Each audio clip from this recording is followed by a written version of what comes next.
Everyone click got it. Everyone click got it. And now this is what I want you to do.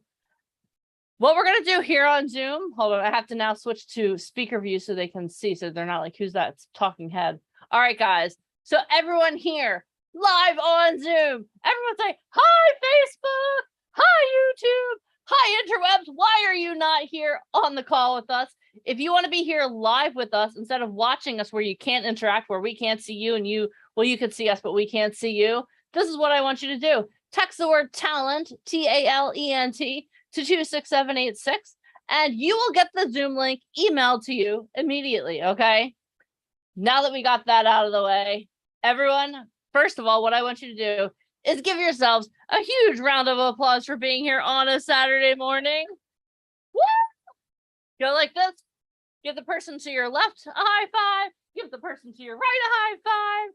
Today is going to be awesome. Are you guys ready to get started? If you're ready to get started, say get started in the comments. I'm going to ask you guys to interact. It's very important, okay? Interact. All right. So before we get started, let me go over a couple ground rules. First things first. This is an open forum, okay? We literally put out ads. We don't know everyone here. So please do me a favor. Do not share your personal information. Let me say that again. Do not share your personal information. Not everyone who is on this call, who's in the audience, has been vetted, okay? So if you share your phone number in the comments, we cannot be held responsible if you have some psycho stalker who's chasing you down. Not that we've ever had that done. Okay, so if you agree, can you please raise your hand that you're not going to share your information with strangers? Stranger danger. Okay, awesome. Now that we got that one out of the way, here's another thing. How many of you have ever seen the Minions movie? Raise your hands. You know how they're like, me, me, me. Do me a favor. Do not be a minion. When we have our guest speakers on, when we have the agents come on, don't be like, pick me, sign me. How can you, Alicia came back. How can you sign me? How can you sign me today? Don't do that. You know what that reeks of? Desperation. Okay. So can we all agree? Raise your hand. I will not say, pick me, pick me, pick me. Okay. Thank you very much. Next thing, act professional. Act professional. We are introducing you to people that have made billions of dollars. We're introducing you to people that have their best friends are high up in the entertainment industry. Like, can we say one of the people that we're going to have on this weekend is best friends with Oliver Stone? So please act professional in your Zoom, okay? In your Zoom window where we can see you. Make sure that your background isn't crazy, okay? Like if you can see like your dirty laundry in the background, go turn your camera off real quick, go clean it up and come back, okay? Also, don't do any crazy things. We already covered. Please don't tell me, oh my God, Denise, I have to go to the restroom. I'll be back. No, we're not doing that. We do have a code word if you feel compelled, but you don't even have to share that, okay? So act professional. If I ask you to interact. If I ask you to stand up, stand up. If I ask you to sit down, sit down. If I ask you to type something in the comments, type in the comments. Because some of the people that are going to be speaking are already on here. And they're looking in the comments to see who's interactive. This is meant to be an interactive experience. So can we all agree that we're going to play full out and interact? Raise your hands if you can agree to that. Okay, awesome. There are going to be times for Q&A. A lot of our speakers have built in time so that they can answer your questions. So if you have questions for them, get your pen, get your paper, start writing down your questions. Okay, so when we have time for Q&A, this is what I want you guys to do. If I ask a question, like what color is this liquid in here? And the person answers, don't ask the same question just to be heard. Expand on it. This liquid is obviously orange. Well, I have a question for you. Do you think it's more of this type of orange or this type of orange? Don't ask the same question just to be heard, okay? Another thing that we want to talk about. in the comments, please do not give one another advice. Okay? You're all here because you want to learn, because you want to grow. So don't give one another advice. So here's a question I have for you. If you broke your arm, would you go to a lawyer to find out how to fix your arm? No, you would go to a doctor, right? And imagine like someone is suing you. You have a huge lawsuit. You got served papers. Would you go to your doctor and say, "Doc, I have a question for you. So I just got served these papers. What should I do?" Or would you go to a lawyer? Right? So think about that. Everyone here, whether you've been doing this for 10 minutes or you've been doing this for 10 decades, it doesn't matter. You're all here to learn. So do not feel compelled to give advice to one another in the comments. And if you see someone giving advice in the comments, just understand that that's not someone that you want to pay attention to. Okay? Can we all agree to that? How many of you are here to hear from a person who's made $2 billion, not someone who's made $2? Raise your hands. Yeah, exactly. I'm listening to the billionaire. Okay. So success leaves clues. Let's take advice from the people who are successful. Okay. Something else too. If you're one of those people in here who knows it all, this is my advice. I remember when I was a kid, my mom always used to say this, Deneen, God gave you one mouth and two ears for a reason. So you can listen twice as much as you talk. So even if you think you know absolutely everything that there is to know about the entertainment industry, listen twice as much as you talk. Because I can guarantee you, Alicia's been doing this for 20 years. Mike's been doing this for 20 years. I can bet that they're both going to learn something today as well and tomorrow. Okay, that's a sure bet. Okay, so make sure that you're listening more than you're talking. And again, make sure, how many of you have a notebook and pen? Show me your notebooks and pens, because I want you guys to take notes this weekend. The reason I'm going to ask you to take notes is because when you take notes, what you're doing is you're actually rewiring your brain, because you're going to, for a lot of people, they're going to have actual presentations. So you'll be able to see the information, you'll hear the information, and then when you write the information, it's searing it into your brain in 3 different ways. Okay. All right. We already went over why we're going to keep our cameras on, but let's just cover that one more time. Make sure you keep your cameras on because we want to see you. Okay. We literally want to see you. We're not asking you to keep your cameras on so we can we want to see you. We want to see how you interact. We want to see your energy. And speaking of energy, over the course of the next couple of days, I'm going to keep you guys energized. Okay. You know what? Does anyone have an idea of why I'm going to keep you energized? The reason I'm going to keep you energized is because when you have energy, you're in momentum. Okay. When you have energy, you're in momentum. Again, to keep you focused. The more energized you are, the more that you're going to learn. So if you're sitting in a dark room and you're slumped over like this, how much energy, how much do you think you're going to retain? Not a lot. Do you guys even want to listen to me right now? No, you're like, stand up and come to attention, right? That's what I expect from you guys all weekend. I need you guys to be energized. I'm going to ask you guys to hydrate. The reason I'm going to ask you to hydrate is because your body is comprised mostly of water. So if you're not hydrated, you're not going to remember, you're not going to learn, you're not going to retain. And the whole point of this weekend is what? Because we want you to be our next success story. And the way that you can do that is by playing full out. Okay. So I have a question for you. Are you guys ready to play full out this weekend? Are you ready to be all in? If you are ready to be all in, type I'm all in the comments. Right now, type I'm all in the comments.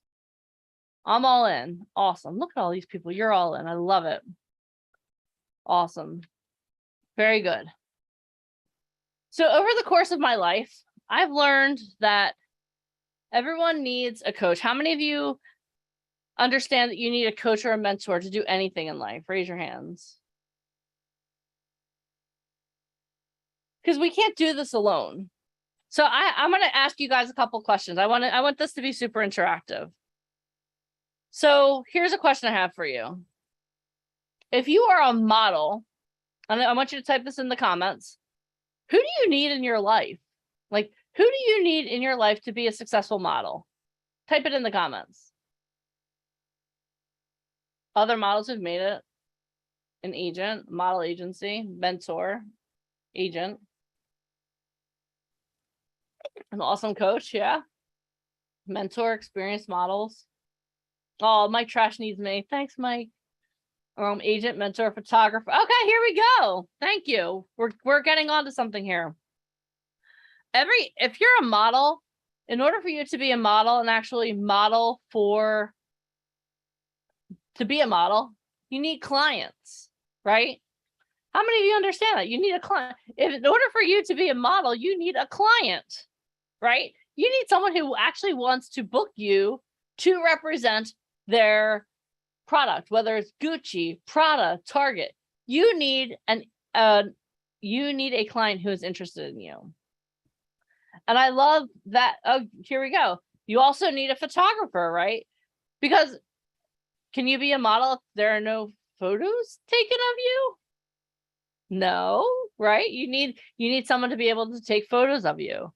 You also need a whole crew. You need hairstylist, makeup artist. You need a set, right? Whether your set is outside in a park or whatever, it doesn't matter. You need a set. You need a whole group of people. In order for you to actually be a model, you need a group of people. Exactly, Tiana. You need a team. All right. So let's talk to our actors here. Actors, I have a question for you. What do you need in order to be an actor? Type it in the comments. What do you need in order to be an actor? A portfolio, observation skills, observing life, monologues, practice, trainings, monologues, agent, headshot, resume, director, classes, coach, script. Very good. You definitely need a script. Now we're on to something. You need a script, because if you don't have a script, what are you acting out? Right? How about this? How many of you understand that you actually need a role or a character to be an actor? You can't just show up and say, "Hi, my name is Deneen. I'm an actor." No, you need a script, right? And if you're going to be acting in a movie or on a television show, what else do you need?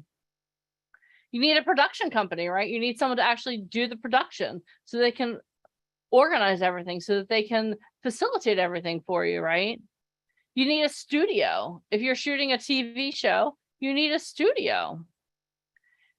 You need something, I don't know if anyone said this, but if you're acting on TV and film, what is one thing, like the most important thing that you need? You need a camera, right? You need someone to actually film your work, right? Again, you need a makeup artist, hairstylist. You need a set designer too, right? Even if you're shooting outside, you need a set designer. You need someone who's gone on set so that they know what's going on, right? So what do the two things between acting and modeling, what is it that those two things have in common? What is the two things that you need that they have in common? A team. Thank you. You need a team. You need people. You need a group of people to make this happen. You can't do this on your own. You need a team of people. For a model, I have a question for everyone too. Is a model, when you're a model, who's the star of the shoot? Is it the model or the product? Who's the star of the shoot? The product, right? Yeah, the product. It's not your job. It's obviously your job to look great, but it's also your job to make sure that this essential water shines like it's its job, because that's the star of the show, right? Now, if you're an actor, who's the star? Who's the most important part of your acting? The story of the character. The character is the most important. One of my mentors, when I first got started in the entertainment industry, made this huge point, and he talked about how an actor's job, as an actor, you have a moral obligation to the character, to bring the character to life. And I want you guys to understand that, okay? As you are pursuing acting, modeling, even if you're pursuing music, the star of the show isn't you, it's you making the character. It's you making the product. It's you making the music the best. It's you bringing life to all of those things. All right. So I want to, now that we have all of this in mind, I want to come to my beautiful whiteboard and I want to share something with you guys. How many of you have ever been interested in climbing a mountain before? Raise your hands. Okay. Some of you are like, no, I'm not an outdoors person, Janine. We're talking about acting and modeling here. Why are you talking about hiking? It's crazy. So here's a question I have for you. If you wanted to climb Mount Everest, would you just like show up to the base of Mount Everest and say, hey, hi, I'm here. I'm gonna climb to the top of Mount Everest. Is that how you would go about that? Yes or no? No, that's not how you would go about it. So here's a question I have for you. What are some things that you would need in order to climb to the top of the mountain? Yeah, you would need a guide. You definitely need a guide. What else would you need? Health, you would need water, oxygen, tools, equipment. Here, we'll do equipment is definitely. We're going to call equipment and tools two different things. Okay, what else would you need? Stamina, a compass, training. Yep, Vishal, you would need training, right?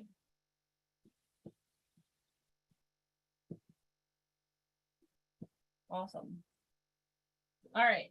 So imagine this. All right. We're all going to climb Mount Everest together. Super exciting. All right. So what's the first thing out of the guide, equipment, training, tools and training? What's the first thing that you would need? What's the first thing you would need? Type it in the comments. Yeah, you would need the guide, right? You would need the guide first. Because without a guide, how would you know what type of training that you needed? Right?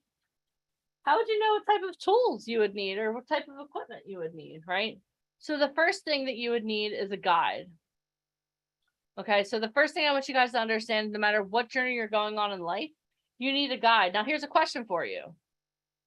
When you're choosing your guide, would you choose a guide who's like, hey, Tina, this is my first time I've ever done this. I'm so excited. Come on, let me take you to the top of one of the tallest mountains in the world. Would you do that?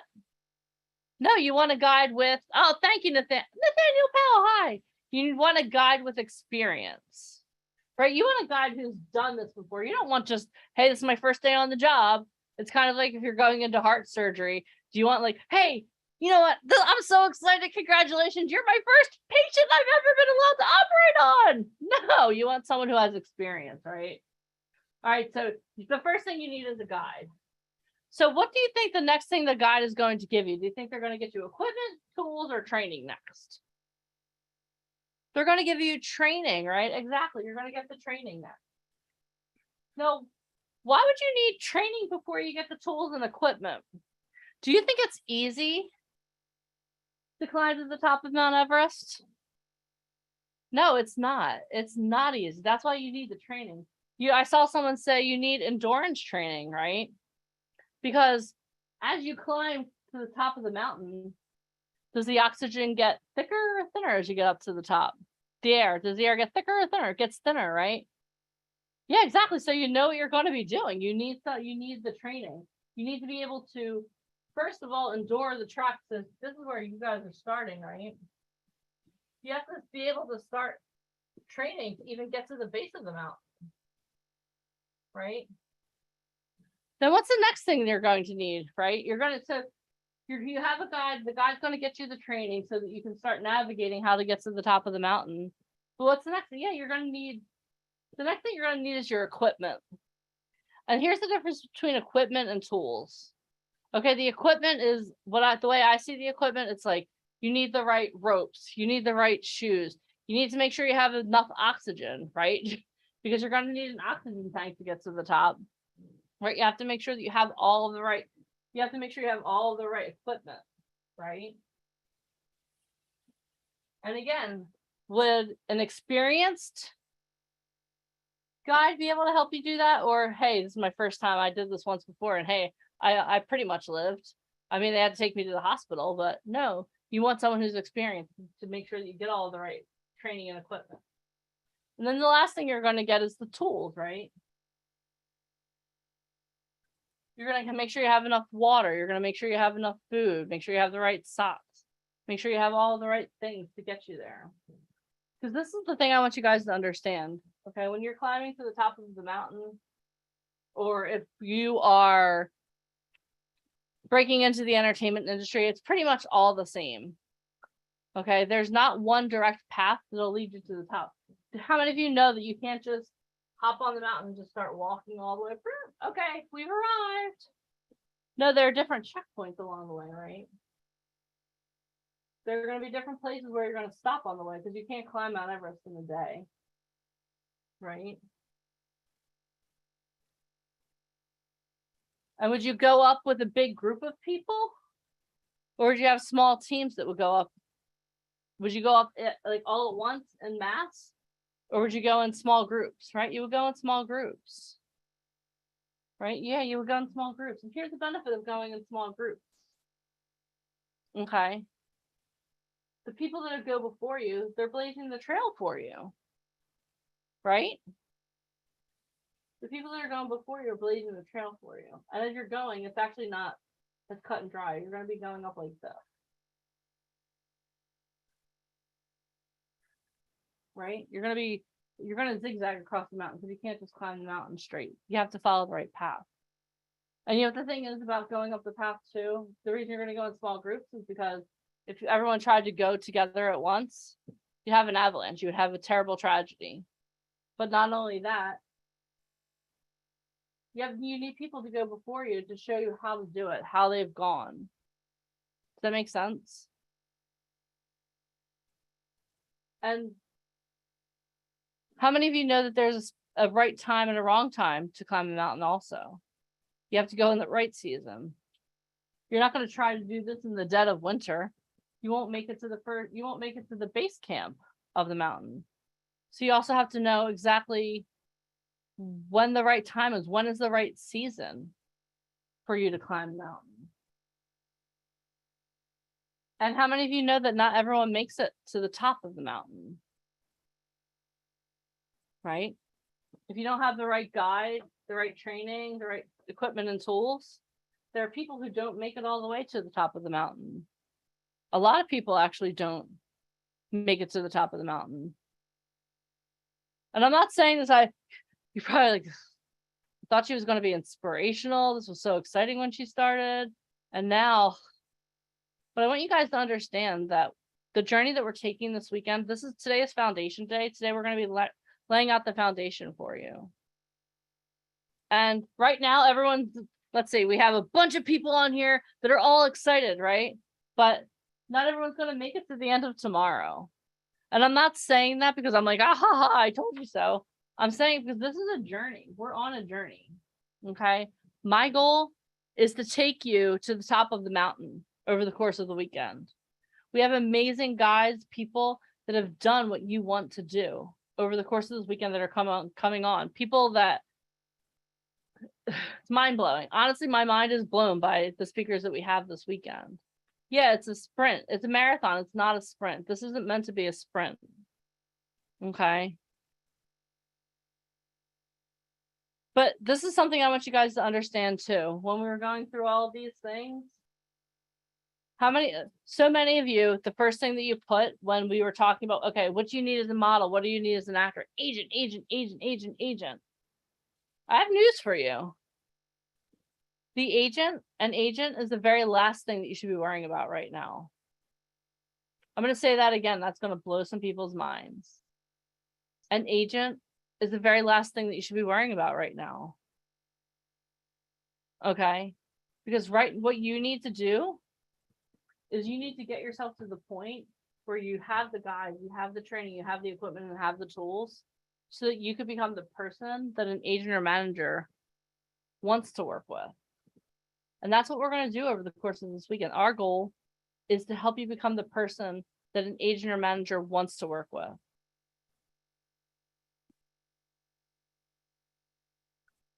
Here's a question for you. How many of you have been trying to do this for a long time? Raise your hands. How many of you, this has been a dream since you were young? Oh my gosh, I want to do this. I want to do this. How many of you feel like in some ways you've been walking down a long hallway, but you've been stuck there forever? How many of you feel that way? You can be honest. It's okay.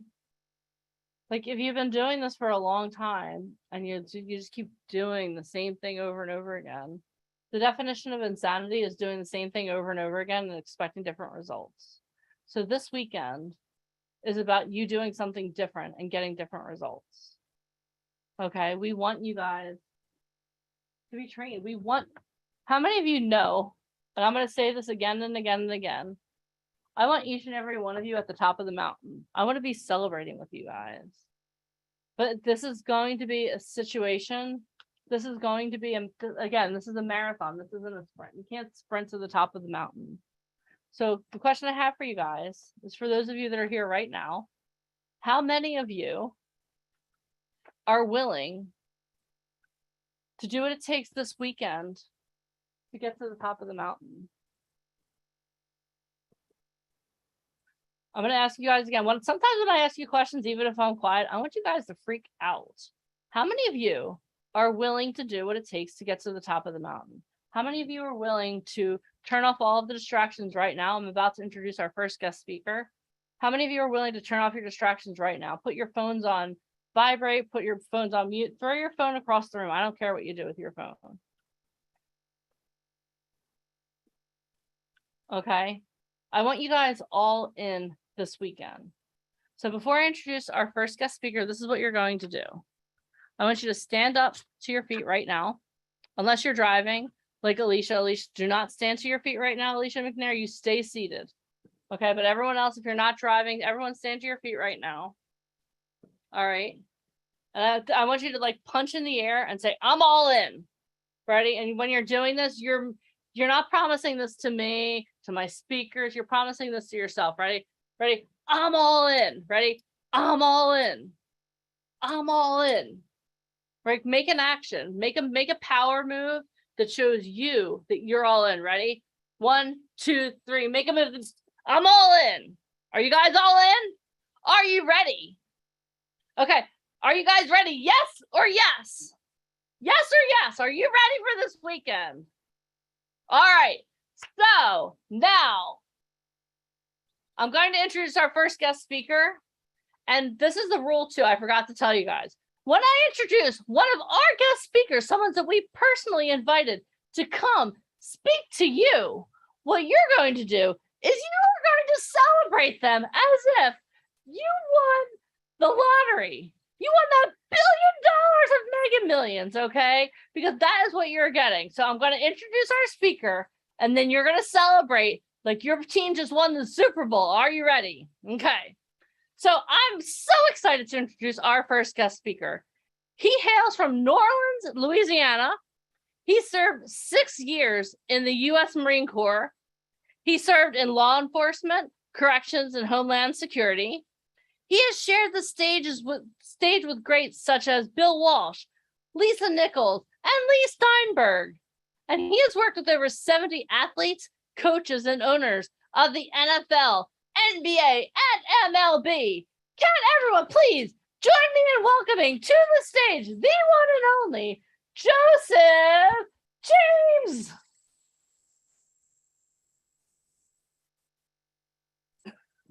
Hey everyone, thank you Miss Deneen, thank you Alicia, thank you Michael, thank you guys. Are y'all ready for an amazing weekend? Yes. Come on, I want to see those cheers. I saw you, Miss Baker, a little Ebony Baker giving some energy there. Well guys, I'm just extremely honored not only to be here to speak and impart into your life, but I'm extremely honored to share the stage with you all, because I know that everybody has had their challenges in life. Everybody has come here for a reason and a purpose, for a season in their life. And I'm just super excited to be able to inspire you guys. Listen, I'm not here to motivate you. All right. I'm not. I'm here to inspire you, to help you change your life. Okay. How many of you want to see your life change over the next 2 days? Let's see some hands raised. Absolutely. I'm going to change this view here so I can see everybody. There we go. Can you speak just a little closer to your microphone? Yep, I can move my mic towards you guys. How about that? Is that So better? much better. Thank you. All right. So I want to ask you guys a couple questions, and you can put some ones in the chat. Let me open up this chat so I can see it.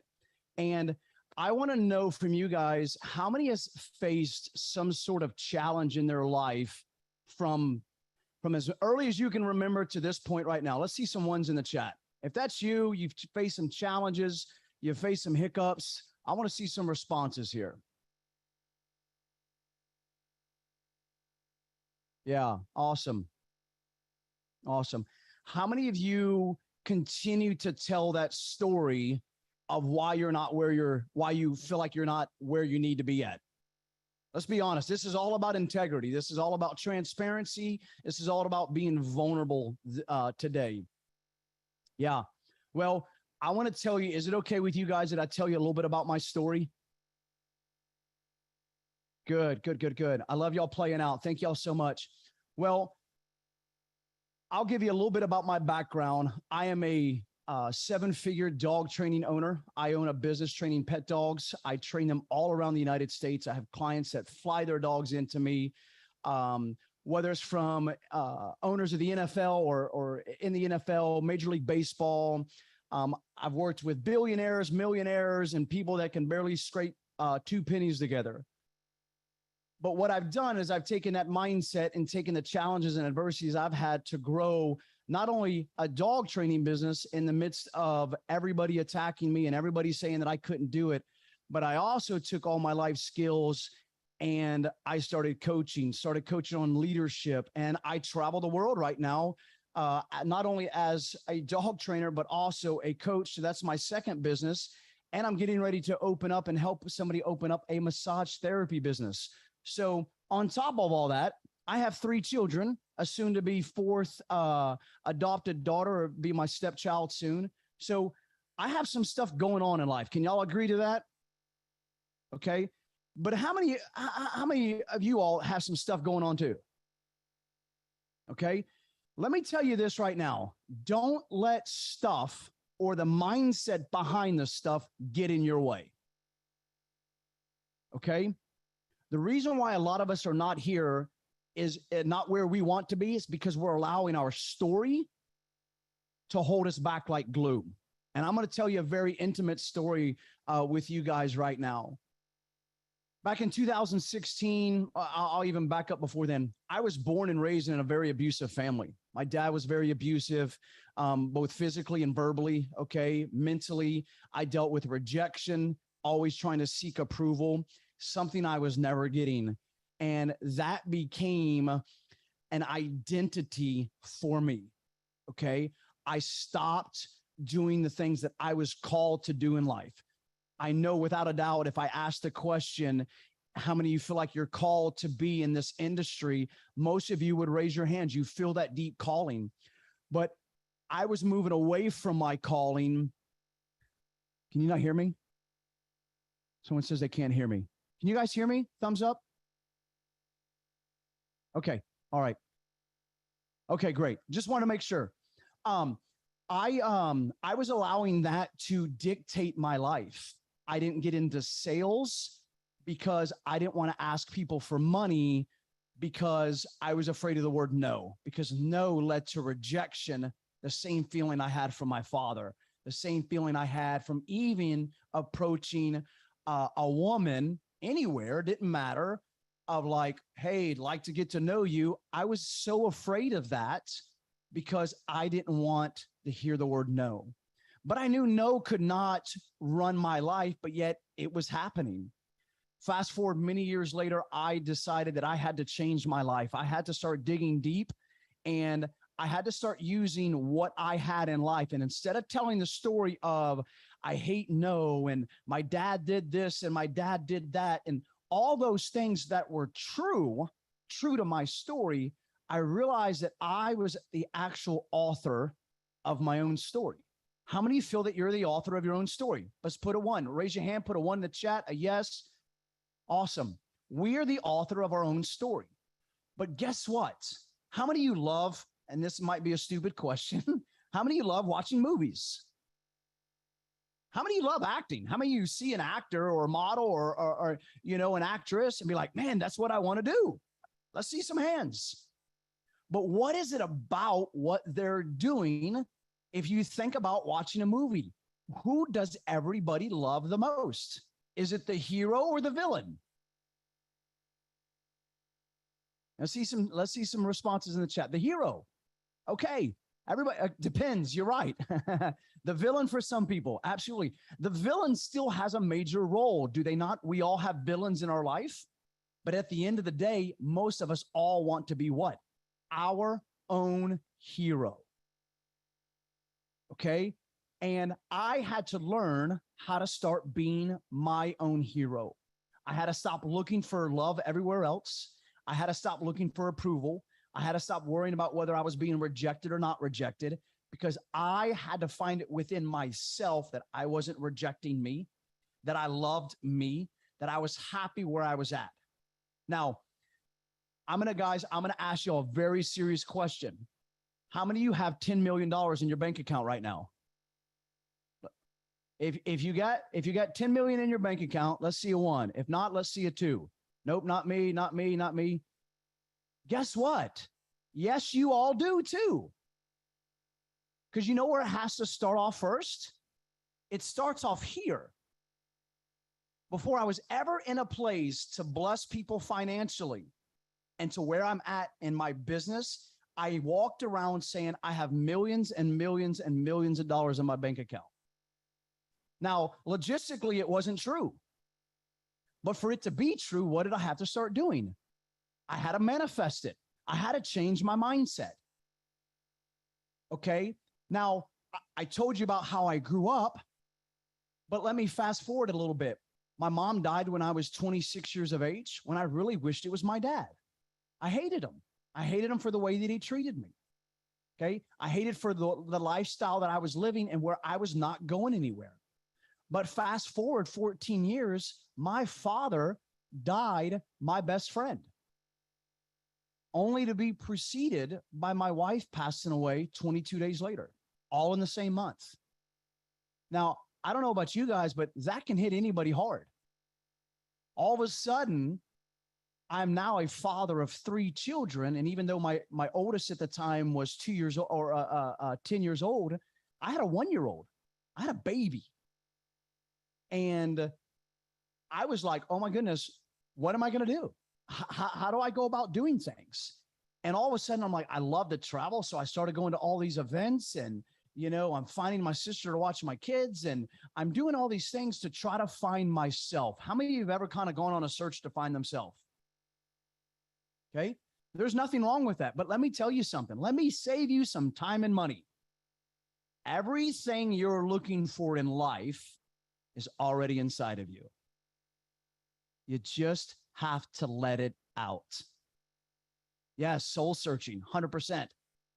But everything, regardless of where your faith is at, God created us in his image, in his likeness, and in his being. That's my faith. That's what I believe. If you believe something else, that's totally fine. Okay. But I know that by being created in his image, everything that he has for me is in me. Okay. We don't have to go around asking God for things. It's already there. However, we do have to learn how to unlock it and unleash it. Because, excuse my language, but I'm a relentless motherfucker. Okay. And guess what? I'm looking at a lot of relentless people here today too. I am. I'm staring you right in the face. I'm watching you guys. Some of y'all are driving. Some of you walking around the house. Okay. But you guys are here. And it takes a lot to be here, not just to show up on a video, but the point I want to make to you guys today is being relentless in everything that you guys do. Okay. And I'm going to share one more little story with you. And I'm going to kind of go into some things about what I really want to pour my heart into you guys today is I used to travel the world and preach. I've been in crowds of 80,000 people in South America. I've been in 36 different countries. I stopped counting after 36. So it's somewhere right around there. I have spoken to people that will barely raise an eyebrow at you. From those that are from London, you'll get a kick out of that one. Okay. From inner city kids to people that make way more money than I could ever even imagine. Okay. But what I was doing is I was only preparing when the time came. Joseph, hey man, I heard you speak at so-and-so's place and I wanted to invite you out. Awesome. When's the date? 6 weeks from now, 6 months from now, a year from now. Okay, great. Awesome. Sign me up. I'm in. Okay. I didn't care how much it cost. I didn't care where it was going to be at. I took the opportunity. But what I did is I waited until that time to prepare. Okay. And then I was like, well, man, I just spoke to 80,000 people. Why hasn't the world opened up to me? Because ultimately, I wasn't doing the work. I wanted the accolades. I wanted the engagements. I wanted the contracts. I wanted anything and everything that came along with it, because who doesn't, right? But I wasn't willing to do the work. And I fell about as fast as I climbed. Okay. And I took a break from speaking. I'm like, well, I must not be called to preach. I must not be called to speak. But I was called, but I wasn't willing to do the work. I wasn't. And if you guys think that getting into modeling and being an actor or actress, I saw some of you raise your hands that have been at this for a very long time. You have to put in the work, because here's the thing about work. Okay. You can put in the work in front of people and get noticed, or you can put in the work behind the scenes and still get noticed. The difference is, for a lot of people, is the ones that put themselves in front of other people and only do work when people are watching, they will be the first ones to fizzle out. But the people that are doing everything behind the scenes and won't let people see because they're doing it behind the scenes, when their chance comes, it's a skyrocket for them. The world is the limit.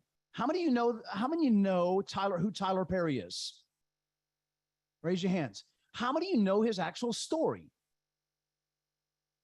Okay. For those that don't, Tyler Perry plays Medea. Okay. All right.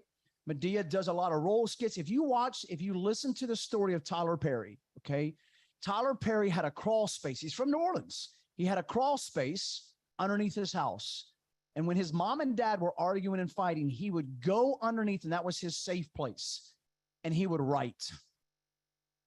He was doing work behind the scenes. And when the time came, he rented out an auditorium in Atlanta, and he did a play show. He wrote a play show, did it, and nobody showed up. Went back home, probably did some crying, probably sat in his car for a while, and because he did sleep in his car at times, he was homeless, okay? But he gave it another shot. And the story that I've heard personally from him is, and the story on internet tells a little bit different, but one of the stories that he shares is he did this play again. He bought out an arena in Atlanta, and only 4 or 5 people showed up. But one of those people was the person that unlocked his destiny.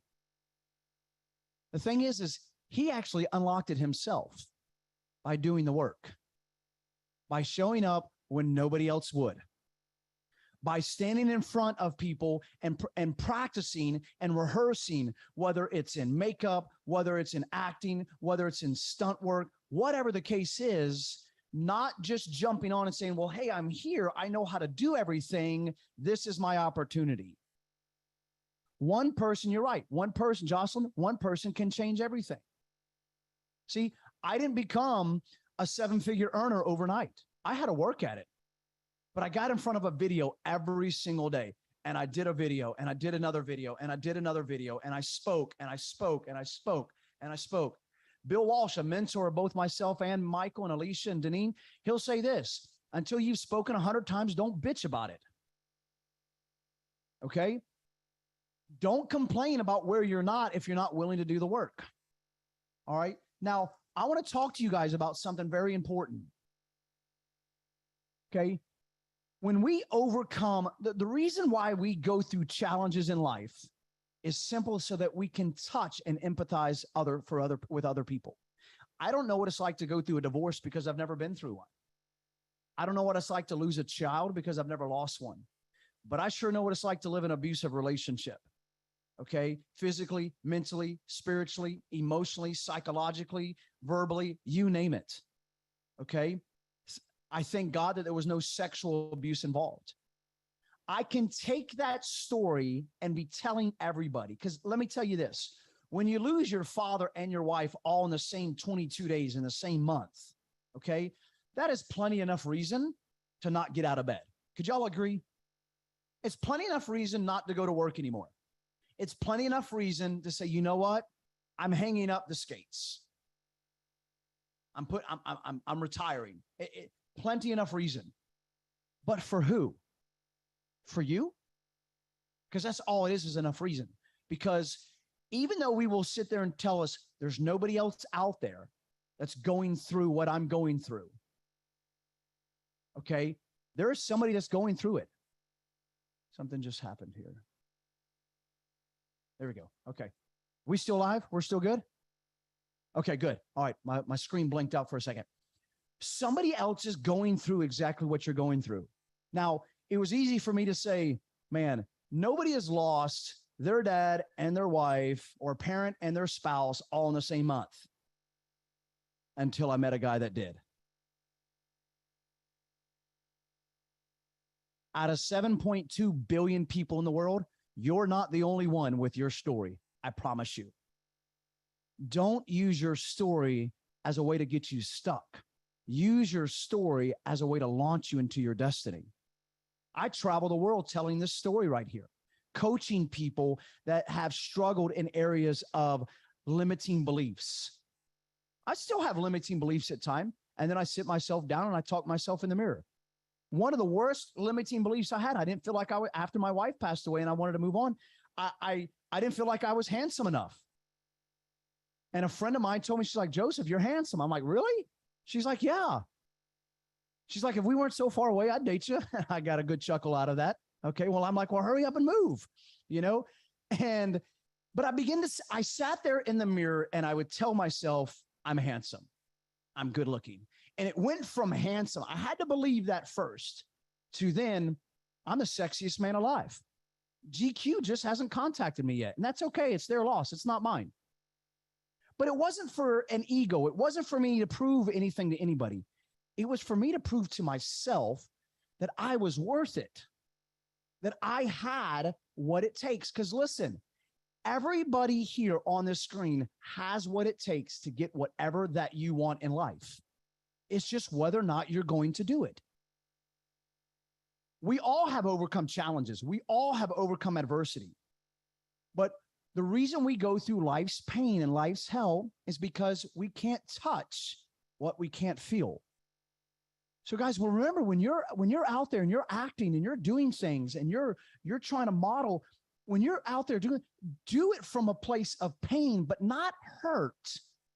Do it from a place of victorious pain, because I knew one thing, and this is why a lot of people fail. How many know a reason why a lot of people give up?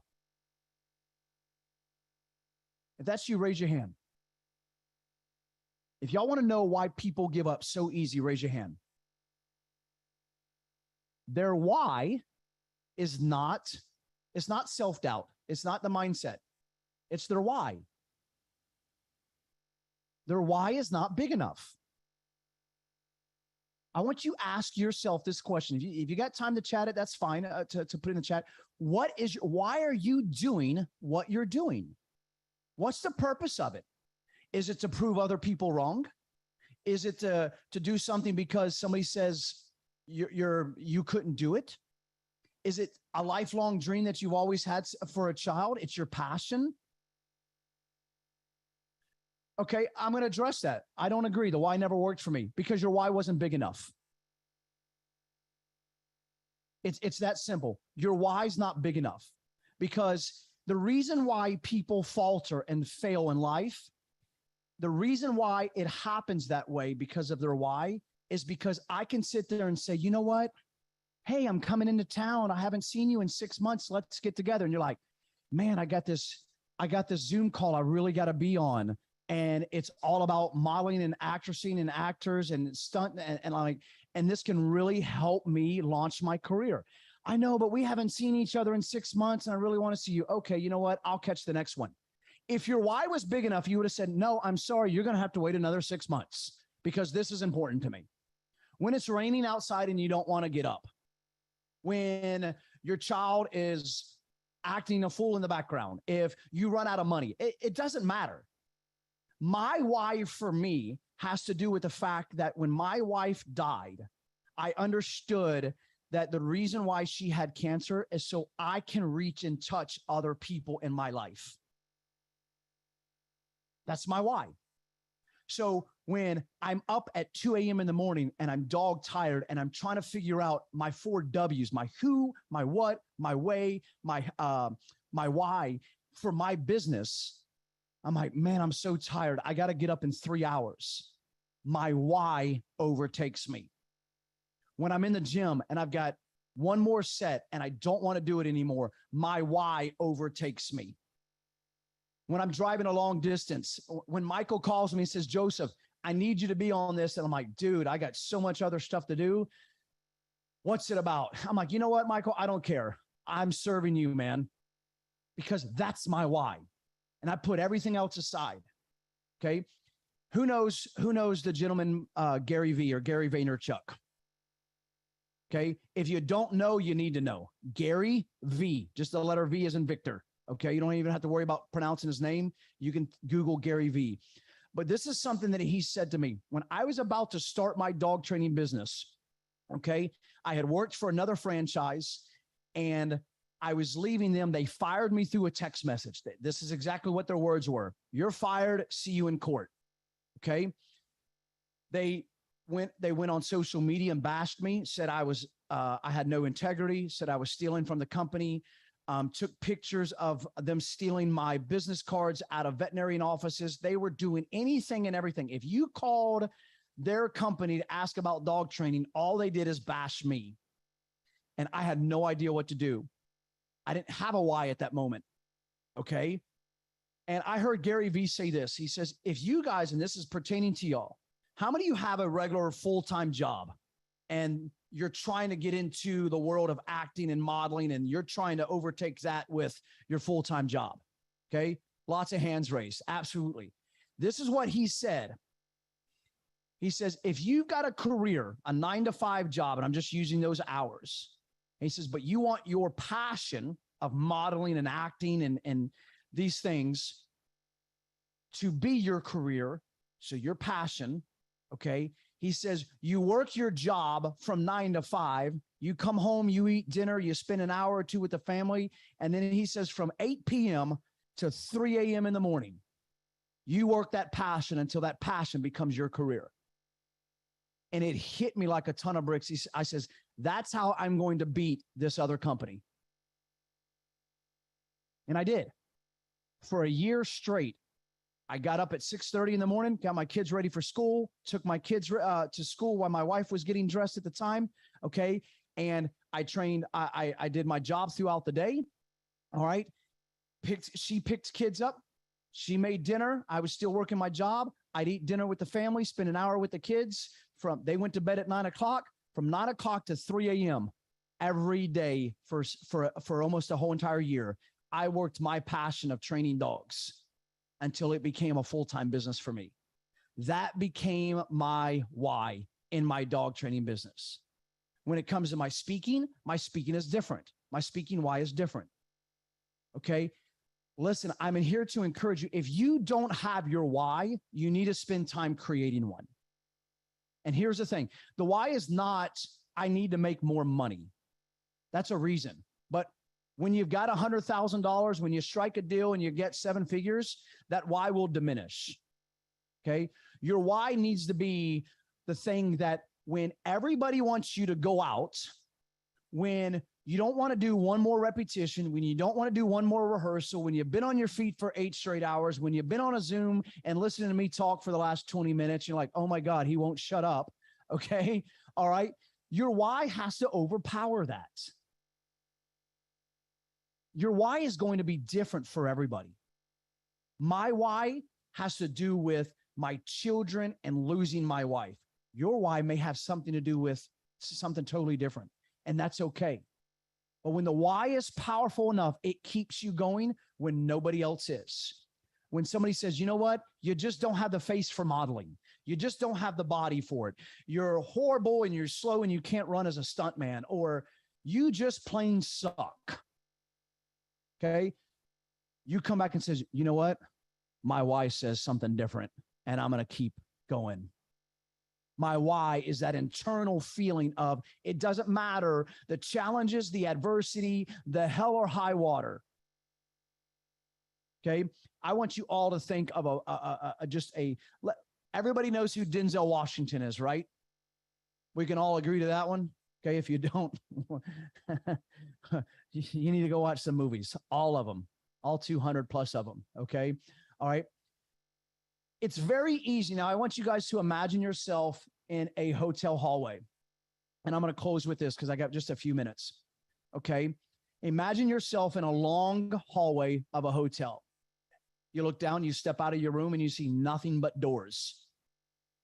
You step out of your room and your door shuts behind you. That was just that job you lost. You got laid off because of COVID. That was the car accident that totaled your car, your only way of transportation back and forth to your job or picking up your kids. And we've all been in that transition in life where we reach across the hallway and we check that other door and it unlocks. That's calling up a friend and saying, hey, look, I just got into a car accident and I got to get to work tomorrow. Can I borrow your car? That's calling somebody up and saying, I just lost my job. Do you have something for me temporarily so I can stay on my feet? We've all been there, right? We've all been in that some sort of transition. Okay. But then you walk out of that door and another transition in life comes, and you're walking down this long hallway and you're checking doors and nothing seems to unlock. You're getting frustrated. Doors are closing. You thought you had the opportunity and they picked somebody else. You thought you had the contract, but they gave it somewhere else. The show canceled. The TV commercial didn't air. They didn't give you enough time. You lost your grandma. You lost your dog. Your house burnt down. All these different things that can overtake us. But let me tell you something. It's easy to look at people like Denzel Washington and be like, man, he must have had a silver spoon. He must have been born into a rich family. He must have had everything given to him. But he was just like you and I, walking down that hallway, checking the doors for opportunities in life, and nothing else opened up. And then all of a sudden we see the big opportunity. But everybody wants to talk about the big opportunity, but nobody else wants to talk about the hell in the hallway. Guys, you're going to experience the hell in the hallway. If your why is big enough, okay, why are you here today? Don't give a surface answer of, I want to learn how to be an actor. That's surface, okay? Everybody's here for that, or model or actress, okay? Everybody's here for that. What is your why? Is your why big enough that when you face adversities, when everything comes against you, the broken relationship, the marriage, the divorce, custody of your children, your job loss, when all those things start hitting you one after another, is your why strong enough to be like, you know what? I'm going to tell my story, but my story is there for me to launch myself into destiny, not to hold me back like glue. If this resonates with you guys, I just want to see some hands raised. Now, how many are ready to just kick today's ass and find your why? If you've got your why, man, listen, the Bible says this, with the lack of vision, people perish. If you don't have your why written down everywhere around your house, sticky notes, ladies, you have lipstick, write it on the mirror. Okay, not in front where you're looking at it. Write it a little high or low so you don't have to go back and erase it. Dry erase markers work great on a mirror. I have my why because they're different for different things. Okay. I have them posted in different places. I've had them in my car as a sticky note. I've had it on my mirror. I've had it in my gym bag. I've had it at work. I have it right here on a piece of paper that I'm just reworking on some things. Okay. My why is right there. That's my why. Okay. I've got it written everywhere. Why? Because there are just times that I need to be reminded of my why. So I know that when life's adversity, because it's going to come, when it happens, I can sit there and say, you know what? My why is so much bigger. Because when you're questioning and asking yourself, why is my wife dying of cancer? I've prayed for her. Why is my dad doing this? I've called people around the nation to pray for my wife, but yet it's still happening. And then when I found out my why, and I realized it the night that she passed away, and it was this: I can't touch what I can't feel. We go through the painful process so we can touch, we can empathize, we can relate to other people. My why, again, is different than yours, but it's so overpowering in my spirit that no matter what happens, okay, and I get a lot of hiccups in life, believe me, I get a lot. Failures, I call them learning lessons. All the time of not preparing, not being ready, that's my fault. My choices. You take ownership and responsibility for where you are right now. I want everybody to say those words. I take ownership of where I am right now. I have control, because if you change your mind, you change your mindset, you will change your world. I take ownership of where I am, but I refuse to stay where I'm at, and I am going further. Guys, thank you so much. My time is up. I love y'all to death. Okay.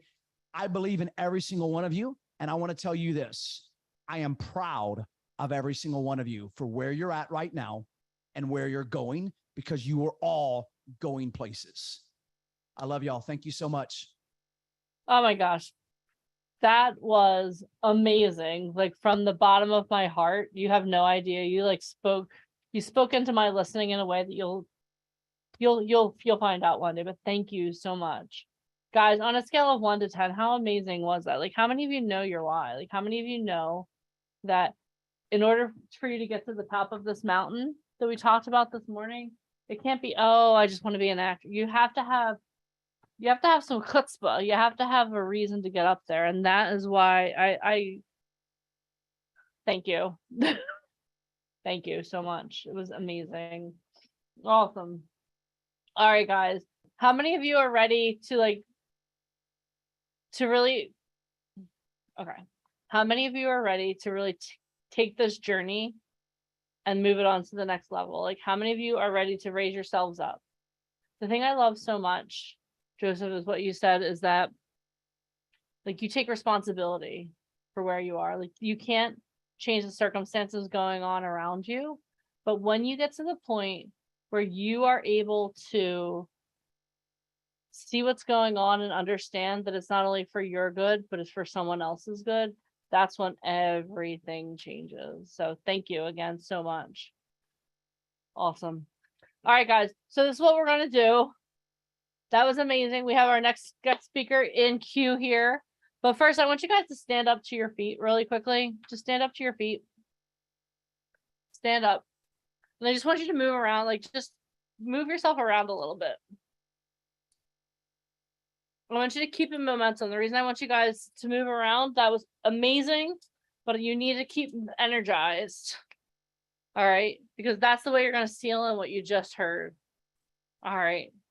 All right. Are you guys ready, everyone? Let's hydrate too. I haven't hydrated you guys yet. Everyone grab some water. Alicia, grab your coffee. Take a sip. Take a gulp.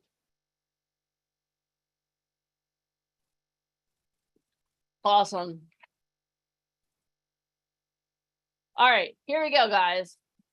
So, our next speaker is a billionaire business strategist. She is an award-winning TV host. She is a best-selling author. She is a motivational speaker. She is known as the queen of the pitch. She's grossed over $2.5 billion with a B dollars in product sales and is on a mission to inspire and motivate entrepreneurs to level up their communication skills both with themselves and the world. Yeah, that sounds about right. That sounds about right. So everyone, please give it up to the one, the only Forbes Riley. Hello, put your hands over your head. I need you to really move. Come on. Shake that body. Woo! Hands over your head. Hands over the left. Hands over the right. Now look in the camera and go, blow, blow, blow, blow, blow, blow. I'm the goddamn, I worry about it. I worry about it. Cause I'm a lady. Shake your, oh yes, just wiggle in your chair. Come on, Alicia. Tonight, Laura, I see you. Come on, Joseph, I see you. Woo! Come on. And that is how you enter the room. Everybody give it up. Yo, how much fun is that? Oh, come on, classy Mike Trash. I see you out there. This is an important thing to understand about Zoom. It is a two-way conversation. I see you, Kiara. You looking sexy over there. Ooh, Charisma, I heard your story. I'll tell you what. If you have never heard of me, you're living under a rock, or I haven't been playing big enough. One of those two things is possible. I know. And I'll share a little bit about that. I am an actress, a TV host, an author, a coach, a movie star, a mom, a girlfriend, wife, and sometimes at the same time. That's interesting. Multi-hyphenate. And I've got some interesting answers for you. Thank you, Alicia, because I am 62 years old. Don't ask me how I got there. I know, I don't look it. And when you see my fiance, who's 45 and a world champion bodybuilder, you'll go, dang, girl. Yeah.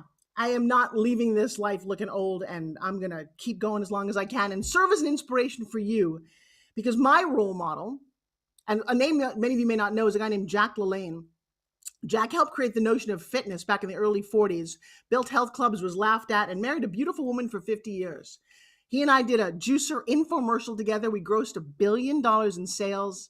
He passed away about 10 years ago. His wife, however, is 96 years old and my absolute best friend. She is spunky. She laughs every day. She still drives 96. And she keeps telling me her 60s were her favorite time. And so you know what? You don't know that if you're 20, 30, 40. You think that's never going to happen. Interesting. And so one of the things that you want to do, I think, is look to your elders and get some wisdom. Look to the youth and get some inspiration. I have two 19-year-old kids. My daughter is the CEO of a $2 million company. She's just spending 8 weeks in Europe, 4 weeks in Greece with me, and now she's traveling with her brother on her own dime. If you're in my world, just by association, you're liable to be more successful. Anybody want to be more successful? Yeah. Anybody ever hear that stupid phrase, broke, starving artist? Screw that shit. I don't know about you, but not interesting to me at all. And never interesting. There's two words I was taught, and I'm so lucky that my teachers and my mentors were who they were. But Milton Casales, who's an Academy Award-winning director for Butterflies Are Free, Beverly Hill Playhouse in California. And his thing was show business. He's like, I'm sure you got all the show, but do you have all the business? And in my acting class that we were paying so much money for every month back then, he made us send out 50 headshots a week, make X amount of calls. And then he had a thing called terrorist theater, which I don't think you could say now, but what it meant back then was that if you got on stage to do a scene and you were not working, he'd go, so, what was your last, union job? And you're like, I haven't had one in a while. Boom, you're on terrorist theater, which meant in 90 days, if you did not get a union job, he kicked you out of class. Now, this is a fun story that many of you will have never heard, but anybody here know the soup Nazi from Seinfeld? Yeah, one of my classmates. He was on terrorist theater. It was not going well for him. And on day 89, he had an audition for this soup Nazi. And we all were working with him, and he just decided to go for it. He actually kind of jumped up on the desk. No soup for you. That was not a character that was written. That came from him because he was freaking. He's like, I'm getting this job no matter what. I'm going to kill someone. And he did. And it changed his life. It changed so many things. And it just reminded me that when you want something so specifically, and there are consequences. Oh, How many of you moms and dad, said, oh yeah, I got a plan B. If my acting career doesn't work out, I can be a lawyer and accountant. Bullshit. It's the thing about burn the boats. If you really want it, that's all you're going to do. There is no plan B, because I think the universe goes, she's not really that serious. She's got a plan B. You're like, but that's really scary. I'm like, I know. So whenever you go for something for a period of time, it's the only thing that you focus on. Anyone here suffer from lack of focus? Oh, really? How's that working out for you? It doesn't. It doesn't. And then you'll tell me in my trainings, well, I'm a little focused. I'm working on this book and I'm also working on No. Write this down and write down a couple of things. One, finishing is happiness. There's a great sense of pride of holding a book that is yours in your hand. This is, by the way, is a very cool book written by Jill Lieberman and Sean Kanan. Sean starred on General Hospital. And this is a fun book because a lot of the people in this book. Like, let's see, there's gold medalist Sean, can you guys see Sean Johnson? And Sean, he helped co-write the book. There's Don King. You guys, a lot of soap opera actors in here. There was Susan Lucci. You all know this guy. Let's see if I can find him. Oh yeah, everybody recognize little Tony Robbins, yeah. And then wait for it. Oh look how else also in that book. There's nothing cooler than holding these things in your hand. I have a whole bunch of them. When I first started writing books, it took me 3 years to write my first book. Really? Let me tell you something. My ugly book is better than your no book. You waiting for it to get perfect before you do it? And the crazy thing about being an actor or an artist today versus when I was doing it is you have so many opportunities, but so much responsibility. When I was growing up, it was very easy to say, oh, I didn't get that part because the cast director didn't do that, or the director, whatever, or my publicist is not working for me, or nobody knows I exist. That was true back then. It was true back then that I was chased around a whole bunch of desks. There was no Me Too movement there, and nobody would listen. And so there's a lot of self-esteem issues. I read that somebody had gotten molested or raped, or let me tell you something. There's a lot of what happened in Hollywood back then that nobody talked about, and I didn't want any part of that. Well, that makes you a bit of an outcast and pisses off a lot of people. Or does it? I don't know. I had my own path to walk. But there were no PR outlets. You had to pay a PR agent. You had to ethically seduce an agent who only got 10% of your income. How much does the agent want to work for you when you don't show up with an income? Think about this for a second. I just want to get an agent. Well, agent only takes 10%. Would they rather take 10% of their $1 million headlining client or their $50,000 a week soap opera actor or you? And you're like, well, damn. Well, then what do I do? Well, I have some interesting stories about that. But nowadays, you are responsible. I'm almost glad that I'm not your age now because it's a lot of work. One of the things that I highly recommend that you do is that you look in the mirror and stop saying that you can play anything or be anything, because you can't. You are a certain height, weight, hair color, skin color, whatever it is that you are, and you need to understand who you are, because nobody nowadays is going to do that for you. In the old days, they did. There's a new Marilyn Monroe movie coming out. I highly suggest we all watch it, because it's how this woman was dead by the time she was 36. Let's get real. She showed up to Hollywood as Norma Jean Baker, sandy brown hair, nothing really special, with a bright, beautiful face. And some other human created her. They changed her name from Norma Jean to Marilyn Monroe. They took her brown hair and dyed it platinum. They made her look a certain way. They put her in certain kind of clothes. They stood her next to certain men. They pushed her out a certain way. And that's how she got famous. Left to her own devices, that would have never happened. How many Norma Jeans am I looking at right now?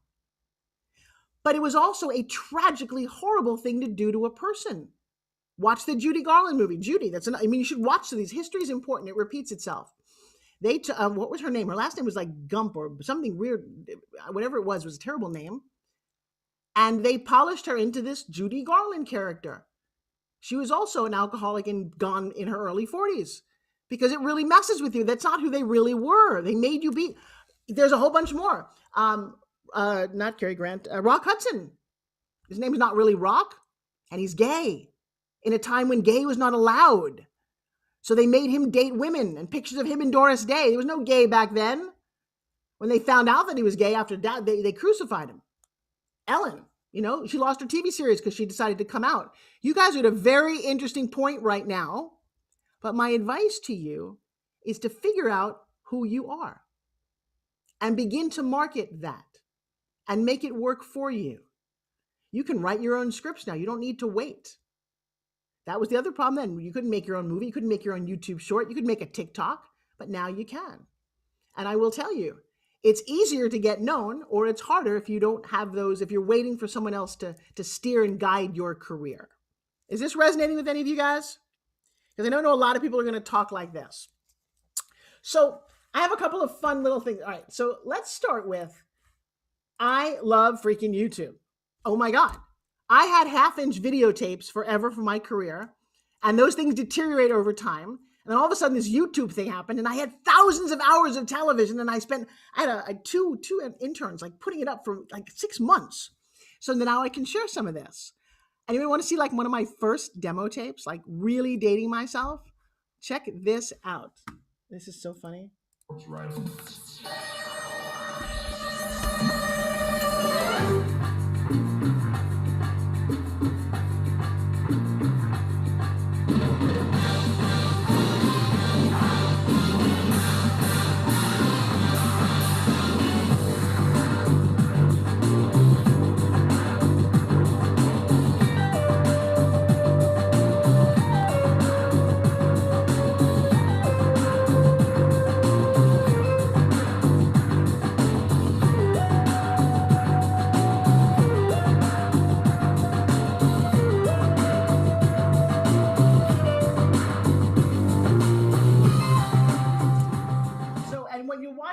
If you can go to YouTube and watch this. Oh, here's a fun one. Didn't you think Bob was just a little crazy when he came to you with this story?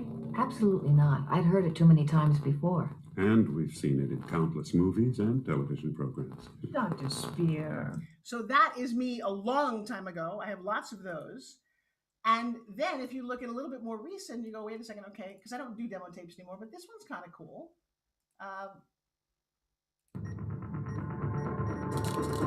20 years later.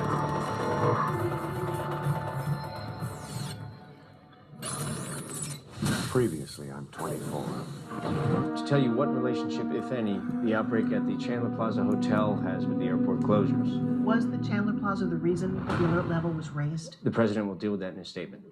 If you're at work, go home. That's the message I hope the media can convey. I'm sorry, Mr. President. The people of the city of Los Angeles are starting to panic.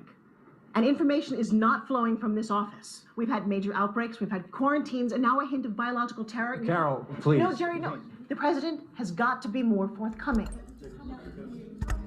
The president has to be in control. And then I got the lead in my own television series.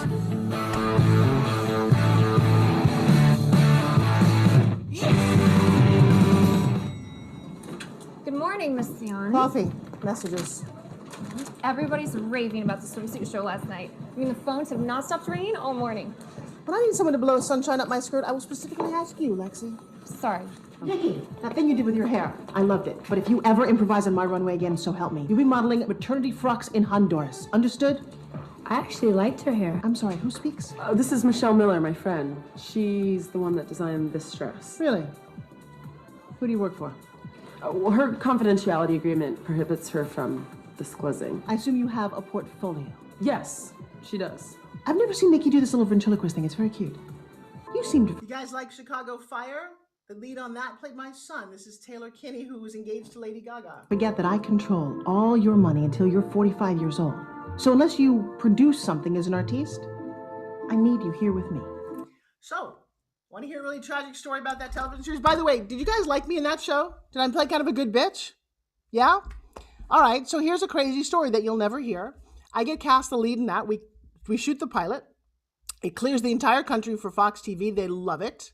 I go to the big launch party, and there was kind of a big overweight guy who was touching and feeling all of my sexy young models there, and I said something about it.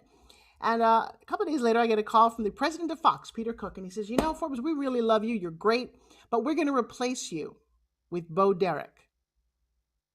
Now, I don't know if any of you even know Bo Derek's name. Joseph does, because in the early 80s, she ran on the beach, and she coined the phrase 10, but she's not an actress. Now, if you look up the TV series Fashion House, you can see her playing my character. And they let me go. And one, the lesson is don't stand up. Don't speak up for yourself. This was a tough thing. That was what I wanted. And my agent called me in his office the next day and said, hey, you know, we love you, but we're going to let you go. Oh my God. I'm like, I worked so hard to get you. I'm a 40-year-old actress with 2 3-year-old twins. Where am I going? I started leading a TV series. He said, yeah. He said, but you do all these infomercials and you make all this money in a different world. And I want to just make money like that. And my son's going to run the agency. He's 20. He doesn't want to rep anybody over 20.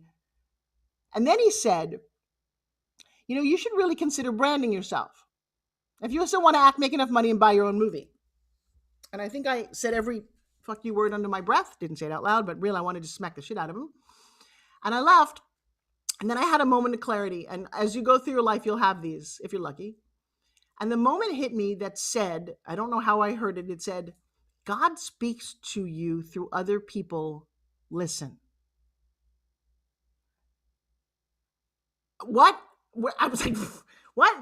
What did he say to you? He said, brand yourself. In the early 90s, what was branding yourself? Well, I was going through a tough patch with my husband then. I picked up my 2 kids. I'd already been working on home shopping and infomercials, and I had a whole nother side to my career that I'll show you, where I was making a ton of money. And I said, all right, I got to figure out what the brand is here. I also got a sense that maybe I should stop acting for a while. And sadly, I did. Now, I've walked away. By the way, that's just the tip of my iceberg. I've worked on Broadway. I've done one-woman shows. I've done a lot. And something just said, I think there's something different and bigger for you. And I did. And it was very painful. This is the other side of my life. Let me just see if I can share this with you, because it's important to know I never waited. I never just waited for the phone to ring. And I got into this whole hosting world. And let's see what I got here. Well, this is interesting. All right, hang on a sec. That's one. Forbes. Okay, not quite as effective as I thought. Forbes Riley demo. Forbes Riley infomercials. Because one of my suggestions is take your talent wherever it is and don't use it as a waitress, but use it in a creative, interesting way. And so for me, this became one of the things that I did was I started getting into the fitness industry. Total convenience, 24 hours a day. Now get ready for the latest in sports, fashion, and exercise gear on Fitness Plus. Hi, I'm Forbes Riley, and today we've got a great product for you. Take a look at this. Hi, I'm Forbes Riley, and backed by popular demand, the best way to develop rock-hard abdominals. Hi, I'm Forbes Riley, and welcome to Fitness Plus. Now, if you want to burn calories and tune your whole body, all in the comfort and privacy of your own home. So I'm feeling my thighs work. I love that. The pads close against the flywheel. Hi, I'm Forbes Riley, and welcome to Fitness Plus. Today, we're introducing you to the most diversified, balanced, and personally designed workout for the 90s. Hi, I'm So all of a sudden now I'm hosting infomercials and I'm writing pitches for products and people are offering me jobs in commercials, and kind of at some point left my acting career in the dust because I was making a ton of money doing that, but it still felt like I was acting. And so one of my messages for today is, one, figure out who you are in this world. Please stop waiting for someone else to define you. And I know when we have personal issues, which I've been teaching and coaching for a very long time, I had to break through some of those. I certainly had self-esteem issues. You wait for someone else to, give you your break. Well, nowadays I'm going to say that you need to start to define your break and show up and be somebody that they want to hire and enroll. And I've got a couple, I'm glad that you guys need to hear this. I'm actually not even reading the chat. I have a feeling the chat is blowing up over here. So let me take a peek at this, and I appreciate that. And then I'll tell you some really wickedly fun stories because I'm a wildly out of the box thinker. Has this been interesting to you guys? Yeah, good. I'm hoping that it is, because just like I teach pitching, I teach people to get their product, service, or idea out. By the way, you're pitching yourself all day, every day, and it's a very good skill to master. And here's how one of the things that I know to be true about this. And I, by the way, could sit and talk to you for 8 hours with all my stories and all my videotapes. So I'm going to pick and choose, and I'm going to ask you guys to ask me some questions so I tailor it to what you would like to hear. But I'll just pick somebody. Andrea, Miss Peak, you have popped to the top of my thing. Unmute for a second. Let me ask you a question, because I did create my own fitness product, launch your own brand. And if you would unmute. And so one of my theories comes from my dad being a magician, begin with the end in mind. So hi, how are you? I'm good. I asked you a question and I said, would you like to see something cool? What would you say? Yes, I would. I know that she was going to say yes. I'd already wrote that. I predicted she was going to say yes. I'm going to tell you that when you go into an audition or a meeting, if you know the answer, if you know the outcome, you're more liable to win at whatever it is you're doing. Most people never, thank you, Joseph, most people never think that way. You guys hope it's going to be okay. And I hear the words, well, I hope that went fine. Let me tell you something. All right. Like I said, I could go on for a very long period of time. I would love a couple people to raise their hand, and let's just focus and answer a couple of questions. Who would like to do that?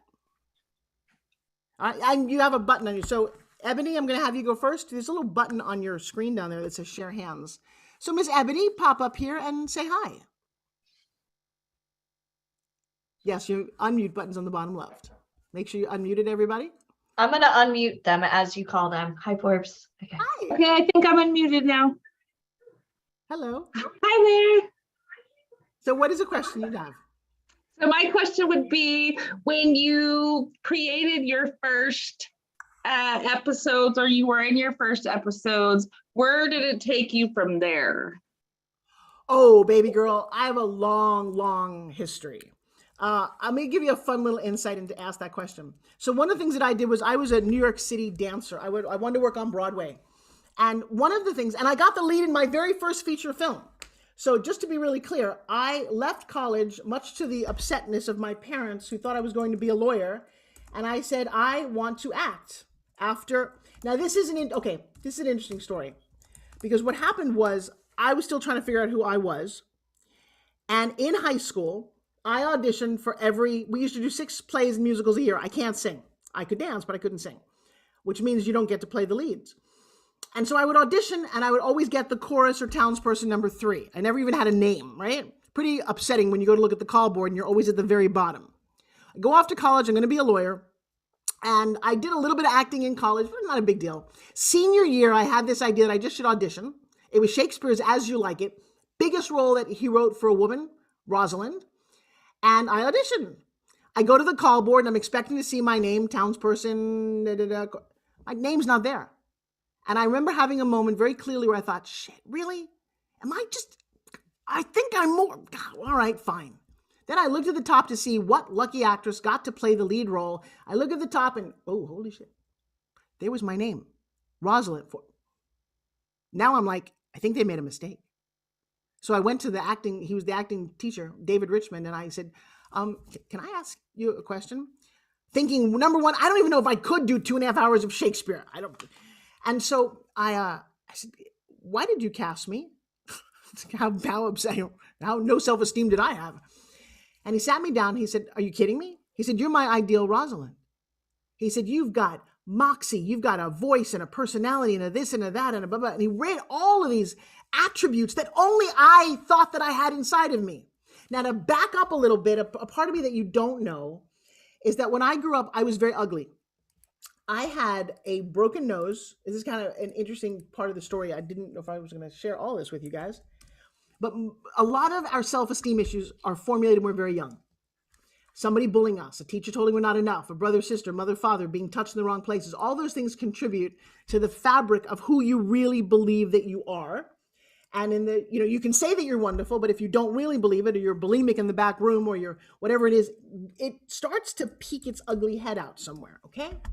So for me personally, when I was 8 years old, I got hit in the face with a baseball bat and I broke my nose.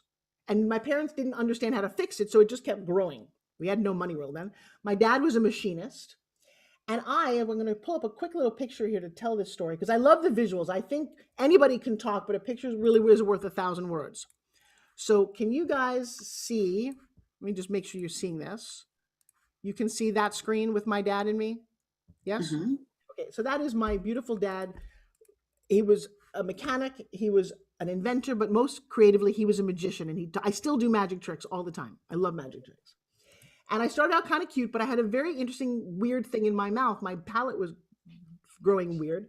And so they had to put me as an 8-year-old girl in a full set of railroad braces. Little girl. I wore those for 8 years. Can you imagine? Take a little girl, always silver in her face. But then to make it worse, for 2 years, they put this in my mouth. It's upside down. But you made me talk like this. And for 2 years, nobody wanted to be my friend because I talk really stupid. 2 years of that, okay? So now I've got frizzy hair. I'm overweight. Fast food has just hit. I got a big broken nose. I'm pretty ugly, and I'm really smart. You know what that makes you? Insanely lonely. The reason I started out wanting to be an actress is because those are my only friends. The people in television shows, Bewitched, I Dream of Jeannie, F Troop, you name it. I knew all, I knew, I can play 1960s TV trivia with you. And then I wanted to be James Bond. And I had no friends to tell me I couldn't, so that's what I wanted to do. I said, I want to be James Bond. I'm going to travel the world and have adventures. And then I would look in the mirror and go, who am I kidding? Kind of tough, right? Well, one day, my beautiful dad was working on one of the printing presses that he designed. He slips and he cuts off the whole front of his hand. And he ends up in the hospital. He spends 3 years there, 15 operations. My mom comes to me one day and she said, kiddo, I'm really sorry. We have no money for college. I didn't know that we had no money for anything. Now, here's the funny thing about what I'm going to show you here. So imagine I'm in the hospital, my braces had just come off, and I'm still looking kind of nasty. And she says, well, we have no money for college, but there is a beauty pageant in town, and they're giving out a scholarship. And we looked at each other and thought, yeah, that's not going to happen. Thank you, Mom, for that little vote of confidence. And the reason I say that is because back when I was growing up, there was a standard of beauty. She looked a lot like a Barbie doll. Remember that standard of beauty? She had a very tiny waist, which is interesting because he had no private parts. So I don't know what standard of beauty we were talking about back then for little girls to understand. But your hair was part in the middle. It was straight. It was blonde. And if you weren't that, you weren't traditionally pretty. And I bought into that like a lot of us did. Well, we're talking about this pageant as a scholarship. And my dad's doctor turned to my mother and said, you know, let me fix your daughter's nose. Now, in the grand scheme of everything, that's not a whole lot, is it? But sometimes it is. So he did that operation. And a couple of days later, there I am. Do you notice that my smile went from upside down to right side up? That my face, you could see my eyes. I'm really not quite sure what magician he was. But I looked in the mirror and thought, oh, okay. And I got up enough courage, I borrowed a hand-me-down bridesmaid's dress, and I entered this Miss Teenage America pageant with the only thought in my head that I need money to go to college. I want to make my family proud. We have suffered so much. This just isn't fair. And I walked into the first meeting with 500 girls and held my dad's good hand, and I said, one of these girls are going to be on TV with Bob Hope, and it's going to be me. That's a ridiculous statement. Or is it? It was auditions for weeks and weeks, and the finals ended up a lot like this. There I am in the bridesmaid's dress, and I won. I became Miss Teenage New York after being one of the ugliest kids you'd ever seen. Now, here's the funny, and thank you for that, because it's a good story, but here's the weird part to the story that you need to appreciate. I go off to Tulsa, Oklahoma in 1977, and there's Bob Hope. He's the most famous comedian of our time at then on NBC, and I'm in this competition. And you would go, wow, Forbes, you are so lucky. That's so awesome. Congratulations. Except that it was the worst week of my life. You go, well, why? Number one, I came from New York. And I'm from New York. You know, my family, we all talk like this, right? It's in Tulsa, Oklahoma in the 70s. And all those little girls want to be in pageants their whole life. And they're that, you know, that kind of girl. I'm not putting her down much. And she's like, you know, y'all have the funniest accent I ever heard. And I respond, what the fuck are you talking about? I don't have an accent. This is not an accent. This is how I talk. So we all talk. Well, they didn't like that. And then in the old days, they used to be able to ask private questions like your religion or things. I mean, right now we can't even figure out what sex you are, but imagine if you had to write down your religion. And apparently being Jewish back then was horrible. It was. And all of a sudden people would throw things at me and say, you know, we like you. You're nice even for a Jew. How come all the Jews in my town are rich? You know, where's your horns? And I don't know what, I'm 16 years old. I have never experienced hate and prejudice. I didn't even identify with being Jewish. In my neighborhood, we were all white. It was Italian and Jewish, pizza, pasta, and matzah. And I was very inclusive. Well, let me tell you something. You know what this taught me? This taught me about diversity way back then. And one of the things that came out of it was that I ended up being the foster mom for 12 years to a little black kid from South Central because I was out there to prove that don't let anybody judge you by what they see. They don't know you. Shame on them for being so shallow, and don't walk away from those people. To end the story, that little girl does go to college. That's me graduation day. That's my mom. Now, my mom always weighed like 260 pounds, was diabetic. And I said to myself, again, the decisions you make in your own head, I love you, Mom, to the end and back, but I'm not going to be like you. And that Forbes Riley here is 10 years older than my mom was in that photo, because I said that's what I wanted to do. All right, so to wrap up the whole story, so I go off, so I get this role of Rosalind. I'm sitting down and David Richman's telling me all these things. And I'd only known these things in my heart. I thought I was talented. I thought I was special. I thought I could matter. I really did. My parents did. They instilled that in me. But everyone made fun of me and everyone looked at me and it just got worse and worse. And he looked at me. He said, "You're my ideal Rosalind." And I looked back at him and you know what I saw? Professor David Richman was 100% legally blind. He never saw all the bullshit that everybody else only focused on in my life. He saw the real me. He gave me enough courage to call my folks and say, I'm going to be an actress. I really am going to do this. And the first feature film I ever auditioned for at a Backstage magazine, I landed. It's a movie called Splatter University. And I'll tell you what, you guys can find it. It's to this day, there are still people who love it. It's a cult classic. You know, I'm pretty proud of it. This is a little peek of Splatter University. It's kind of the funniest. And that's me in my very first movie. Late one night. We're not sure how or why it happened.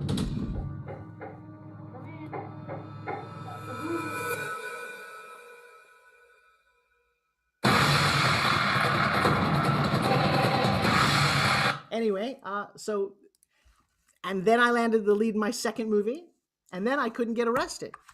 I don't know what happened. You know, it's funny. I was moving along and things were great. And I'll tell you one more crazy story, then I'll take some questions. So here's what I did.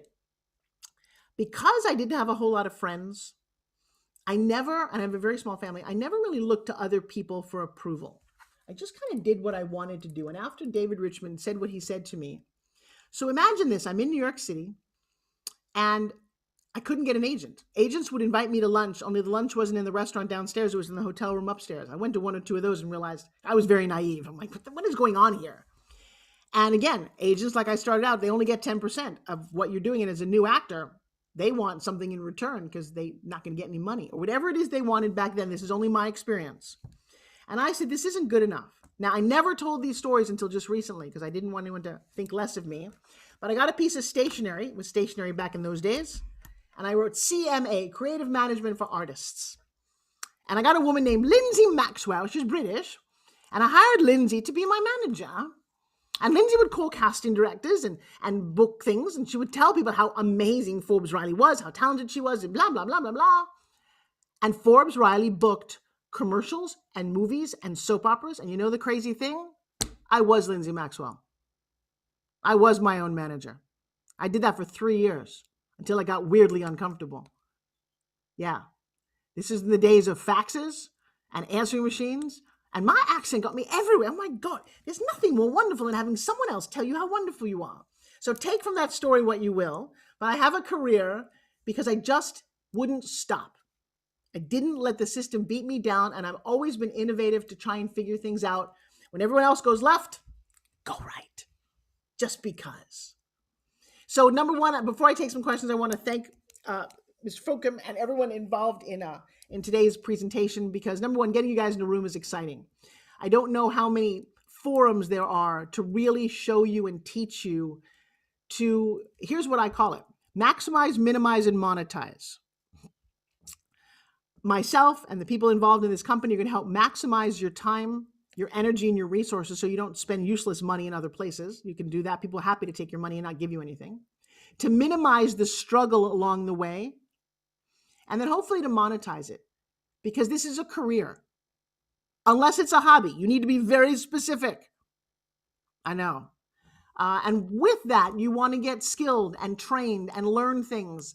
And you will continue. If you're smart, you will always be in school. You'll be in an acting class, but you'll be in a business class. You'll be in an improv class. You'll be in a writing class. You'll be in a producing. You will always be learning and networking, and you don't get to stop because nobody needs to find you. Oh, I hope they call me.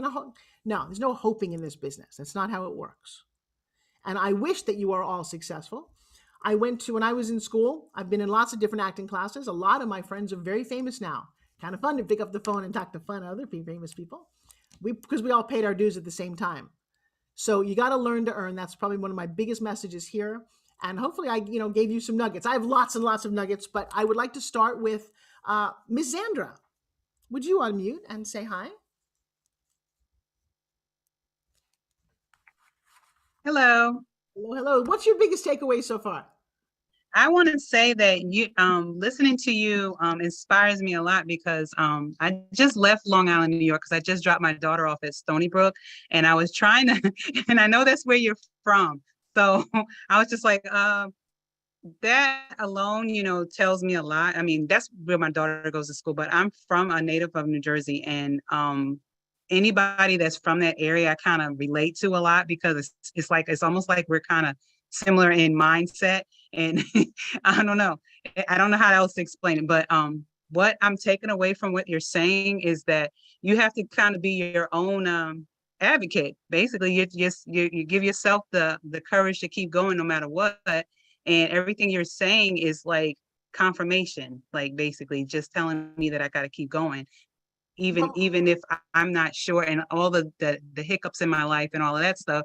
That's like on the side, and you have to just keep going forward no matter what. So yes, just listening to you, the fact that you were your own advocate, basically being your own manager, that was something else right there alone. I was like, I didn't even think of that. That's a good idea. well, I know. Now here's the next question, and Zandra, thank you for that. All right, I got a couple of questions for you guys. Number one, I teach I had a pitch class on Sundays. It's 2 hours long, and I'm happy to give it to you all for free if you want. I don't want to sell anything to you guys, but if you write this down, www.ask Forbes Riley, Sunday at 5:00, there's skills that you need to know. One of the skills I'm listening to Zandra is this verbal skill of communication. Now, Zandra, can I just pop in and coach a little bit? Would you mind? Sure. So here's something we never say in my world. That would be the word trying. Stop using that in your vocabulary at all. You know why? Because it's an out. It's an escapism. You do something, you either succeed or you fail. Own your failures, learn from your failures, and move on. But most of you are like, oh, well, I tried. I don't really care what you tried to do. Now, just so you know, if you guys, and I think Michael and company has said, hey, Forbes, we want you to coach a little bit. Let's be really clear about me as a coach. A friend loves you the way you are. Forbes Riley loves you way too much to leave you that way. And I coach all day, every day. It's one reason my kids are successful. And yeah, and I'll tell you what. So I'm going to start here coaching everybody in the room. Everyone okay with me coaching? You raise your left hand. Say, yes, we want this. All right. My first thing, I'm going to nail most of you, 90% of you. When I gave you the opportunity to ask a question, you didn't raise your hand. So I'm going to ask, and don't do it just yet. This is not about, I want you to learn the lesson of what you chose to do and not do. Nobody else chose to be their own manager. I did that way back then because I saw an opportunity and how to leverage it when most people don't see that. So I don't think that you are thinking about, why would I ask a question? You might say to yourself, I don't even have a really good question. Wrong answer. You're in a business where, do you think that if you knew me or I heard your voice or everyone else in the room got to know something about you might help you? Oh, didn't think about that. Yeah. Yes. So 3 things that I live by. I live by research, strategy, and leverage. Research, who's come before you, who's like you, who's different from you, what they want, what's available to you. Strategy is not playing the game, being in their game all the time. It's looking at the game outside and where do I fit in? Have you really stepped out? And in Zandra's case, say, look, I'm a woman of a certain age, a certain this, a certain that. Who are the characters that I can play? What am I right for? And go after them. Okay. Oh, wow, that's a strategy. And then who can you leverage? Who can you? So I have a lot of these things. I tend to think outside of the box for all of you. And so just put that in the back of your head about what you chose to do or not do. Miss Emily, you have been so supportive listening to me there. Will you unmute? Thank you so much. So nice to meet you. I've enjoyed listening to you and inspiring. It's been awesome. So I'm 42 years old. And I've always loved the arts since I was young, and everything from acting, singing, and I'm willing to do service and be where I'm needed. I realize I'm not cookie cutter, but for someone who's already at my age and I'm literally just, dabbling, back when I was a kid, you thought, oh, you have to live in LA to try to do anything like this. So basically my question, I'll get to the point. Sorry about that. At 42 years old, and I'm just getting into it, what would you mainly focus on if you were in my position now? Stop saying the word 42. You said it 3 times. Okay. That's the first thing. Okay. I say my age to make a point to you. It's very it's confusing to a lot of people because I can't play 60s. I don't look 60 on 60. So I appreciate the level of, I know why you asked, but that's the first thing I would recommend. The second thing is I'm listening to you, and what you're lacking right now is the clarity of what you want.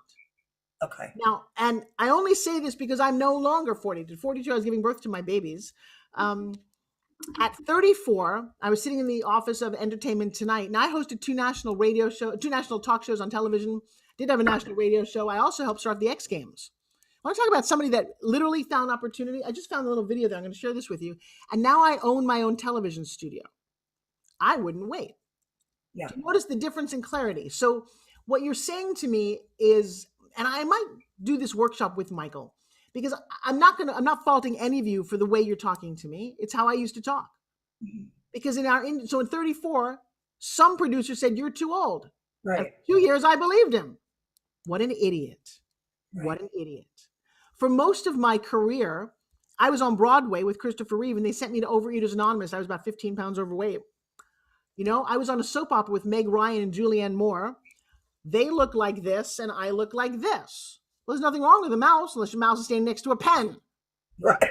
And so I was overweight. I was not good enough. Now there's girls on cover of magazines who are packing on 100 pounds. There's plus size model mannequins. And I'm like, oh my God, if I were growing up then, not now, I wouldn't have hated my body for 30 years of my life. I got on every diet and tried every pill and almost killed myself doing it. Now it's accepted. So number one, you have to, at this point in life, go, Emily, what do you want? The fact that you can sing is irrelevant. Because a lot of people can sing. If you want to sing, go to karaoke bars. Right. Do you want to be a singer? Do you want to make your mark? Do you want to go out to Nashville? Do you want to be a writer? Do you want to be a fashion model? Newsflash. If you're not 5'11", 21, and 5 foot, don't say, but people come all the time, I want to be a model, but you're not. But you could be a commercial model. Do you know what that industry looks like? Have you done your research? Yeah. Because now when I look on television, especially for all of you who don't look right and look left and up and down, none of you look like anybody else. Today, that's the most exciting news. Growing up, when that wasn't such a good idea. So now you turn on diversity is in. So if you are different, older, younger, whatever size, this is your time. But to do what, Emily? I love doing theater. I just went to Broadway and I realized that I haven't done theater in 19 years and I want to go back and do that. Yeah, I really discovered that I love acting, theater, talking, public speaking. So there's just so much. No, there's not so much, because Emily, you can't eat the entire buffet. Okay. What you want to do is decide what you want and then go for it. So, and you got to literally put them all on the wall. I love public speaking. I love this. Okay, pick one. Well, I'd like to do theater. Well, odds of you getting cast in a play are hard. And then at a certain age, you get old, certain characters. Why don't you figure out the play that you want to do and produce it and star in it, or do the short? Like I said, this is the time. It's your responsibility. You get to act. You get to be anything you want, but you can't wait, and you can't have the mentality of there's so much to do. You don't have time on the planet. Pick one thing, do it, succeed or fail, move on to the next thing. Write a book or don't. Do a stage play or don't. Do a stand-up act great. Try all of these things, guys. I think what you're going to come to understand from me is I just wore so many hats. My biggest problem was that I didn't focus. I was an actress and a host. I mean, how does somebody like me who knows nothing about sports end up hosting the X Games? Yahoo, buckaroo! Ready? Down the entire mountain. Used to play a little two-man in the sand in Hawaii. What is the difference in the snow here? Obviously, the traction. No, there's no difference. Those guys are wearing shorts. So that's interesting. I'm sorry. That's an interesting moment. Watch this for a second. And they're right over here. They're in their bare feet. There's no difference. Diving, no slamming. It's just a little colder. When you dive in, your nose gets cold. Okay, so this is a really interesting story. How did Forbes Riley, who has no idea what a sport is to save her life, end up hosting, and we fast forward to this, the X Games? No one knew what this was in 1995. and I showed it to you a little bit backwards, but here is the best of the X Games, and some of you will remember. 13,000 feet. Ooh, I'm Forbes Riley. I'm Stuart Scott. We'll be Extreme again tomorrow, 12:30 Eastern on ESPN. Okay, that was probably the biggest job available to anybody. So here's what happened. I don't want that job. I don't even know that job exists. So go back to that very first person video. I used to work for Club Med. I used to design games for Club Med because I wanted to have vacation for free because I had no money. When I came to New York, I love there was an ad in the newspaper for somebody who worked at Club Med to create a bar party. Well, I don't drink. I didn't even know what it was, but I went to, that's the other thing, show up often. And this guy had an idea to take anybody ever ski? You see these lift towers? To put billboards on lift towers and sell advertising. And they advertise things like tequila or Chevrolet or Lipton soup. And they wanted to go in the bar at 4:00 when skiing was finished and do a party to celebrate this. And they wanted it to be like Club Med.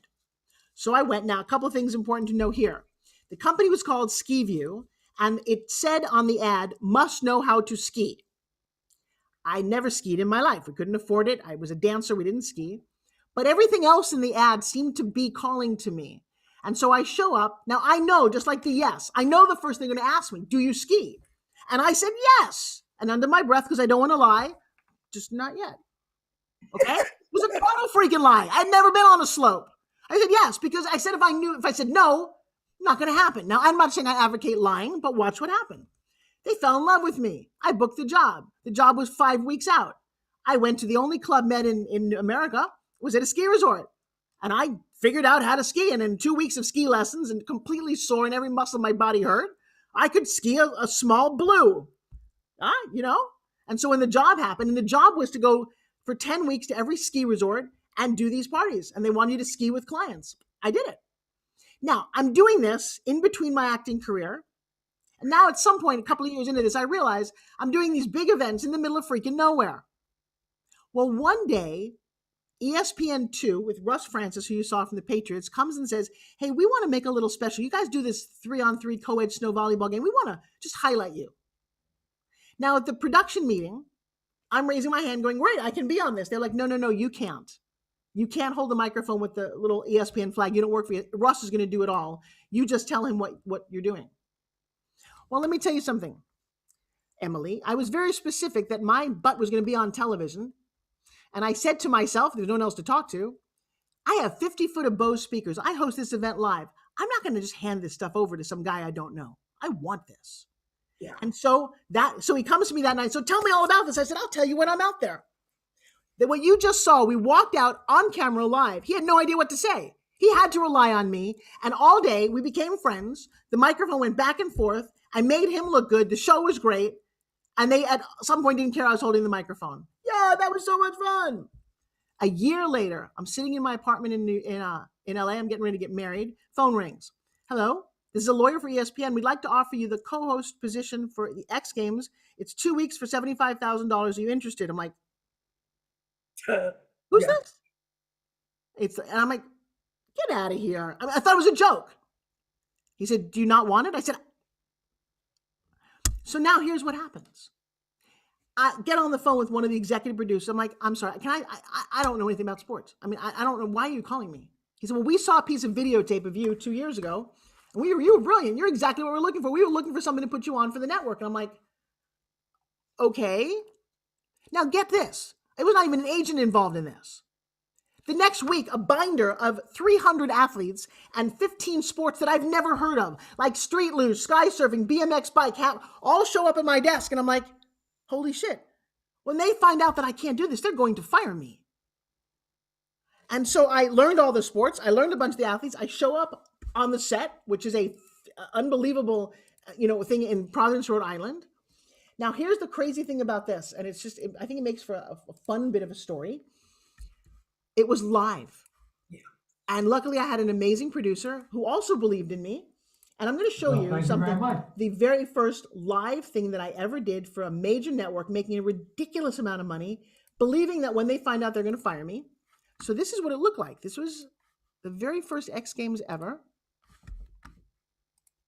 Port Adams was built by the locals to repel British invasions. Fittingly, Rhode Island was also the first state to dismiss the king and declare its independence. Some 200 years later, well, for over 400 athletes from 6 continents, this is it. And on this show, every night except Wednesday, a review of the day's best and a look ahead to the next day. Sharing in on the fun, my Extreme Games partner in crime, Forbes Riley. Oh, Forbes. Hey, Stuart, believe it or not, this place was not just constructed for the Extreme Games. Okay, now I gotta stop you. That girl has never done sports. She's never done live. She's never really been on camera ever. But you don't notice that, do you? No. Night except Wednesday, a review of the day's best and a look ahead to the next day.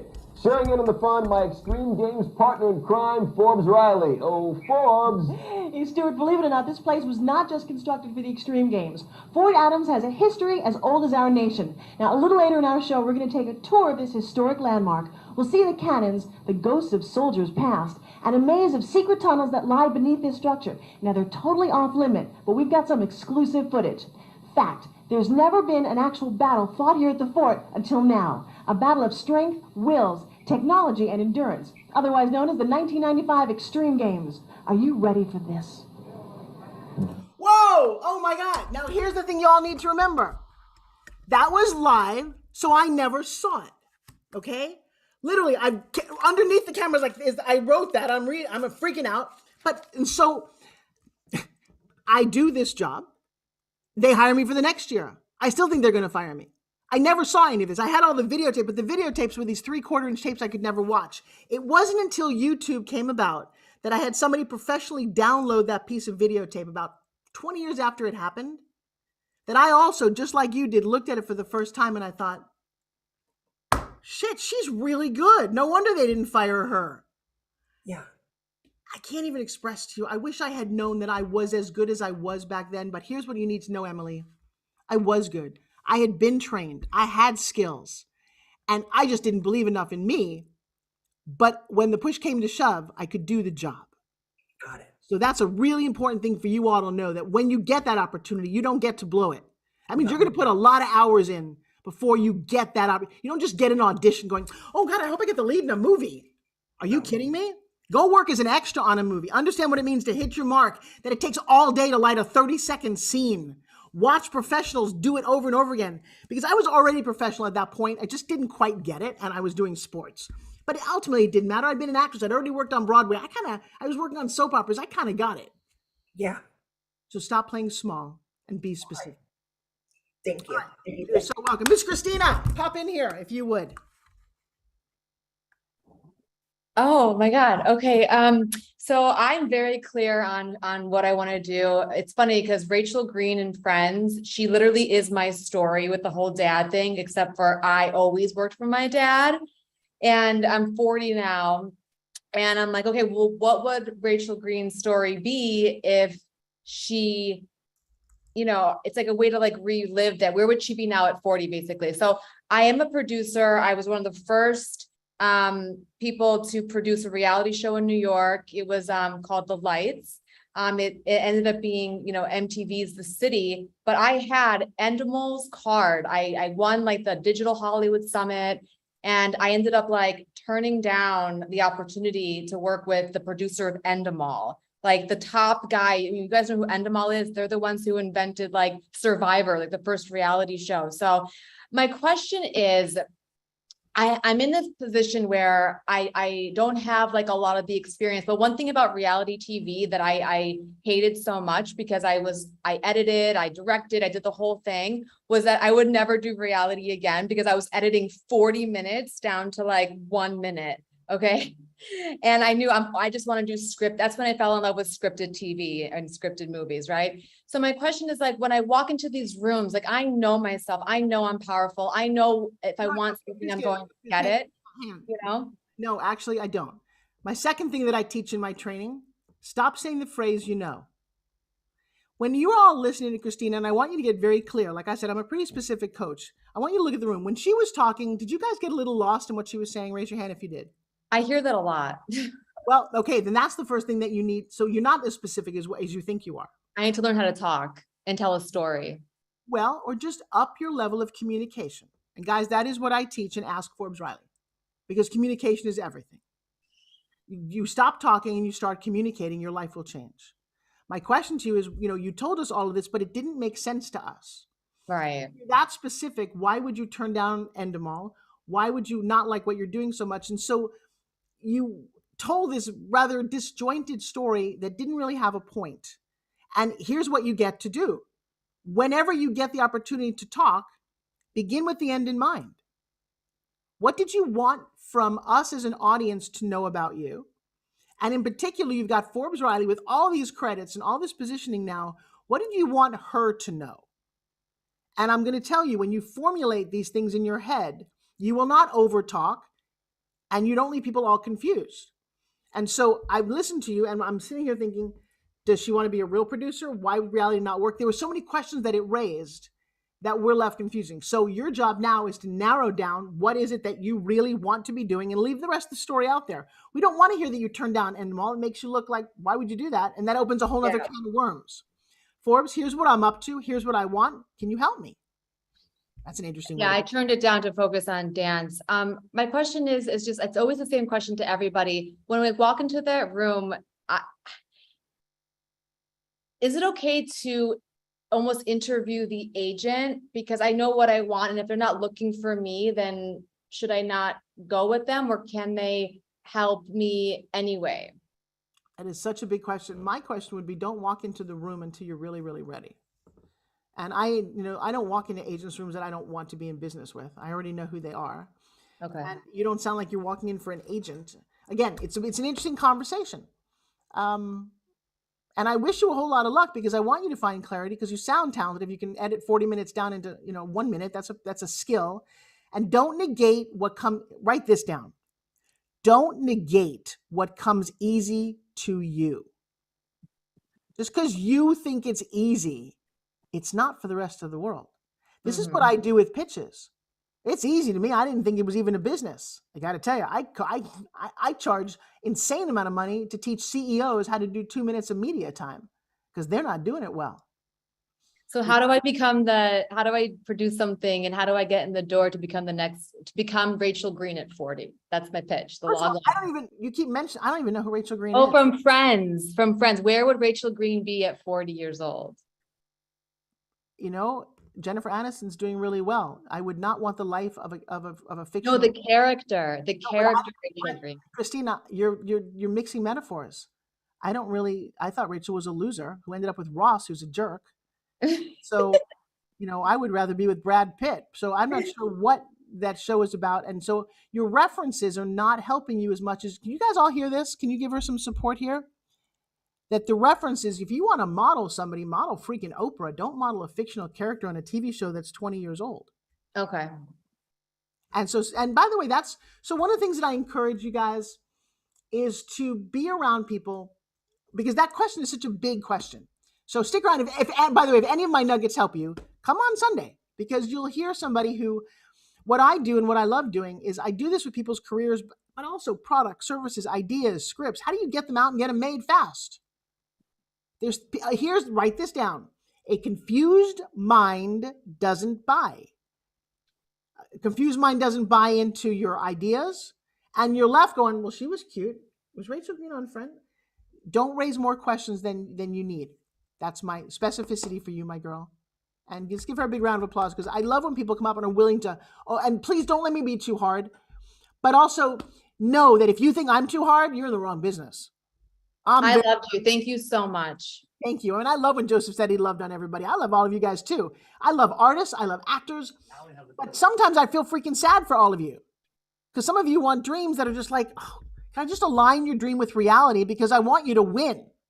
Winning looks like getting money, getting roles, influencing people, being asked to speak. Clarity. That's what I want for you guys. And I know I see that our hands just turned off. We may in fact be at the end of our time. I said, well, here's what I want you to do. So Michael, they've given me an opportunity. This is one of the first times I've talked to a group of actors as a successful businesswoman who was an actor. Kind of an interesting, but I love my acting part. So if this was interesting to you, or you want more, will you reach out to Michael? Will you reach out to these guys and say, hey, this is what I'd like to learn from her. Or I would like just to let them know what you're interested in, because we're just formulating this cool experience. The last part of this, I'll just share with you real quick, is because I've been successful, not only with my own fitness product and all the trials and tribulations of that stuff, but I own a television studio. So I own and I built because this is what I wanted. And I'll tell you what, it was a big undertaking, but it's here in St. Pete, Florida. And then we produced a national talk show from it. Well, why not? You own it. How cool would that be, right? And so Forbes Living, let me just put this right here. I'll just give you a little insight into that. And again, we're talking about maybe we do something with this. Who knows? But if it's interesting to you, let them know. Because it's, this is new and exciting for us too. So this is my studio. Sorry. I built the studio and I built it and I said, if you build it, they will come. It cost me a lot of money, a lot of time. And then these producers said, yeah, we're going to do a real reality show with you, or talk show, and here it is. Hi, everybody. I'm Forbes Riley, and welcome to Forbes Living, where we make the world your stage.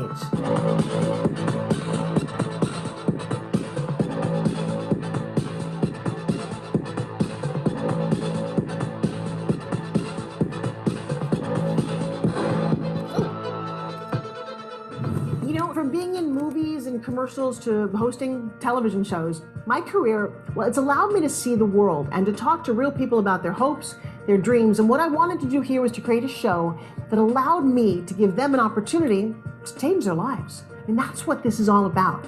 So that is a space that I own. So one of the things I want all of you to take away is, man, she's not focused at all. She went from sports to infomercials to acting. Yeah, don't do what I do. Do what I'm telling you to do. Because I'd maximize and minimize a little of my journey, but that I'm also as diverse as a lot of you think that you want to be. So I do have answers for you. And if we can delineate that, if we can have class with that, if we can see you in LA, let's have some more fun. So what do you think about that, my girl? Was that good? We think that you're absolutely amazing, first of all. How many of you would love the opportunity to get to see Forbes in Los Angeles, in Hollywood? On a scale of 1 to 10, how amazing would that be? Even more than that, who would love the opportunity? I don't know. If we opened up the opportunity to shoot in that amazing studio that you just saw, do you think that might be life-changing? Yes? Yes or yes? Do you think that would be life-changing? Yes or yes? Awesome. Oh my gosh, Forbes, that was amazing. I know Alicia Kabak is on here and she has a couple questions that she would also like to ask you. So do you have just like 5 more minutes to answer some of Alicia's questions? Absolutely. Hi, Forbes. It's funny because as you were speaking, I had Dragon, who works with Tony Robbins, texting me. He wants me to tell you hello. And I just told him, you are my spirit animal. I love you so much. And we seem to have gone to the same school of like blunt. I mean, like you are beyond amazing. And listening to you, I have to tell you, I've been studying you. Which sounds creepy, but also really cool because I wanted to be ready for today. And one thing that really stood out to me, I mean, there are many things that stood out to me. Number one, you had twins at 42. I just recently had a baby at 44. So I completely resonate with your struggles and I'm reading your bio. And one thing I really wanted you to go over, and I'm sorry I'm so long-winded, I'm just really excited to talk to you, is perseverance. I mean, your name is synonymous with perseverance, never giving up. But you've also risked everything to be who you are.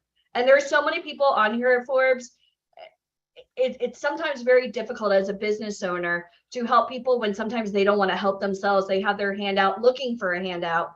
Can you go over perseverance and like taking massive action to help turn these dreams into realities? Because I read on here where you gave up, like you remortgaged your home and you did everything for Spin Gym and you went all in. You took massive action to get where you are.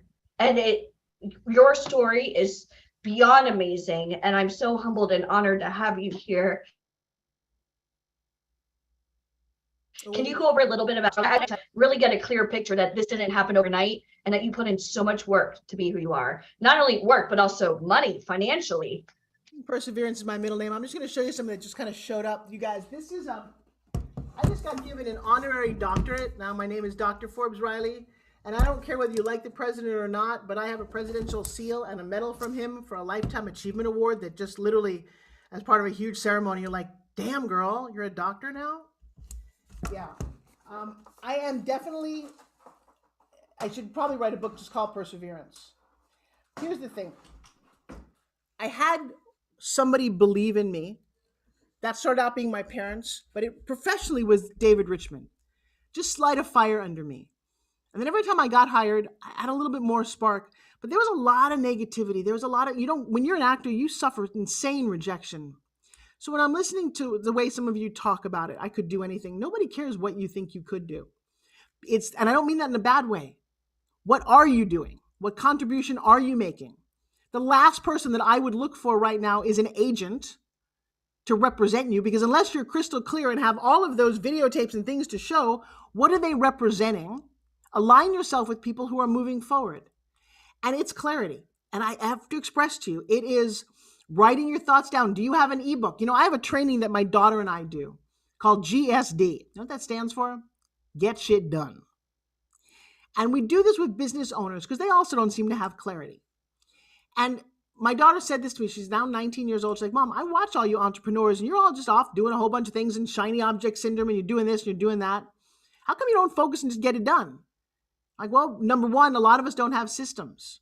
You know, we're in the world of the internet. Do you have systems? Do you all have an ebook that talks about what you love to do? And not maybe just as you as an actor and an artist, but you have some passion that you're doing. Put that out there. Do you have a little course that teaches who and what you're doing? Are you building an email list? Are you building a social media following? All those things are available to you right now. You're going to get knocked down a lot. Great. Or go get a job and build somebody else's dream. You don't have to do this, right? And you need to get really clear that your success is your choice. Now, for 20 years, I could probably count the number of nights where I cried myself to sleep. And yet, that's not who I am today. Number one, I went to a massive personal development training when I was 31 years old.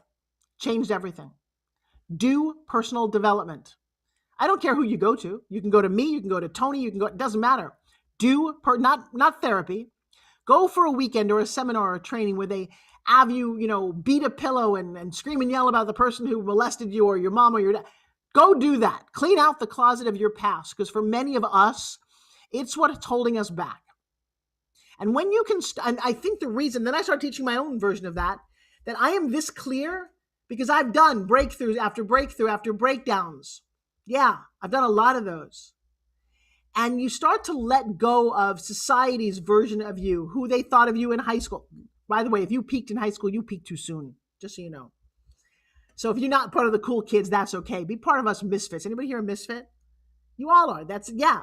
And then find heroes. I'm looking now, by the way, Joseph James did not have to stay for this presentation. He did his thing. He could have left. A lot of people would. But he is a learner. He's an earner. He felt me out. We're friends on Facebook. So I'm going to support her. That's what real people do with each other. Be part of groups and masterminds and have a coach. I was in business with Serena Williams many, many years ago. I was doing a cool towel thing with her. And I only knew her as the greatest tennis player ever. And she said to me something I didn't understand. Because I'm not a sports person. I've never been on a team. Men are all on teams. They do baseball and football and hockey. And you know what girls do? We do beauty pageants. We look at each other and go, oh, you're prettier than I am. We're so shallow and so silly. So I never had a coach. I didn't know what a coach would be. And she said, I have 5 coaches. I was like, what do you mean you have 5 coaches? She said, I have a food coach, a fashion coach, a money coach, a this coach, and I have a tennis coach. I thought, you got to be kidding me. You're the greatest tennis player there is. Who's going to coach you? And she said, he's like, you don't understand. No, I don't. She said, here's what it is. I'll be playing, I'll be doing, and all of a sudden my shots won't go where I want to. And I start looking all over what's going on, like we as entrepreneurs, or, what's going on over there? My coach will walk out of the stands and lift my elbow. I didn't notice it over there. So what's the obvious that you're missing in your life? Have a teach or a coach or somebody who's not you, who is skilled, to say, go do this for a while. Well, I don't want to. Go do this for a while. I often go back to wax on and wax off. He got to be a great award-winning karate guy by what?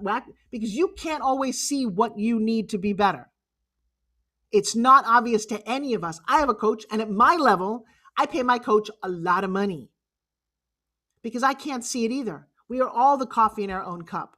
So, and then be willing to fail. I've launched some things that have definitely crashed and burned. Yay for me.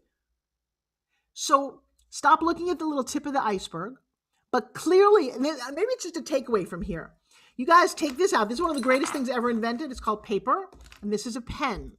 So if you don't know what this is, I'm going to tell you something. One of the best ways is to physically write it out, not computer, not typing. There's a thing about writing things. And write out, this is who I am, this is what I want to be doing, and this is how I plan to go get it. Now, if you did the first 2 and you don't have a plan, well, maybe you're in this room.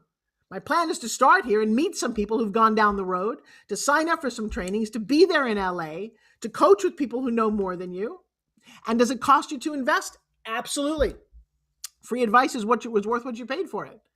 So you're going to invest in you, and you're going to discover along the way that you were your best investment.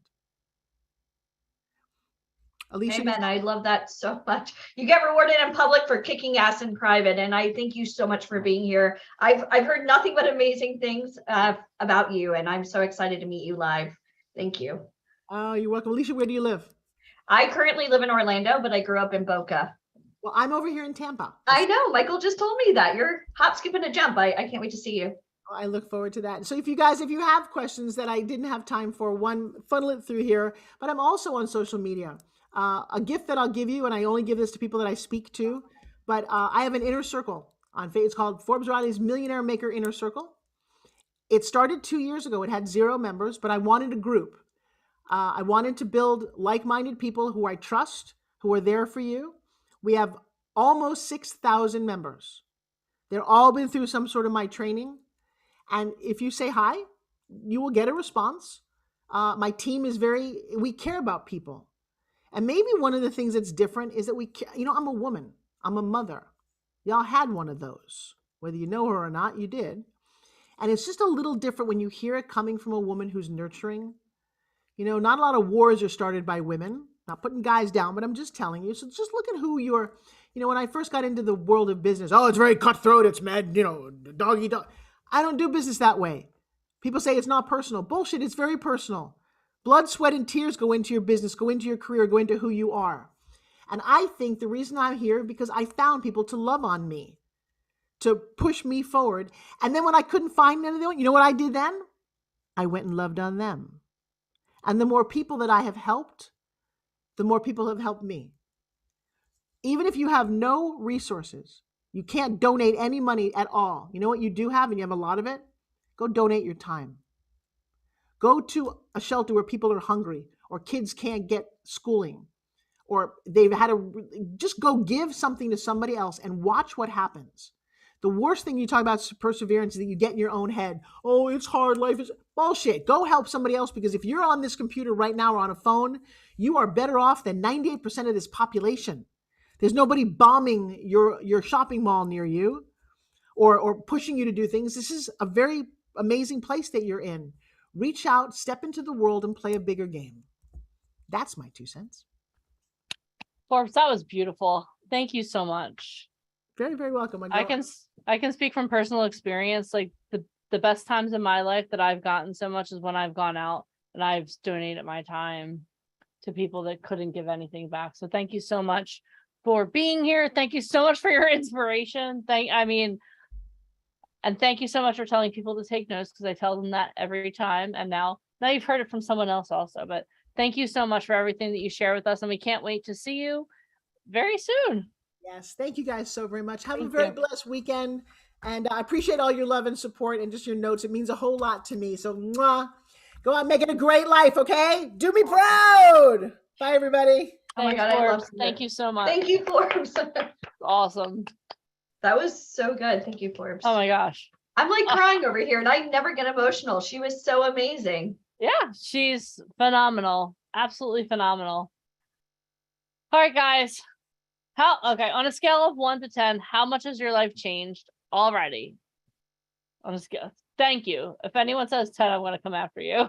Only 10. All right, guys.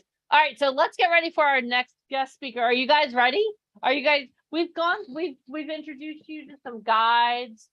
Okay. Is it okay if we switch gears a little bit to get to some training? Is it okay if we do that? Give me a thumbs up. Say yes or yes. Yes or yes. Is it okay for some training? Okay. Awesome. Well, let me introduce you to our next guest speaker. He is the co-founder of VIP Ignite. He is a 6 Tony Award winner.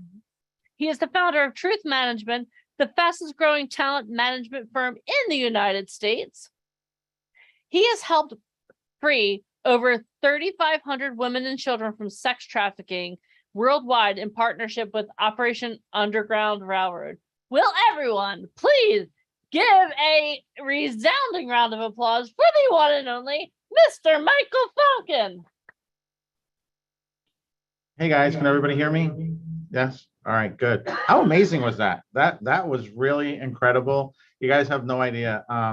I literally got the other day to spend like an hour on a Zoom call with Forbes, and I got to meet her a few months ago, and she's absolutely amazing. So for those of you who have the opportunity to maybe come to LA or to come to Tampa to work with her and to work with us, she will literally change your life in ways that you cannot even ever possibly imagine.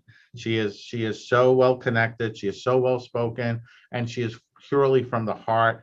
And it's an amazing day from having Joseph speak and now Forbes, and we have such a great lineup. I'm actually looking at it right now. The next 2 days are literally going to be life-changing for you. So what we're going to do is we're going to go over some different information with you guys right now, kind of do some training, because I know everybody's here for modeling and acting. So let's get that started.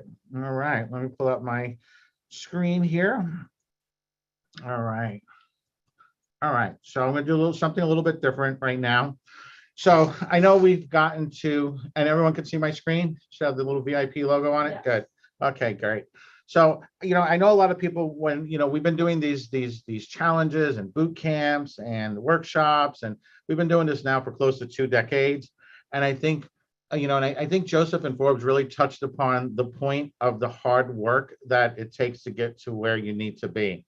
And I know when I first started my entrepreneurial journey when I was very young, I always aspired to be somebody of greatness. And somebody one time told me that you have to be who you want to be. You have to be yourself, because the person to have somebody to aspire to is great, but to say you want to be that person, it's not logical. And here's the reason why. Somebody like Forbes, she's been doing this for 40 years, right? And you say, well, great. Well, if it takes me 40 years to do this, then she's already 40 years down the road ahead of you. Like, you won't catch up. So you have to create your own brand. You have to create your own success. You inspired by the path that they laid forward, and by them teaching you the mistakes that they overcame, so you do not have to make those same mistakes, right? My history teacher when I was a sophomore always said that history repeats itself, and it's so true. And when you realize there's patterns and you start recognizing those patterns, that's when your life can really change in ways that you can't even possibly imagine. So before I jump up on the training, I kind of want to reiterate that with you guys. So what do Walt Disney, Oprah Winfrey, Sidney Poitier, Oliver Stone, and Steven Spielberg have in common, right? So when you think of these names, right, you think of some of the greatest directors, some of the greatest hosts, some of the most successful, films, some of the most iconic brands in the world have been created by these individuals, okay? But how much do you know about them, how they got started? How much do you know about the turmoil and the obstacles that they had to overcome? So I started thinking about this. I says, well, you know what? Let me put something together, and I'm going to pick some of the biggest names in the industry, and I really want to go in depth into how they got started, because if I could recognize the patterns, I can show other people how to follow those patterns and follow those steps. So with that thought in mind, let's get started. So Walt Disney, everybody knows who Walt Disney is, right? Obviously created some of the most iconic brands in the world. But did you know that he was fired by a newspaper editor when he was first starting out? Because, listen to this, quote unquote, he lacked imagination and had no good ideas. Imagine somebody saying that to a young Walt Disney, right? In 1921, Walt formed his first animation company in Kansas City, which he was forced to dissolve later on. His first animation company was actually a failure. He failed at it, okay? He was at a point in his life where he struggled to pay his rent and reportedly survived by eating dog food. How many of you guys are at that point in your life where that's going to be your meal tonight? Okay, think about how good you have your life right now.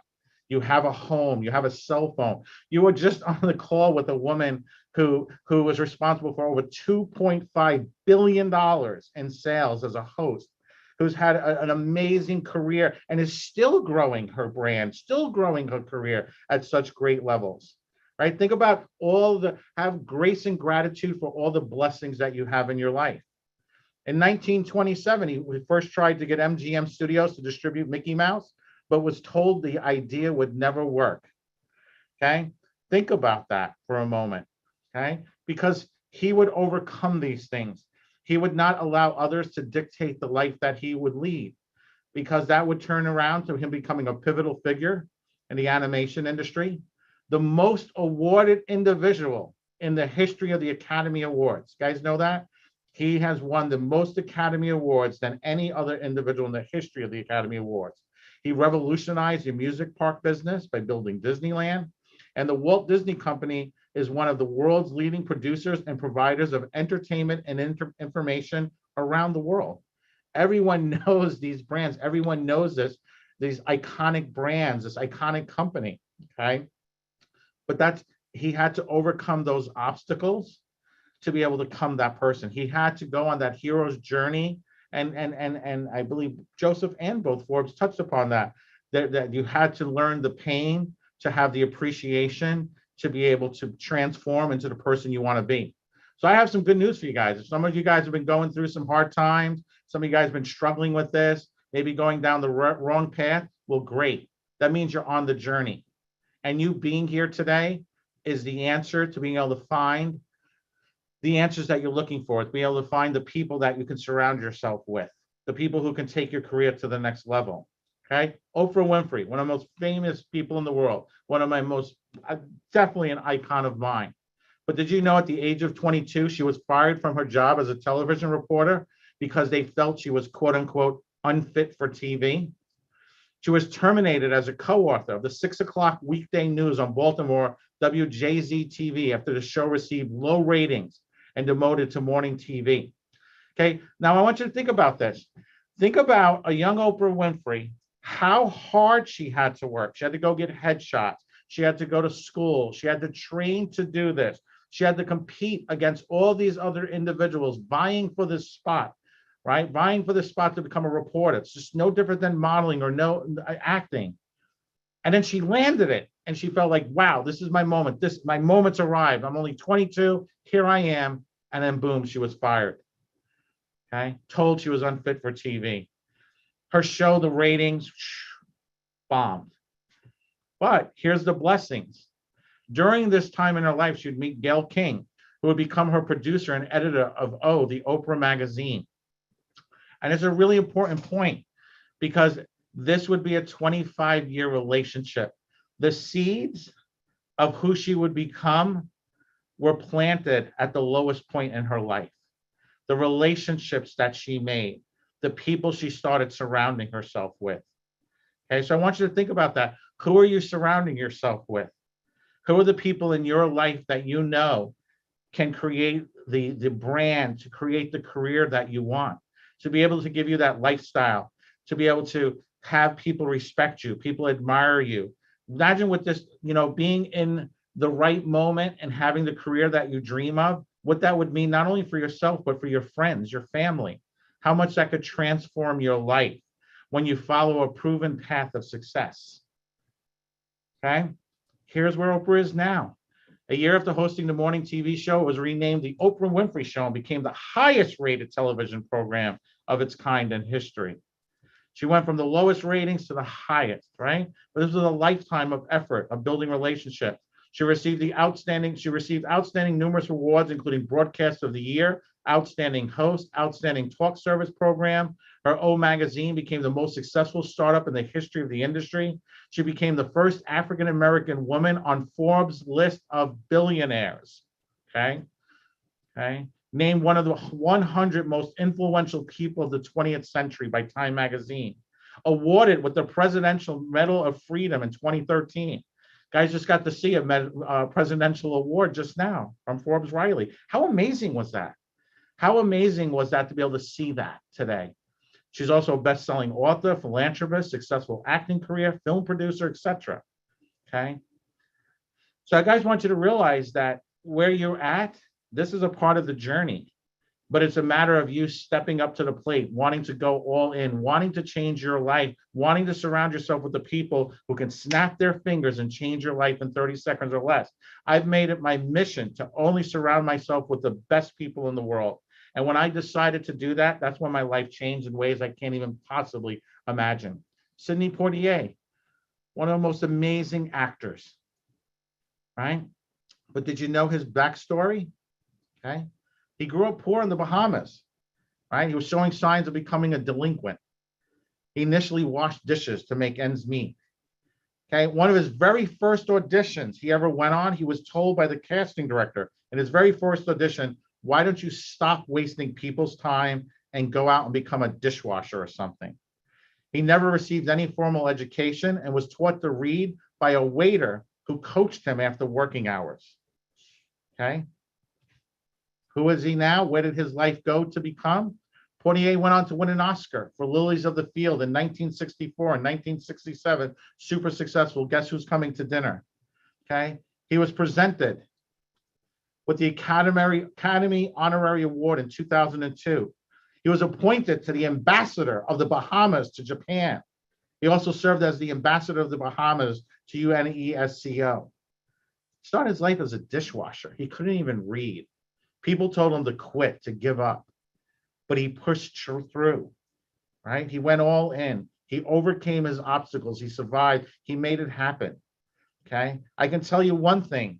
I can guarantee you there's nobody on this call, whatever the story you're telling yourself is, it is not as hard as what these people went through. You have so much opportunity to be able to change your life in ways you can't even fathom by just changing your story. Instead of saying, I can't do this, how can I do this? Change one word, change your life. Oliver Stone. He's actually really good friends with Alicia's mentor, Antoinette Stratton. You'll actually get to hear from her tomorrow. Okay, he's one of the greatest living directors alive. He dropped out of Yale to write his novel, which was later rejected by publishers. When it was finally published in 1998, the novel was not well received. I want you to think about this for a moment. He dropped out of Yale, okay? Do you know that Yale has less than a 4% acceptance rate? Do you know how hard it is to get into that school? Okay, but yet he made a decision to drop out. So he had to work so hard to get there, okay? And all he wanted to do was be a writer. Novel was not well received. He was rejected, not by one person, he was rejected by the entire publishing industry, by the entire world. And at that point, he decided to change his life completely. He moved to Vietnam to become an English teacher. Who here have ever had to make such a dramatic change in your life that you literally would leave everything that you have behind and go to another country? Guarantee you, nobody on this call has ever had to do that, right? Then from there, he still couldn't find happiness. And he enlisted in the Army, right? Let me ask you something. I know we have a lot of people in the military, and I salute you for everything you give. But there are a lot of times when people join the Army, sometimes it's at the lowest point, right? He went from Yale to Vietnam to living this whole life, and he decided to join the Army because maybe he felt there were no other choices. And then he fought a battle, risked his life. It would earn him 2 Purple Hearts. But in all that pain and all that suffering, where almost death was looking him in the eyes, that would become his inspiration for his later work that offers centers around war, such as Platoon, Born of the 4th of July, Natural Born Killers, right? All classic, iconic films in the Library of Congress to this day. He's received 3 Academy Awards for his work in films: Midnight Express, Platoon, and Born on the 4th of July. In 1992, he's the recipient of the Golden Globe for the category of Best Director, Motion Picture for JFK. He received the Directors Guild of America Award for Outstanding Directing, Feature Film, Independent Spirit Award for Best Director, and the BAFTA Award for Best Direction. A multi-award winning, iconic director, writer, filmmaker. Tomorrow you're going to get to hear from Antoinette Stratton. He's actually the godfather to her son, right?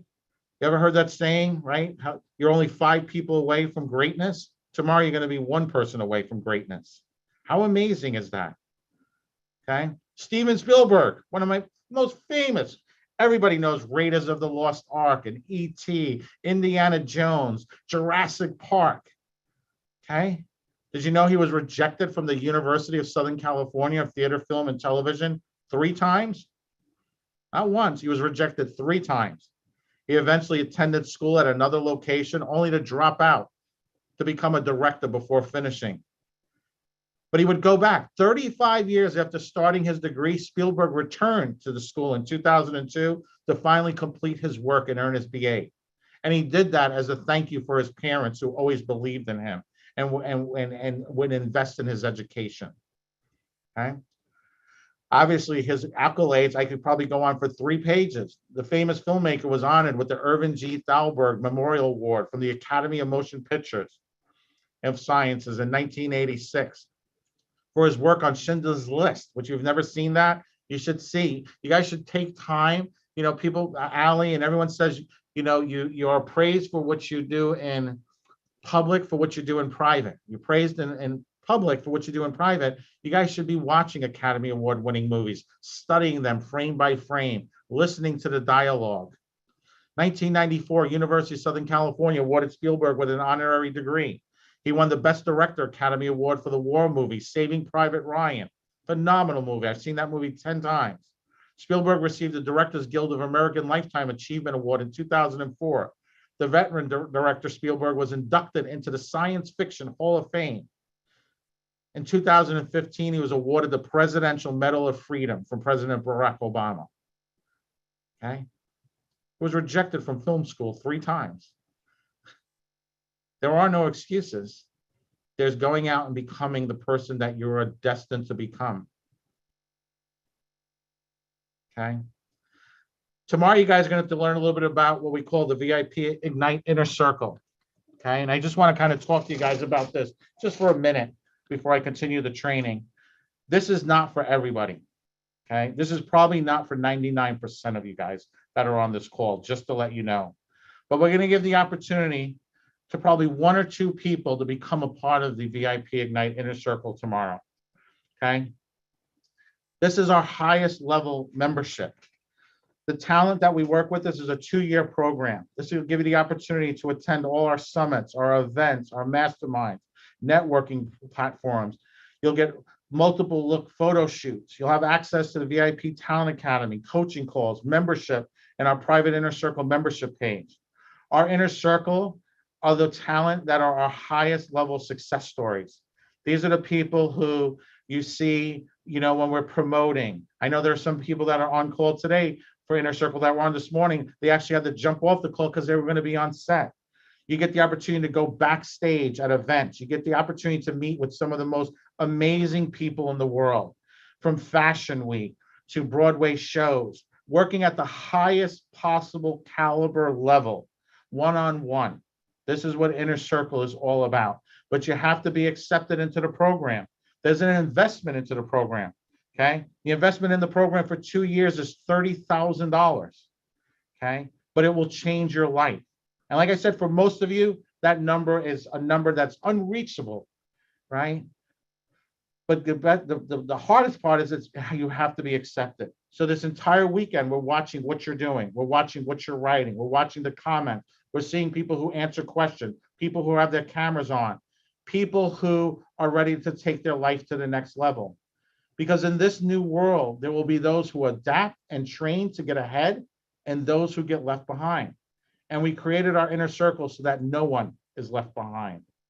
Okay, this is an unparalleled opportunity for networking. This is limited to an exclusive group of serious talent worldwide. Our Inner Circle partnership provides the unprecedented opportunity to network and learn with some of the most influential people in TV, film, and fashion while traveling to some of the most spectacular destinations in the United States and beyond. Okay, you'll be able to create the stories that you will tell for a lifetime. The VIP Ignite Inner Circle partnership is an opportunity to receive a personalized level of coaching and exclusive opportunities from our highest level industry experts. You'll have access to attend VIP Ignite live events whenever you want, as often as you like, anywhere in the world. And of course, you're going to be treated like a VIP when you're there. Go behind the scenes and have the most exclusive level of access to private events and opportunities only others dream about. Okay. We're looking for a few dream clients. We want to work with the best people. Okay. If I'm going to put effort into you, I want to be able to be happy. I want to be able to work with somebody who's coachable, somebody who wants to do these things, somebody who I can trust to bring into my world, to Alicia's world, Denine's world. Okay. Meeting with some of the most amazing people. I want to be able to sit down at dinner, okay, with a Forbes Riley, with a Steven Spielberg. I want to be able to have those people there. You know, we're planning an Inner Circle event in San Juan, Puerto Rico. We're planning on getting a private jet, doing a mastermind on a private jet to San Juan. Imagine sitting on a private jet, okay, with some of the most influential people. There's nowhere for them to go, and talking about your career. Imagine the video footage that you can show when you're going on castings and auditions, how much something as simple as that would change your life, okay? Because we will personally work with you one-on-one in your career to help double your opportunities, auditions, and network over the next 24 months, okay? 24 months is a long time, but every single month you put the time, the effort, and all it takes is one person to snap their fingers and change your life in ways you can't even possibly imagine. So just to reiterate, Inner Circle membership is by invitation only and is a once-in-a-lifetime opportunity to accelerate your career to the highest level possible. Tomorrow, I will go over, for those of you who would like to go through the audition process, I will go over how to do that, okay? But you have to be on the call both days, okay? So I just wanted to touch base with that, put that out there for you guys, because I know it's for some of you. Like I said, for most of you, this is not going to be available to you, and that's okay. That's fine. But for those of you who feel that you're ready to go to the highest level, those are the people we want to talk to, all right? So with that thought in mind, let's switch gears one more time. I have so many presentations to do with you guys today. You have no idea. I've been working so hard. Training, yes. Training mode. Training mode. We're in training mode. All right. So this one, some of you guys have gotten to see this before, but for those of you that are brand new, this is for you. So one of the biggest misconceptions in the industry. Oh, share my screen. Got it. Sorry. Hold on.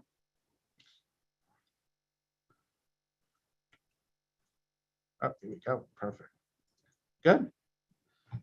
All right. So for most people who are breaking into the misconception, most people who, and I'm going to talk about modeling, we're going to talk about acting also, but I'm going to cover both topics. For most people, the biggest misconception is where they fit into the industry, right? And it comes down to their height, their looks, and so forth. So by the end of this presentation, this will be all clarified, okay? So this is diversity and being you, the science, the structure, and the framework. What type of model are you, okay? So obviously the world's changed. We all know that. The way the entertainment industry works, the way business works, the world's completely different than what it was 2 years ago, 3 years ago, definitely completely different than 5 years ago, and all the more so in the entertainment industry. Because in order for you to have an understanding to be successful and in anything in life, you need a new mindset. Because when you have a new mindset, you're going to get new results. Okay, you know, if you're still using a VCR and the whole world went digital, well, great. Then you should work at Blockbuster. Oops, that's right, Blockbuster's gone. So you have to understand the world's consistently evolving, especially in the entertainment industry. You know, I really love one of the biggest things I love about Forbes. Is she recreates herself. She creates different brands, and she really fits such a great example of what you can do to become successful, and not only in one aspect of this industry, but in so many, from whether you want to be a host, to a speaker, to a coach, to an actress or actor, to a model. And she has that really go forward mindset, because when you have a go forward mindset, that's when you're going to get new results. When you're stuck in your old patterns, and you're wondering why you keep doing the same thing over and over again, and things are not changing in your life, it's because you're stuck in that pattern. You just keep going around and around like a helicopter, okay? In today's industry, it's all about diversity. It's all about different types of models, okay? It's no longer that tall, slender model that walks up and down the runway, okay? You now have trans models, plus size models. You have so many different looks, different ethnicities now. The world's completely changed. And in today's industry, what casting directors and agencies are looking for is what makes you unique. They want a roster of different types of models, different types of actors that can fit into a variety of different roles. It's no longer one size fits all, okay? For us, we have a mother agency. Our job is to place talent with larger agencies while building their career up and getting them placed in magazines, on television shows, in films, speaking from stage, helping them working on their books, right? A lot of our talent now are working on their books. They're becoming authors, they're becoming speakers. They're doing so much more especially for the talent in our inner circle that have been with us. Their lives are expanding exponentially, okay? And our goal is to nurture new talent. That's why we do these boot camps. That's why we do these challenges, because we're looking for new faces. But the whole design of this 2-day program and why it's free is because we want to educate people. We understand, we know what's going on. We know what you guys are getting hit with on Instagram and Facebook and emails and radio and TV. And we know, because I can tell you the easiest way to be successful is to surround yourself with people with results. Surround yourself with people that actually accomplish what you want to accomplish, not somebody who's making you a promise, okay? And we're experts. Not only do we deal with fashion for men and women, lifestyle, commercial, catalog, and we're going to talk all about these social media influencers, voiceover work, TV, films, spokesmodels. We deal with all different types of talent and all different age ranges. We work with talent from 4 to 84, okay? But for most people, if you were to ask them, well, describe what a model looks like, all right? So if you would have went out and you said, hey, you went to an average person, describe to me what a model looks like. What does the average model look like? They're always going to come up with the wrong answer. This is what they're going to say. Well, they're tall, they're slim, they walk the runways of Paris and Milan, and they live this really glitzy and glamorous life. And what they're going to be describing is high fashion, okay? High fashion is actually the smallest segment of the industry. Let me give you the exact definition of high fashion. Tall, slender, and unique-looking models are typically hired for high fashion. British Association of Model Agents explained that a female model's height should reach between 5'8" and 5'11", with a 6 to 8 dress size, 34, 24, 34 bust, waist, and hip measurement, okay? And if you notice there, the word they use is unique, and I'll explain to you why they use that word. It's called unique and striking looking. On the runway, male models who wear the latest designer fashions must be at least 6 feet tall. Male models photographed for editorial and advertising purposes are required to be 5'11" to 6'2" and fit into a 40R jacket. Those are the stats, okay? Only 10% of the world's population will qualify for high fashion, okay? Only 10%, the entire industry, if you broke down the entire industry, high fashion is the smallest segment of the industry. It's only 10% of the industry. Only 2% of the world's population would qualify to be a high fashion model. And here's the reason why. Because of those very specific measurements, designers, when they're producing clothing for a show, the clothing they're making are one-of-a-kind pieces, which means they're very labor-intensive to produce, which means they're very expensive. So by having a set standard, when I'm a designer, clothing designer, I call an agency in New York. I need 10 fashion models for a show, 10 males, 10 females. Since it's a set standard, it's like a tire, right? It's just a set standard, it's gonna fit, or a doorknob, it's gonna fit. When the models show up, the clothing will fit the models with very little alteration, which means that when the show's done in New York, the designer takes the clothing, he folds it back up, ships it to London. Now, when he calls the agency in London, he says, I need 10 girls and 10 guys for a fashion show. When the models show up, the clothing will fit the models in London the same way it will fit the models in New York, the same way it will fit them in Paris, and so forth, and around the world as these designers are showcasing their clothing. The models are considered unique looking with striking looking features, okay? Which means that they don't want them beautiful. And the reason they don't want them beautiful is they don't want them to take away from the clothing. So the models, not only do they have to fit these measurements, but they can't be overly beautiful, okay? And 99% of the time, because they don't want the person concentrating on the face, they want them to concentrate on the clothing. So at the end of the day, if you take out the glitz and the glamour of high fashion, they're pretty much like not really good looking people who are just happen to be genetically lucky, and they're just walking hangers. That's it. There's nothing special about it, okay? So where is the action at? Well, if you were to ask me to describe what the average model looks like, or if you're guys are gonna get to meet some agents and casting directors and people over the weekend, they would say to you this exact answer. If you ask them, well, what do you describe to me the average model? They go, well, it depends. Well, who's the client? Is it Heinz ketchup or is it Coca-Cola? What is it? And what they're going to be talking about what's called commercial print. Commercial print modeling are magazines, billboards, catalogs, trade shows, so forth. Those are 80% of the industry. So if you look at this example here, Those are commercial print models. You can see the African-American mom with the Latino, possibly the dad with the baby. This is a stock photo ad, which means this can be used for anything. This could be used for a hospital. This could be used for a baby formula. This could be used for relationship counseling. This could be used for prenatal care, right? There's different ads. So these people fit what they're called, what's called versatile. So they can play different roles. The person who's playing the mom in this ad, she can also play somebody's sister. She can play somebody's aunt. She can play a police officer. The guy in the background can play a doctor, a lawyer, somebody in the army. He can play a cowboy. He could be on numerous shows, right? From Westworld to Ozark to Billy the Kid, right? So it's all about versatility. It's all about unique. It's all about leaning into the character that you can play, okay? So commercial print is 80% of the industry. Now, when Forbes was talking, I kind of scanned around the room. Great news. Literally 99% of you guys on this call, without kind of checking your smile and so forth, would fall into commercial print. So if you were going to pursue a modeling career, what you want to lean into is commercial print modeling. That's going to be your lane. You have to stay in your lane. Now, for some of you guys, we can take measurements and see how tall you are, but great, you could be high fashion, but it's a smaller segment. And it's a very fast-paced career. Commercial print, you can do that forever, okay? Commercial print models, here's the great news. Work many different jobs, print advertisements, catalogs, campaigns, television shows, magazines, trade shows, and much more. There are no height or size requirements to be a commercial model. Print models must have an attractive face, good skin, a nice body, and a pretty smile, okay? So this is what you want to pursue, this is the lane you want to be in. You want to go to where your strengths lie. Okay, these are all examples of commercial print models.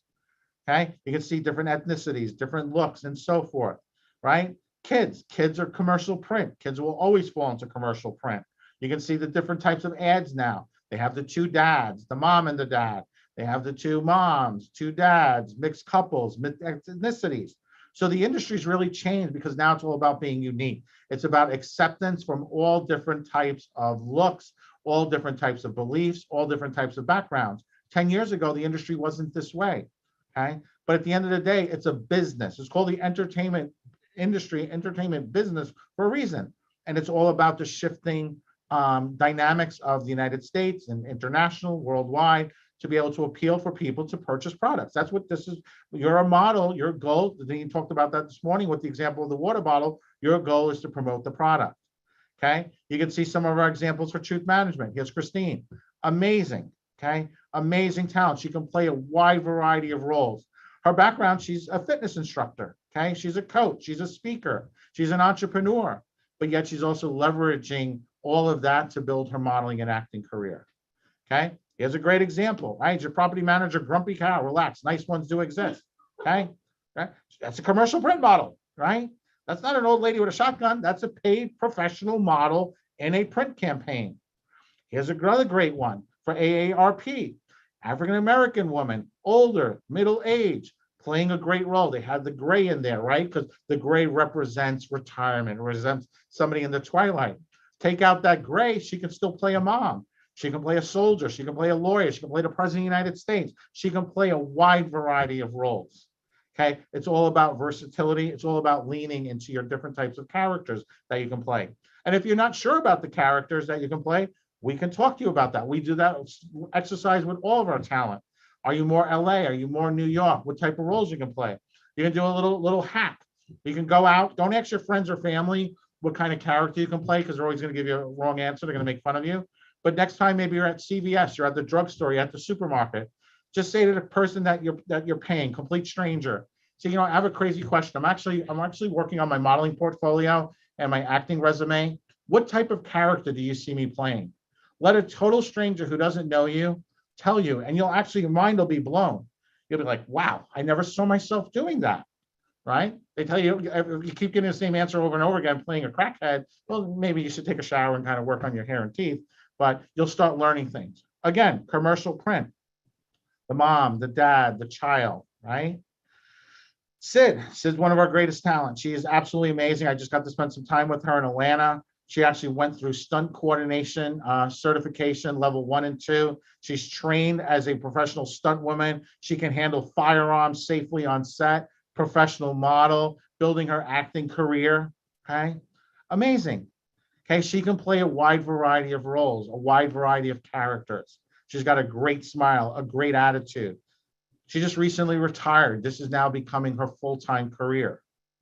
Okay, so commercial print, magazines. Next time you're out at a Barnes and Nobles, you're out and about at a newsstand, just page through a magazine. Look at all the different types of people. Not so much the covers. The covers are guests are reserved for celebrities more now than models. Okay, but look at the different ads when you're online, e-commerce, the billboards. I want you to start shifting and noticing things.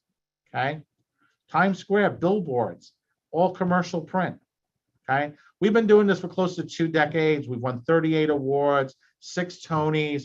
We've accomplished so much. We only work with the best people in the industry because we know that if you want results, you need to work with only the best. And it took us a long time to be able to build these relationships, to build these connections. And that's why we're selective of who we want to work with, because we only want to work with people that we know can be successful. If we know that you can't be successful, we're going to tell you. We're going to be honest with you. Maybe you could work on your smile. Maybe you could lose some weight. Maybe you need to change your attitude, change your mindset. Okay? I'm not a mindset coach. I'm not a relationship coach. That's not what I do here. I've been broke and I've been rich. And let me tell you something. Write this down. Broke sucks. Okay? Okay? But when you shift your mindset and you surround yourself with the best people, your life will continue to move forward progressively. Okay? Another example, commercial print, billboard. Here's some of you guys are going to get to hear from Ryan Colby. He's a powerful agent in New York and LA, one of our business partners. These are some of his talent. Okay. These are editorial. These are commercial print editorial. Okay. There's subdivisions. This is for a Korean clothing line. The talent shot this in New York. This is what the great thing is for people. It doesn't matter where you live anymore. Location doesn't matter. Age doesn't matter. Experience doesn't matter. Okay. All those things are just stories you're telling yourself. Because I can prove this over and over again with our success stories. Our talent that we represent are throughout the United States. Some of our talent are in the smallest towns in this country, but yet they're still one of our biggest success stories. Again, commercial print. Here's James. James started with us. He lived in a small town. The town was so small, they only had one traffic light in the entire town. It was a barista at a coffee shop.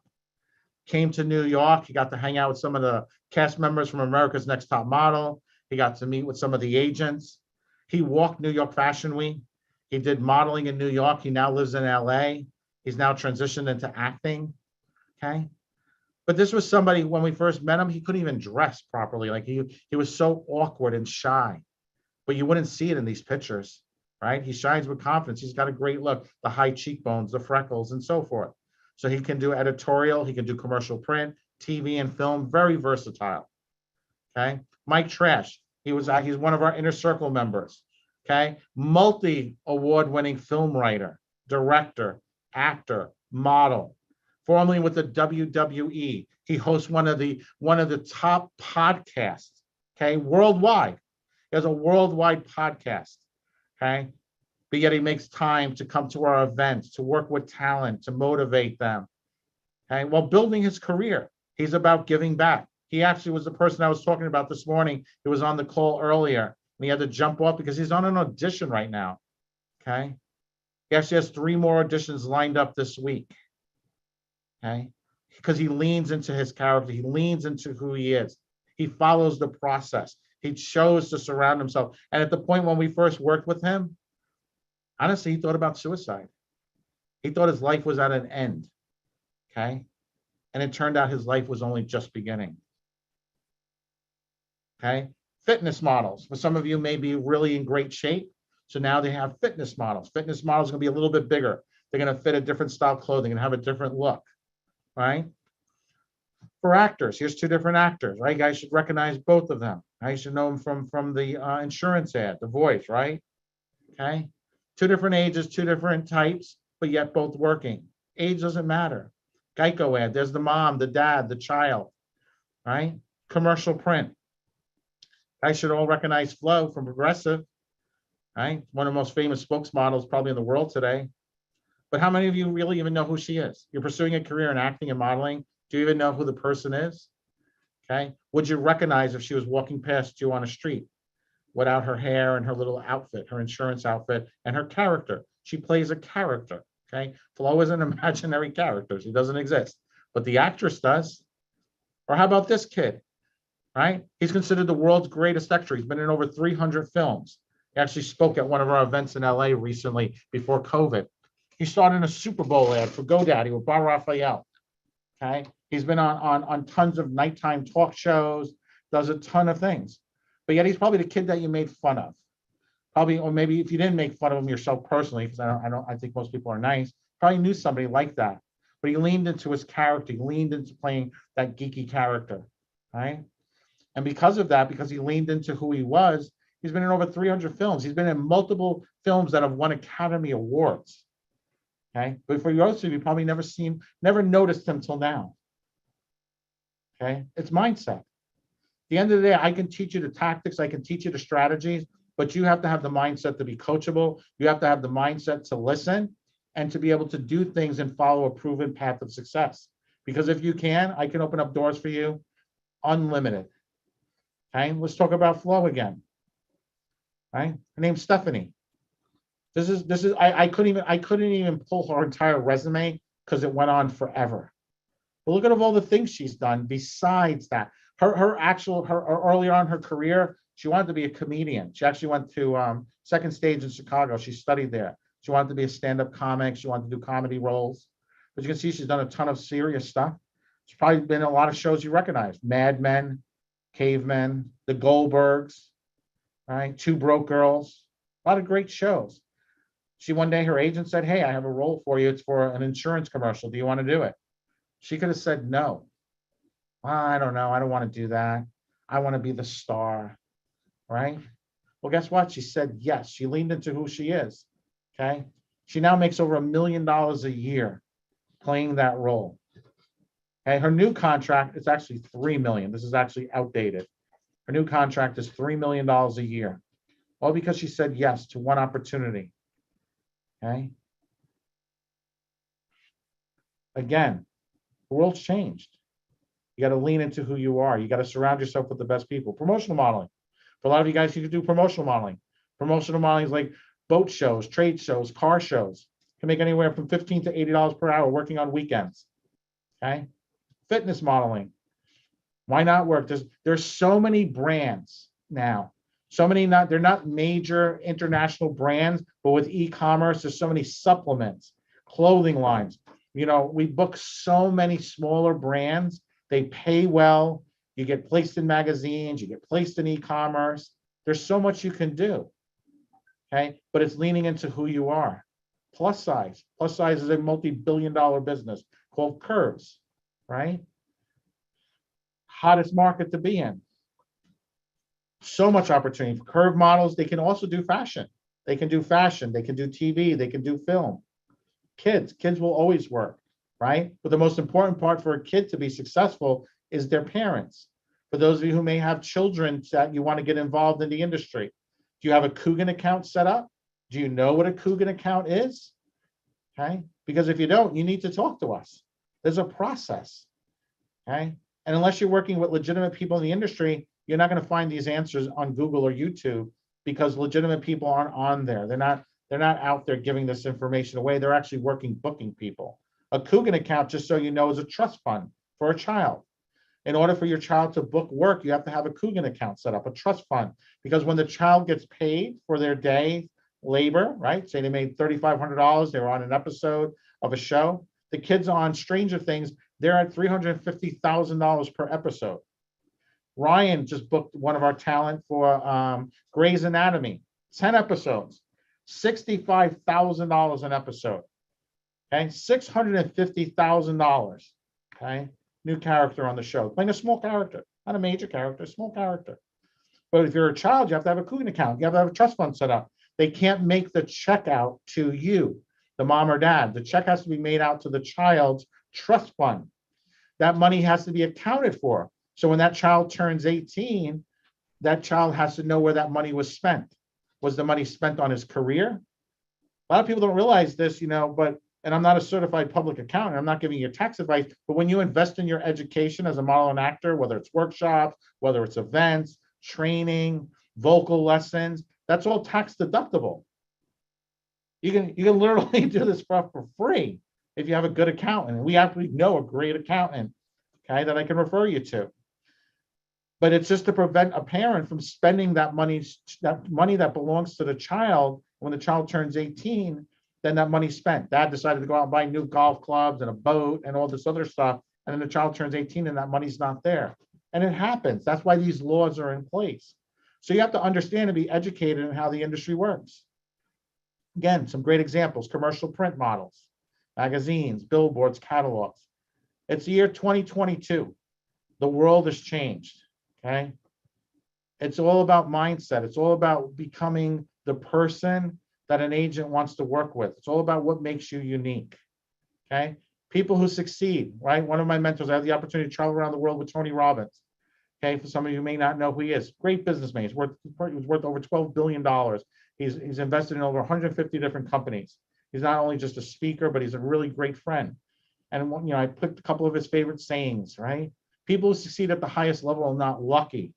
Not about luck. I see all the time people say they're so lucky. They're not. They're doing something differently than everyone else. And about this whole weekend, today is only the foundation. We're going to start laying the groundwork. By the end of this weekend, you guys will have the opportunity to not only be signed, not only have the opportunity to be a part of the company, but you're going to be able to have the tools and the resources that can change your life. If you talk about it, it's a dream, right? So many people say, this is just a dream of mine. They talk about it. If you envision it, it's possible, right? You see yourself there. Instead of talking about it, see yourself there. But if you schedule it, you say, I'm going to be coming to this event, that's when your life will change, because then it becomes real, okay? How many of you guys like networking and meeting people? Do you guys have a Mingle account, right? This is free. This is absolutely free. It's mingl.io. And it's literally, it becomes like your influencer page. When you meet somebody, you literally send them your Mingle link, and then they can find you on LinkedIn, Facebook. They can find you everywhere. They have all your info right there at their fingertips. It's a free service. I cannot tell you how many times I've been to networking events. Somebody's trying to hand me a business card. You know what business cards go in the garbage? Somebody's trying to send me a DM on Instagram. But when I can go and study them and see all their accounts in one place, it makes my life easy. You have to start using the tools and the resources that professionals use. If you want to be treated as a professional, this is what you need to do. How about Canva? How many of you guys have access to Canva? Right? It's free. You literally gives you templates for Instagram, for Facebook. Make yourself look like a brand instead of just posting randomly the post or posting silly videos or posting things you see other people doing. Be creative. There's a template. It's free. There's a free service. You can sign up for it. Okay. We actually created a ton of Canva templates for you guys. Tomorrow, if you guys are at the end of the challenge, I'll send you the link to this. We'll give you our model posing guide, our interview guides, our top 50 monologues. For those of you, we're going to talk about acting later on today. Have access to a free copy of our book, Finding Fame. Alicia and myself interviewed 30 of the most successful people in the industry. It's literally like a roadmap guide for talent to be able to follow, to see exactly step-by-step what to do. It's like color and numbers. Send you the book for free. Talent secret guides, the 7 things you don't need to become a model, actor, musician, to overcome the mistakes. How to make an actor resume. I give you the exact template. All you got to do is fill it in. Okay. I'll give you a template for comp cards. You just drop in the photos. Okay. I'll give you all this. Just be on the call tomorrow. Free. Okay. My name is Michael Fompkin, and I know we have our next speaker, who is one of my dearest and closest friends, waiting. And guys, I am so excited for you to hear from this gentleman. He's one of our partners. We're working on some amazing projects with him. But this presentation was diversity and being you, the science, the structure, and the framework. Okay, what type of model are you? And now you should have a better understanding of where you fit in. So guys, let me turn this back over to Deneen. And if you thought this was amazing, you guys are about to get rocked, because one of my dearest and closest friends, my mentor, my hero, my idol, he is up next to speak to you guys. So let me turn this over to Miss Deneen. Thank you, guys. Okay, first of all, can I congratulate each and every one of you because you are now a model. How exciting is that? How many of you, when you came in here, you were like, you know what? There's no way I can be a model, but you just found out you can. How awesome is that? We're so excited. All right, so our next speaker is here. He is excited to come and speak to you. But before he does, I know how many of you have gotten a lot of information? You're like, oh, my hand hurts because I've been taking so many notes. So do me a favor, stand to your feet real quick. Okay, hold on. We're going to put you on gallery view so anyone who's watching anywhere can see this. All right, stand to your feet. Awesome. Classy Mike Trash, why are you not in the car? You're supposed to be heading to your audition. Come on now, sir.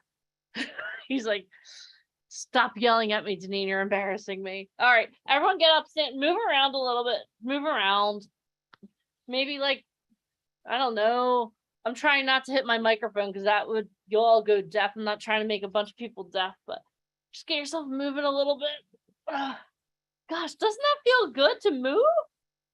I know it feels good for me. All right. Okay, now what I need you guys to do is take a seat and get some water. Oh, thank you, Cameron. It's like you knew what I was going to say. Let everyone listen to Cameron Bailey and everyone get some water. Let's hydrate a little bit here.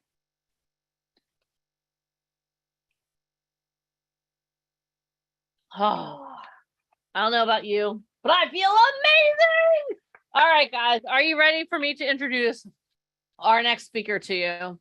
So our next speaker is an actor, a playwright, and a director. He has starred in some of the most iconic movies of all time, including my mom's favorite, The Warriors and The Thing. He is a writer and producer of a feature film called Target, which we had the opportunity to celebrate his birthday on this because we are executive producers of the movie. You guys, this movie, crazy. And let me tell you something. He's an all over amazing human being. I've had the opportunity to spend time with him, not only on set of his movie, but also the first time I ever went to a VIP Ignite event, I had the opportunity to meet him, and you guys are in for a treat. He taught me about how important breathing is, and he is someone who can actually make you get a little bit excited about Shakespeare. I know everyone pick your jaws back up, but I'm really excited to introduce you to our next speaker, the one, the only, Mr. Thomas G. Waits.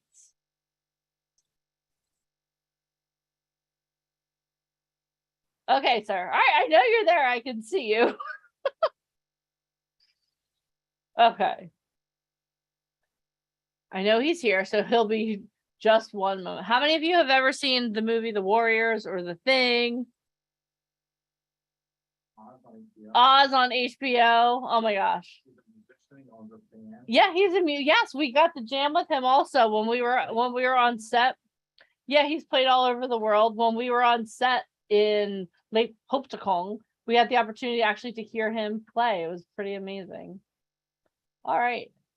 Okay, so I don't know if he's having some technical issues. Hold on. Thomas G. Waits, if you can hear me, blink your eyes. All right, hold on. Okay, hold. Okay, well, Alicia, would you like to, are you here? Would you like to come on? I am here. Like, how about you talk for 2 seconds and I will get our guest speaker on. That's so fun. Okay, I got this. So improv at its best. Hi guys. Okay. How are you? Here I am. There you are. Oh my gosh. Hello, sir. I love you. Hello. Okay. Should I just pin myself? Here, I'll pin you. Oh, pin me. Yeah. I got you, sir. Okay. Spotlight for everyone. There you are. Is that me? No, that's not you. That's your table. You have a mighty desk. fine table. I have a nice table. I need to turn the camera around. Yes. If you're on your phone, on the bottom there's a little swivel that you can swivel it around. I'm on my iPad. Okay. On your iPad, it should be the There we go. There I am. Yes. Hello, sir. So much more handsome than your A little bit better than my table. Hey, Gomez. Hi. Happy for you to be here. Thank you. I Oh, think the it's gang's all here. good. So I took a quick glance at all of the people. Let me take a look again. Okay. Yeah, there's a lot of you out there. Wow. Hey. Okay, good. Let me go back to just me for a second.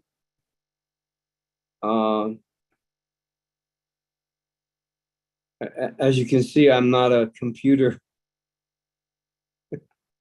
You know what? This is so amazing. And I'm just going to tell you why. For everybody watching this, before the pandemic, you literally only had to worry about acting or like making movies with a whole crew. Right. Now you are your own cinematographer, your own lighting, your own everything. So I love watching this journey because you're dynamic. Okay, so pin me again because it's better, even though I'd prefer to see you all. Actually, you know what? Let's keep it like this. Forget it. I don't need to look at myself. I'd rather look at you and try to get a take on each of you. Why don't you go around the room? Is that okay if they introduce themselves to me? I would prefer them just to smile because we have over 80 people on here. So I prefer them just to smile so that we can hear your words of wisdom. All right. Everybody smile. My words. Everyone My wave. words of wisdom. Everyone wave at Thomas G. Waits. Ready? Thank you so much. I'm very grateful to Mike and to Alicia and to Deneen for inviting me here. I hope I can be of some service to you. The way that I work is I try to get to know you a little bit so I can figure out how I can help you. But since I have to work in this general fashion, I'll just give you some I'll tell you my story. And then perhaps we can open it up for questions, and then I can be most useful to you that way, okay? Does that sound like a plan? That sounds great, sir. Okay. When you're ready, let me. Okay, I'm ready. So, I come from a place outside of Philadelphia called Levittown, which is kind of a rundown blue collar, used to be a steel mill, a very, not ghetto, but a step above ghetto. And I had a yearning, and when I say yearning, I mean a longing to get out of there. You know what? Pin me. I changed my mind. Can you pin me? Let me see if I know how to pin. Alicia does. That sounds so dirty when you say that. Pin me. Sorry, guys. I know Right. Thomas very well. Right. Okay. I'm a sexual deviant. All right. So you are pinned. Deneen just texted me. I'm pinned. All right. So that means that I have to do this. There I am.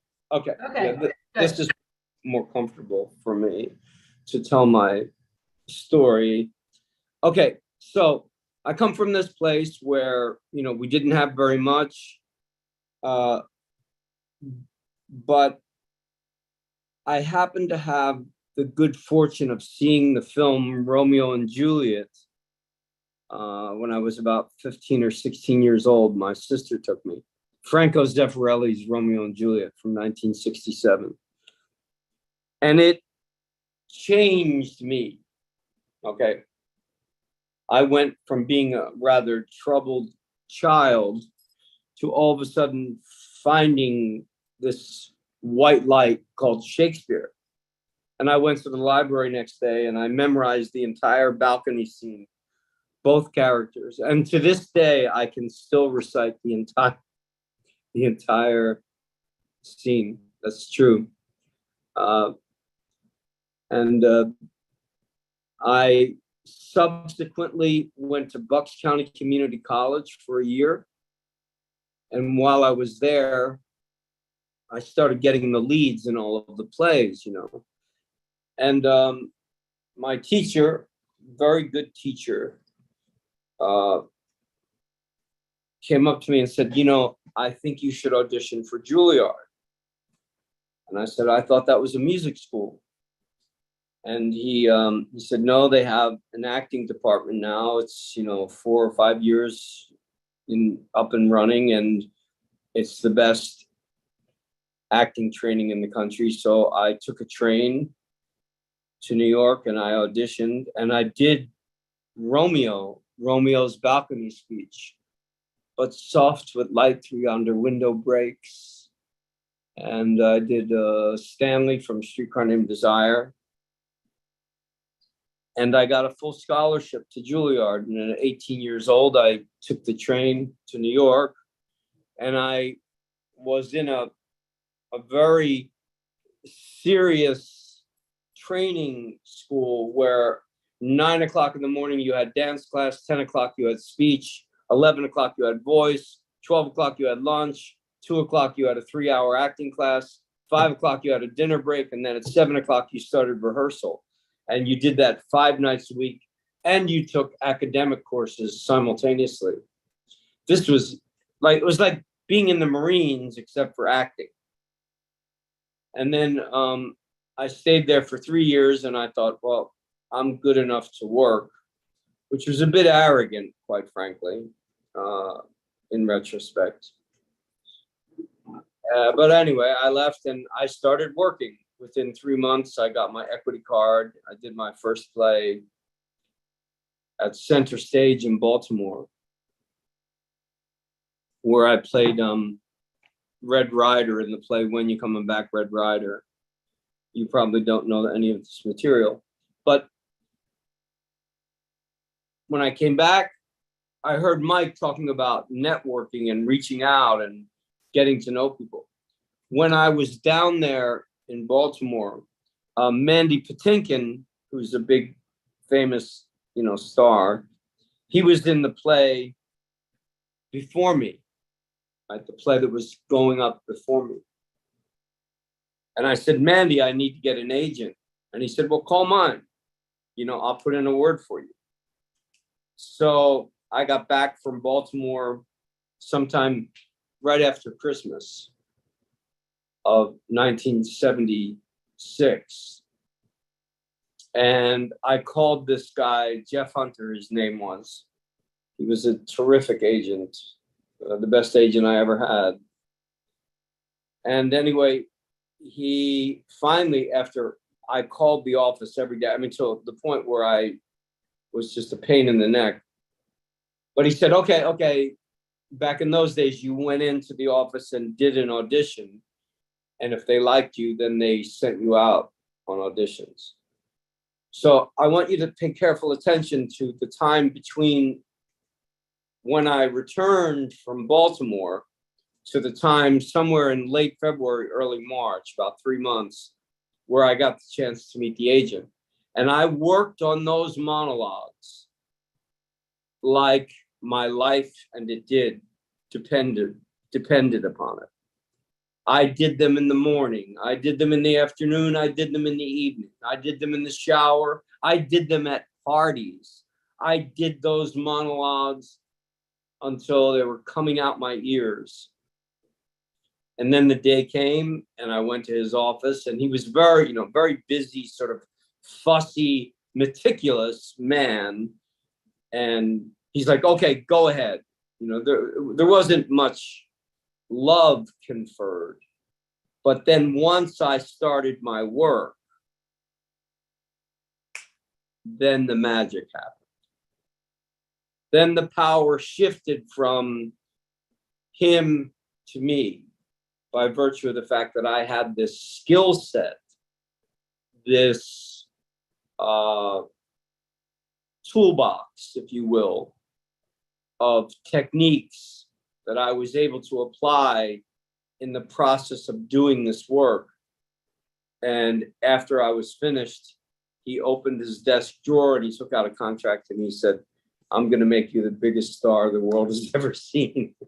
And except for getting in my own way, I probably would have become, but I'm doing all right. And I did very, very well. I had uncanny luck in the beginning. I would get offered 2 movies at the same time. And point of fact, I did. I got offered 2 movies at the same time. I got offered a Broadway play with Frank Langella. And then I did a lead in a movie called On the Yard with the great actor John Hurd, who you probably know from Home Alone. He played the dad. And then I signed a 3-picture deal at 23 with Paramount. And what they don't do them anymore, but they did them with Pacino, they did them with De Niro, they did them with Dustin Hoffman. This was back in the 70s. They would sign you to what was called an option agreement. And what that meant is they paid you a ton of money to stay home and not take other offers before you spoke to them. That's basically what the option was about. Is if you get offered a film, contact us and let us see if we can make a better offer. And if we can't, you're free to take whatever you want. Which was uncanny for a 23-year-old kid from Levittown, Pennsylvania. It was nothing less than a miracle. But, and this may be of interest to you as well, I was a huge pain in the neck. I drove the director, Walter Hill, crazy, and I got myself fired from that movie. I'm laughing about it, but it was a very painful experience, and I caused myself tremendous difficulty. But fortunately, again, even though I was difficult, and I was, and it was entirely my fault that I had gotten fired. There is an etiquette or a protocol to things when you're working in the film industry.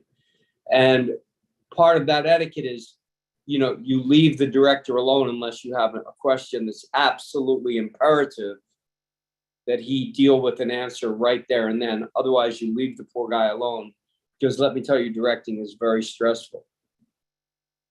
And anyway, I got fired, but within 2 months of getting fired, my agent called me and said, Al Pacino's in town and Norman Jewison is directing him in a film called And Justice for All.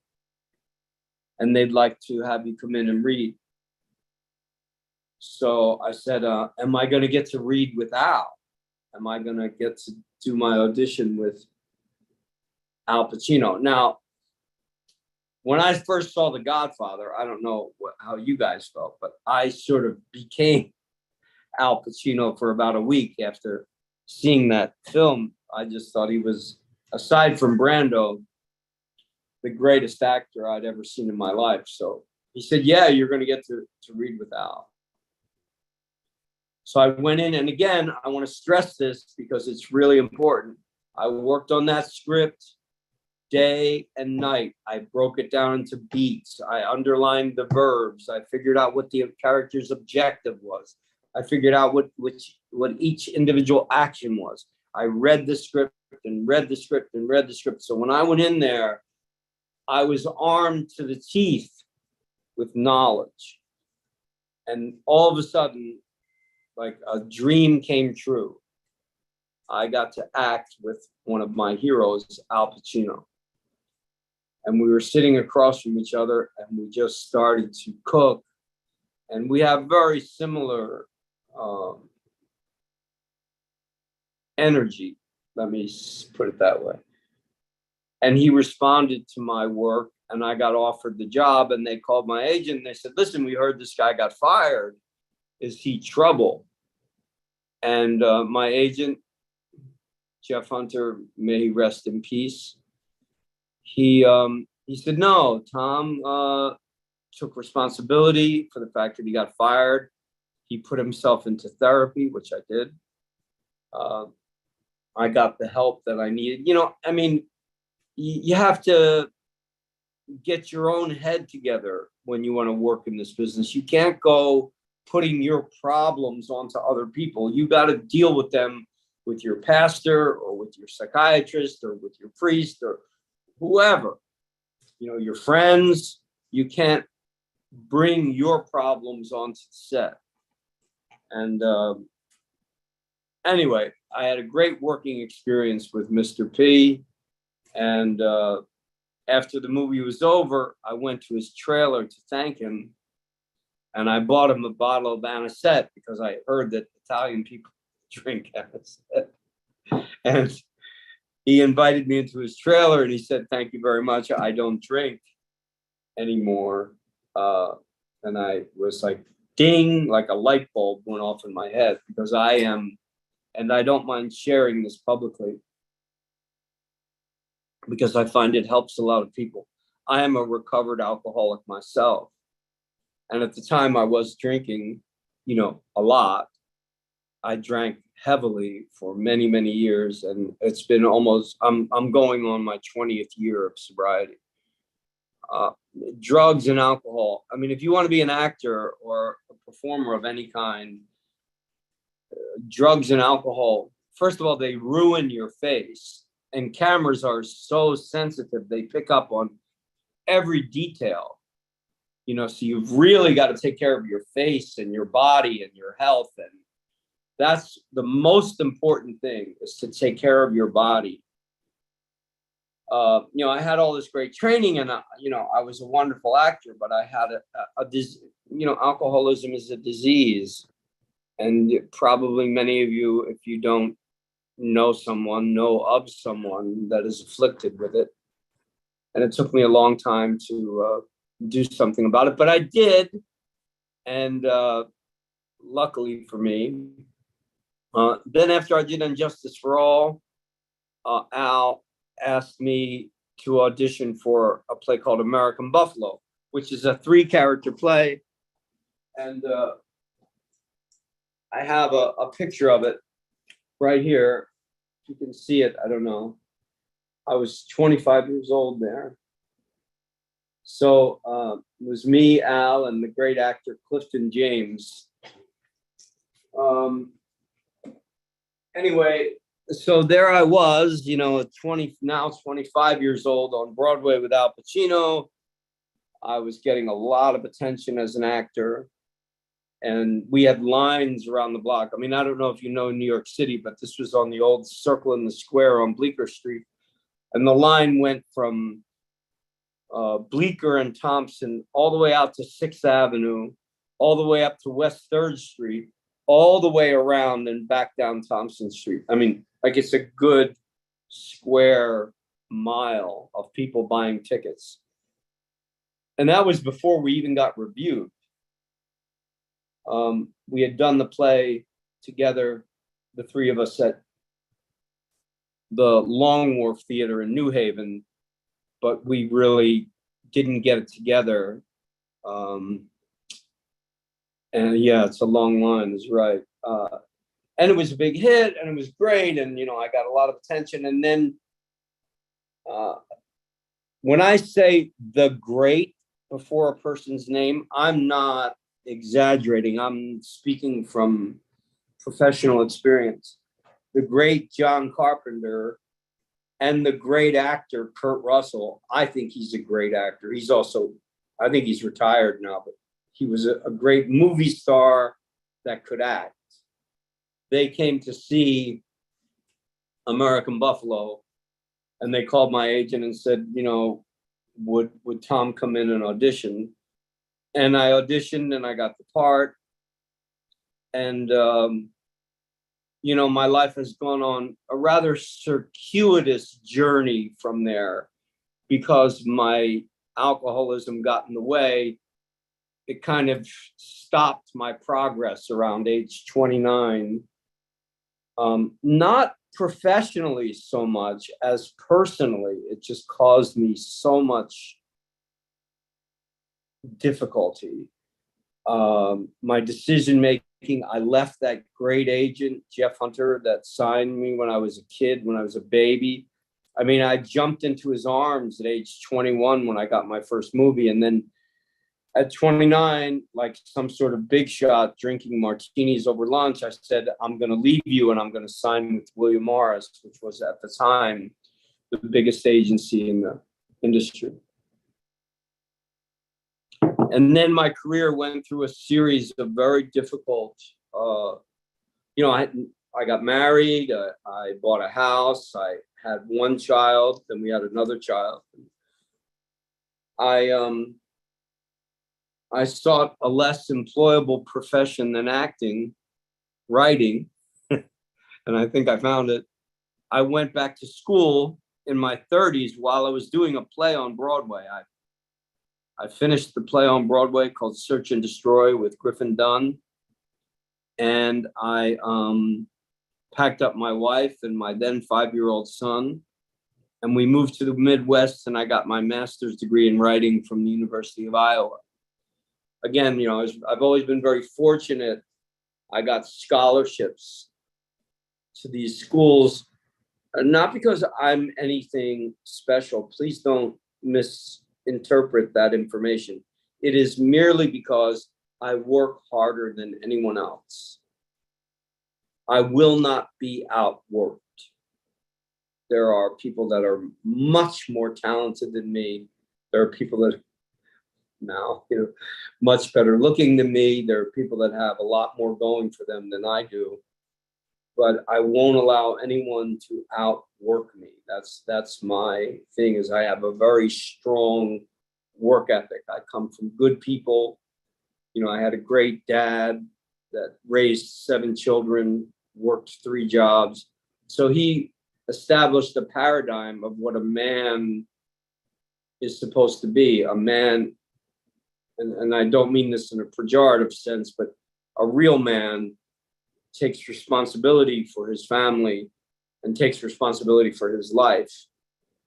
And because I had that, despite my affliction, I managed to start a career as an acting teacher.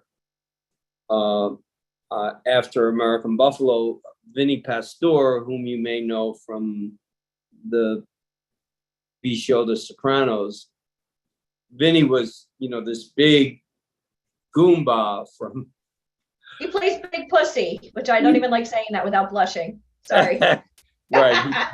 He played Big Pussy, and he came up to me and he said, "Hey, Tommy, would you sign my poster?" And I signed it for him. He goes, "So, listen, I had a bar and it closed down, and I'm driving a limousine. And I want to be an actor. How do you do it? What do you do?" And I said, "Well, you have to get training first." So he said, "Where do I go to get training?" I said, "Well, I could teach you." And I started out with one student. He rented a room in Midtown Manhattan, and I would meet him once a week. And I would take him through the process of training an actor, which is learning relaxation, learning sensory work, learning to get in touch with your emotions and your feelings, which are very, very important to the work of an actor. It basically breaks down into 3 things. The first thing is, to be an actor, you have to have some kind of a speaking voice. Now, I wasn't born with a great speaking voice. It's okay now, but that's after years of training. Because your voice makes an impression upon people.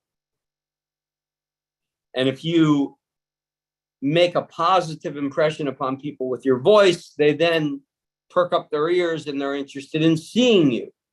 So the next phase of that is, of course, as I said, your physical body, being in touch with your body by either yoga, I'm a jogger. I used to be a black belt in karate. I'm very physical. I believe that that's a critically important part of the actor's process. So you have your voice, you have your body, and under voice is speech, that is text, that is the meaning of the language.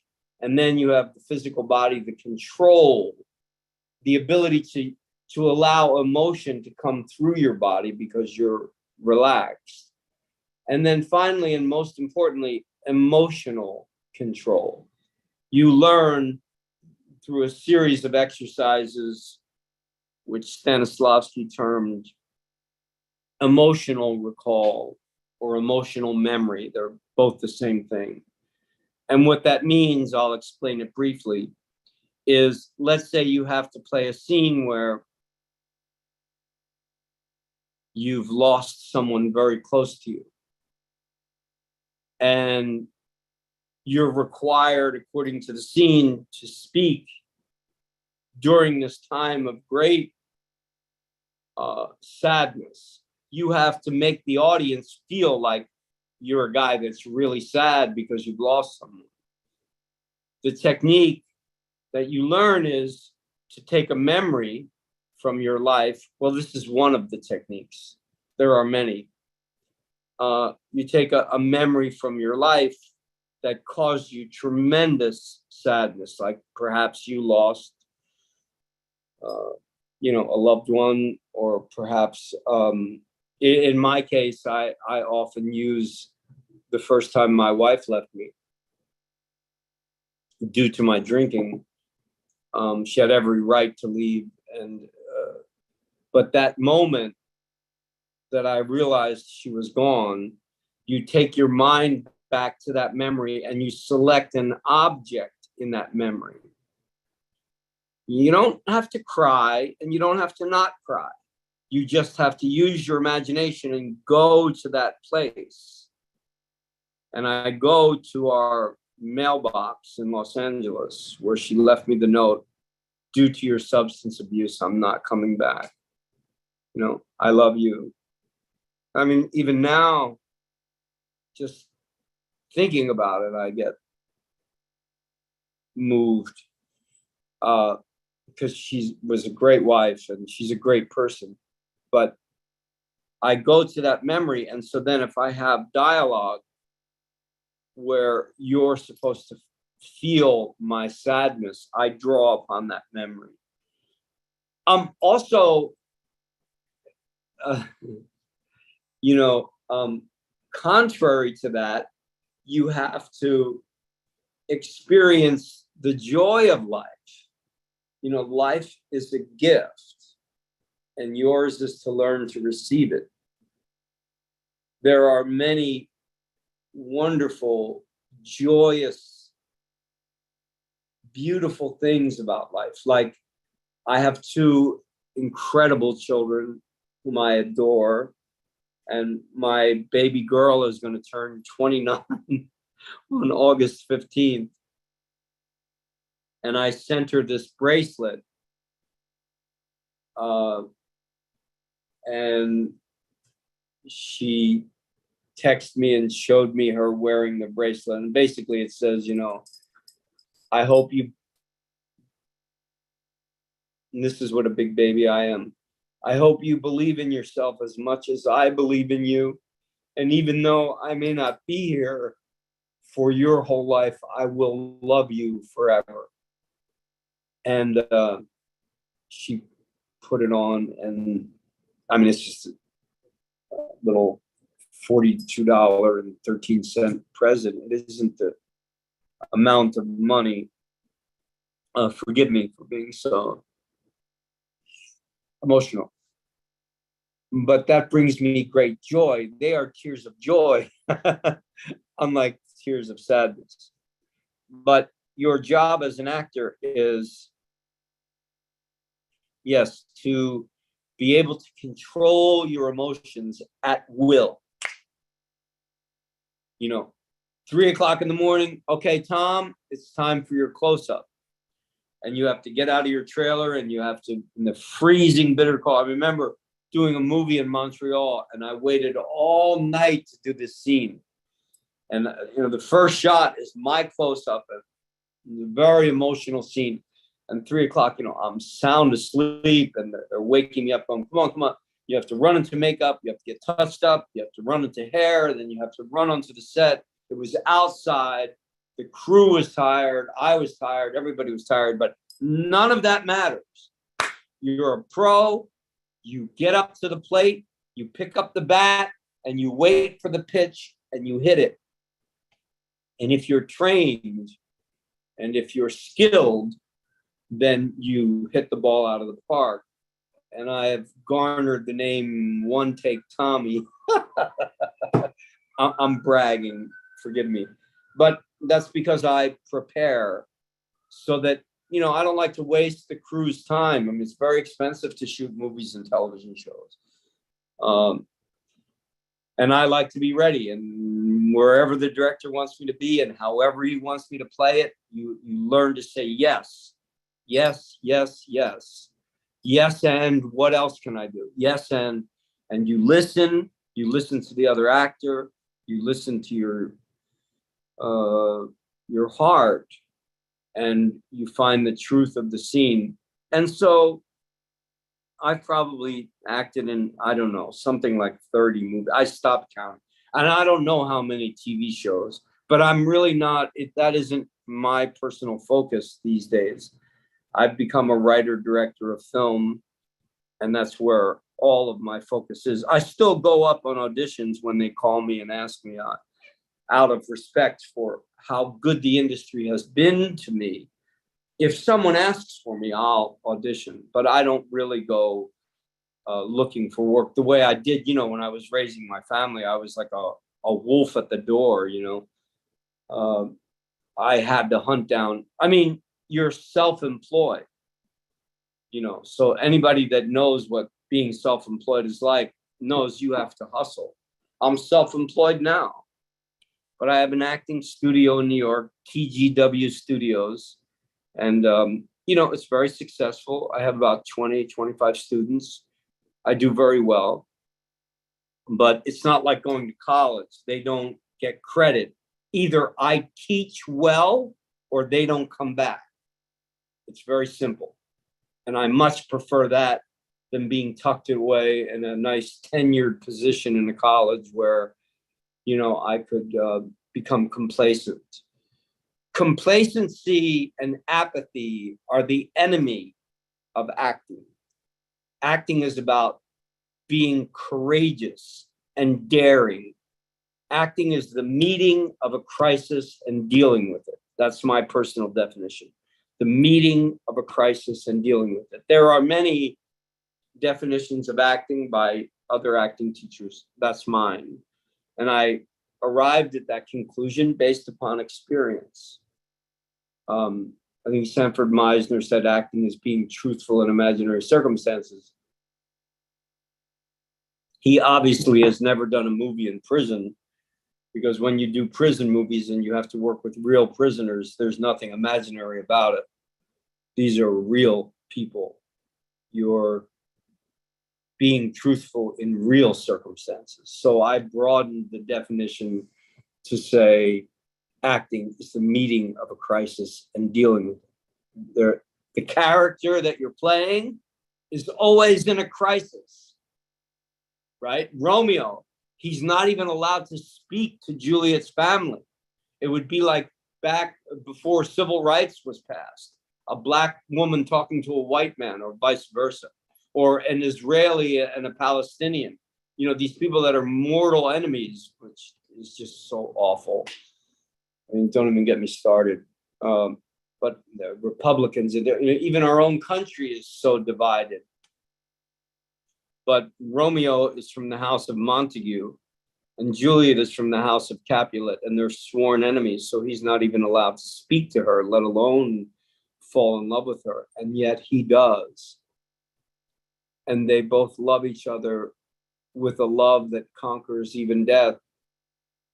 And that's what literature, great literature and art does, is it illuminates your imagination, and it expands your capacity for understanding life and yourself and your loved ones, and even the people that you don't know, or acquaintances, or people that you come in contact with. Again, Mike was talking earlier about networking.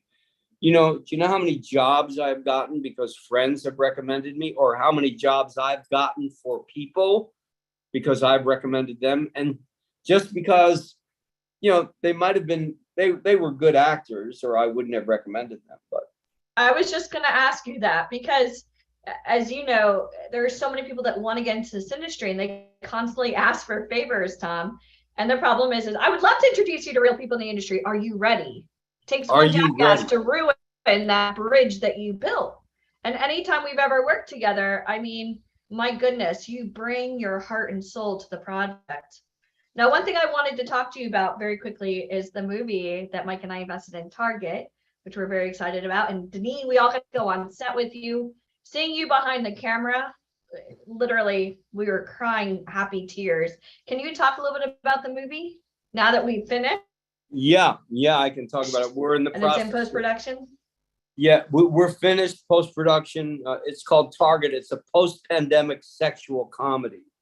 So it's the story of a middle-aged man that's married to a much younger woman.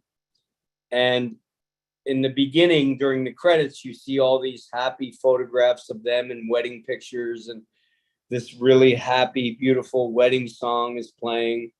And then it cuts right to 5 years later, which, if any of you have ever been married, know that after 5 years, things begin to change a little bit. And this particular man in this particular story has a sexual fetish where he wants his much younger, gorgeous model wife to have sex with other men in order for him to get aroused. And at first she's like, how dare, no, absolutely, I never, how dare you ask me to do such a thing? And then, she goes through a series of changes and she changes her mind. She changes her mind and starts wanting to have sex with every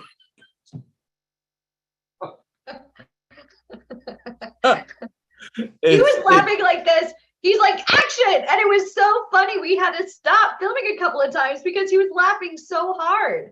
It was dynamic being on set with you. I love my actors, and I pay a great deal of attention to them. And they did a terrific job. In fact, John Carpenter, who mentored me during the process, every time I would run into a directing problem, I'm so lucky. All I got to do is click the phone and John answers. John Carpenter. Can you expand a little bit? How many of you guys know who John Carpenter is? How many of you guys want to know who he is? You got to tell the story. You got to. I'm literally telling you to tell a story. Okay, who is John Carpenter? John Carpenter became famous, I guess, about 1980, 79. He wrote and directed a film called Halloween. You've probably seen Halloween 1, Halloween 2, Halloween 3. Then I think some rock and roll musician decided to start. Yeah, he owns the property of Halloween because he wrote it. So every time they go to do Halloween, they have to get his permission because it's his property. And he's a great guy. He went to USC Film School, and his very first movie, I think, was called Dark Star. But then he went around and cobbled together enough money to shoot a low-budget feature with Jamie Lee Curtis called Halloween, and that got him a lot of attention. And then he became a big, one of the top 10 film directors in Hollywood. They call him the master of horror. He directed a great film called Starman with Jeff Bridges. And anyway, I was in a movie with him called The Thing. I think, as I mentioned, he cast me. And we've stayed in touch over the years. And I ran into problems. I've always been on the other side of the camera. I've always been in front of the camera. I've never been behind it. And I was behind it both as the writer and the director. So I ran into difficulties that I really could not sort out.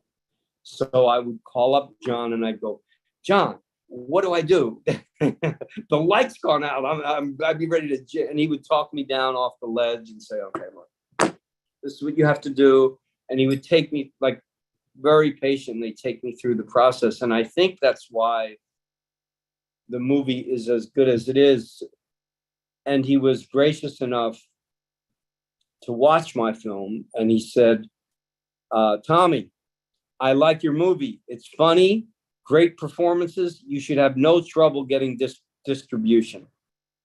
And, that's quite an endorsement. We're in the process now of seeking distribution, and We've submitted to, I think it's 12 film festivals so far. And, that'll help on the road to distribution, but it's tough. It's like when I was a young actor, I didn't get the first agent that I went around and, I banged on doors for a long time before anybody would let me in. Starting any business is difficult.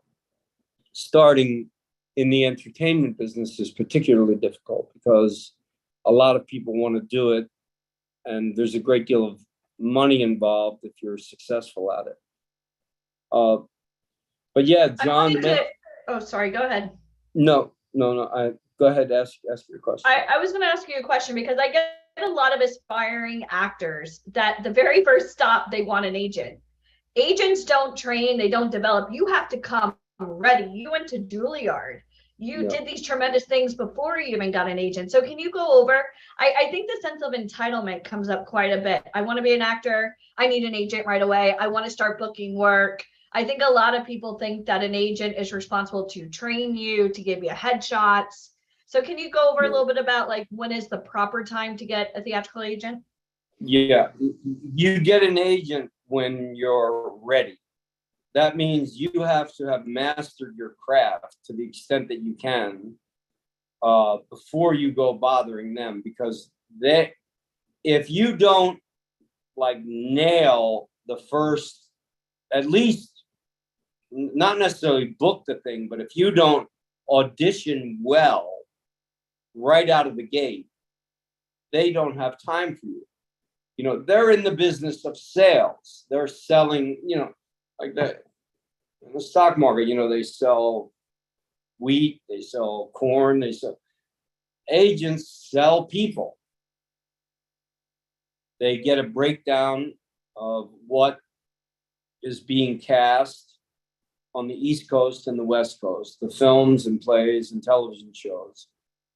And they see, they're looking for a 35 to 40-year-old Black woman that plays the mother of a 16-year-old boy in a story about, a father that leaves them and they have to fend for themselves. I'm just making this up. So they go through their stable of actors and they go, we have, Jane Smith. She's Black and she's good. Let's submit her. And they submit you to the casting director, and the casting director goes over and goes, oh yeah, I saw Jane Smith in a play off Broadway down at the Gene Frankel Theater, and she was very good. Bring her in. But agents are the last stop. You don't go to an agent until you already have your chops down. Like a musician, you don't, I'm a musician too. I don't play the guitar. I don't play a song in front of people until I have that song down. I mean, with a metronome, the chord changes. If there's a time change, the lyrics, the meaning, the pitch. You have to have that thing down, son. Then you present it. You wouldn't paint half of a painting and say, how's this? Do you want to buy it? You have to be ready. You have to be prepared. You have to work on yourself. You have to have tremendous self-discipline. And then if you do, believe me, they'll find you. If you have talent, and I believe talent is work, and you're, a reasonable person to get along with, they'll be happy. They're always looking for new people. It's become very difficult nowadays because everything is done via Zoom. So I think that it's a little harder to get to know people, isn't it? You can sort of get to know a person over Zoom, but nonetheless, that's what we're faced with because why they've decided to butcher wild animals in a Chinese market and create a virus that almost destroyed the world. I'm a vegetarian, by the way. I don't think we should eat animals, but that's a personal opinion. And, you know, we're forced to cope with this whole, you know, even during Target, when I was rehearsing it and doing rewrites, I had to do everything over Skype, everything over Zoom. It was, you know, very challenging because, you know, I mean, I had to meet with my actors. I couldn't cast the actors until I met them. But I had to read with them over Zoom, and that became challenging. And I think that I go back to what I said earlier about taking care of yourself,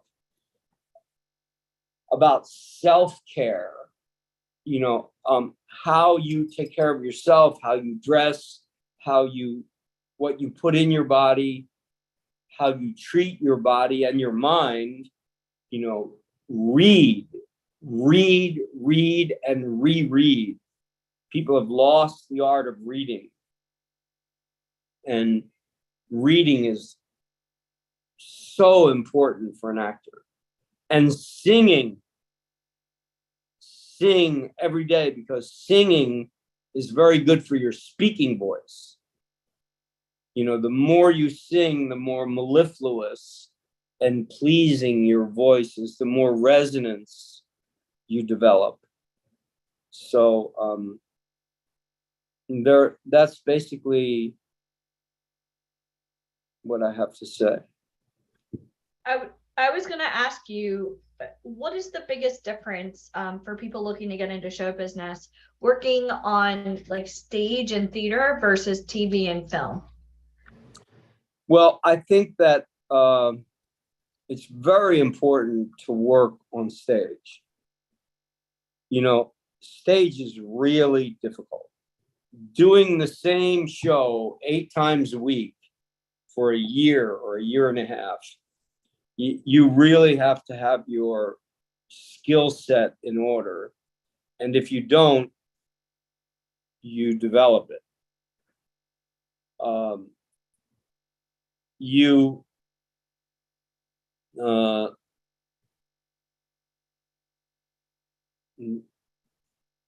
You need to work on stage because you have to get the feel of an audience. You have to feel whether or not an audience is with you. On camera, it's much more difficult to ascertain whether or not you're holding their attention. Whereas on stage, you know, they're bored out of their minds when I'm doing this moment. I can feel it. So you have to, you know, get with the director and the other actors and the playwright, if he's alive, and figure out what you're doing wrong so that you fix that moment. Then after you've been trained on stage, I feel training for the, you know, working with the camera is much easier. The difference is the following. When I'm working on stage, the audience is, you know, this big because it's a big house and I have to reach the back of the house. When you're working on camera, the audience is, you know, this big. So it's not that you make it smaller. That's a great misconception. Your acting still has to be vibrant and alive and full and complete and specific, but it has to be focused where the lens takes the place of the audience in the theater. The lens of the camera becomes the audience in the theater. And I think the best way to get trained, of course, is to study with an acting teacher that has worked on stage and knows what it means to carry a play on his back. Then camera working for the camera was so much easier for me. I mean, the camera shows who you are. On stage, you can kind of, I don't know, get away with a lot more. On camera, you have to really be truthful moment by moment, or the audience becomes disinterested quickly.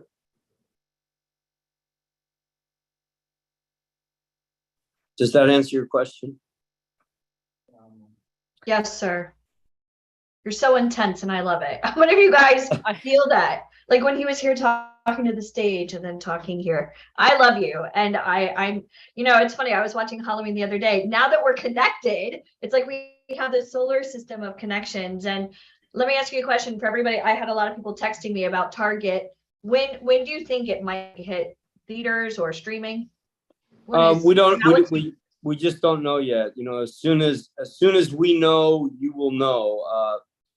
It's a long process making movies, guys. Pre-production's like 2 years. I mean, it's a lot that goes involved. Yeah.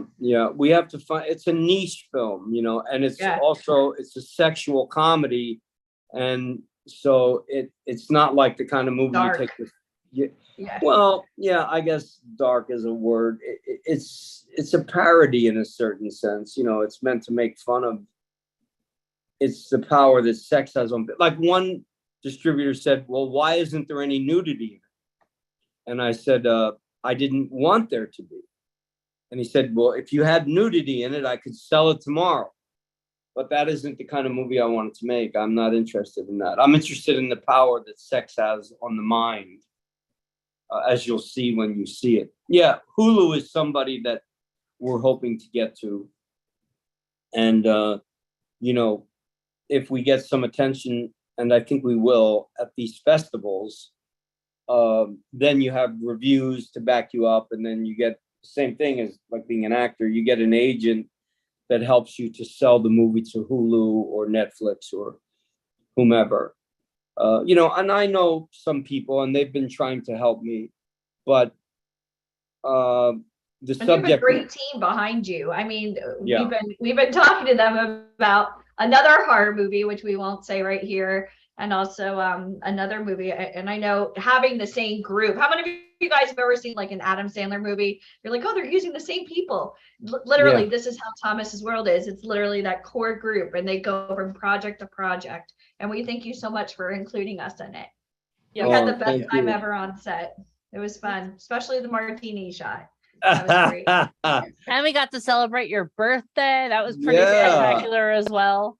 Guys, so I have a question for all of our talent here who are part of Project Hemingway. How awesome is it, first of all, to have learned the process that goes into a film, right? It's definitely a process, and so I'm really excited for you guys to learn the process.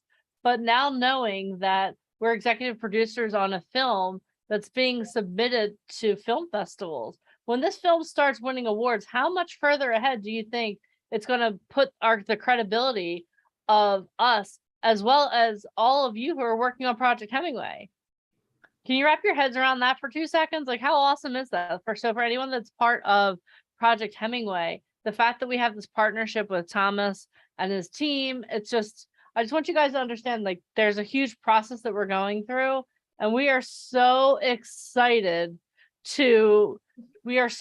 about this partnership and to see where it goes. And another thing too is having the opportunity to go to the different film festivals, like Inner Circle. How many of you would love the opportunity to, I don't know, maybe join us at one of the film festivals should we get invited? How awesome would that be? On a scale of 1 to 10, how awesome would that be? And Thomas, I see you lighting up because I know that you put your heart and soul into Target, and I can't wait to see the whole thing come together and just the amazing things that are coming. And I'm going to sound like a cell phone commercial really quick, but who's in your network? How many of you guys are so excited that now we have connections? I mean, for those of you really trying to do this is beyond. Connections are everything in this business. Awesome. Well, You Mr. know, Thomas G. Waits, we love you so much. Thank you Thank so you. much for being here. You're Absolutely. amazing, and we're close to New York, so we'll actually get up there to have dinner with you soon. I know I've been saying that since April. All but right. I'll All right. fly the Let me know world when tour. you're. Let me Love know you. when you're free. we will. We love you so much. Thank you so much, sir. Thank you. Thank you. Bye bye. Bye everyone. Bye. Oh my gosh, guys. He's so passionate. I love him. Whenever I He's listen to him, intense. whenever I listen to him speak about acting, for me, it totally changes everything for me. Like I'm just like sitting there and I'm enthralled. Like I remember the first time that I met Thomas, he was doing a workshop for our talent in New York City. And it was the craziest thing. I walked in the room and everyone was laying on the floor breathing. I'm like, what's going on here? And he was like, oh, just trust the process. And I saw him transform wannabe actors into actors. It was the most beautiful thing I've ever seen in my life. And James Johnson, who you guys saw in Mike's presentation, like he walked in, he was all cocky. He was like, I work with an actor. I am an actor. I work with an acting coach in LA. And like he basically started crying and realized that he didn't know anything.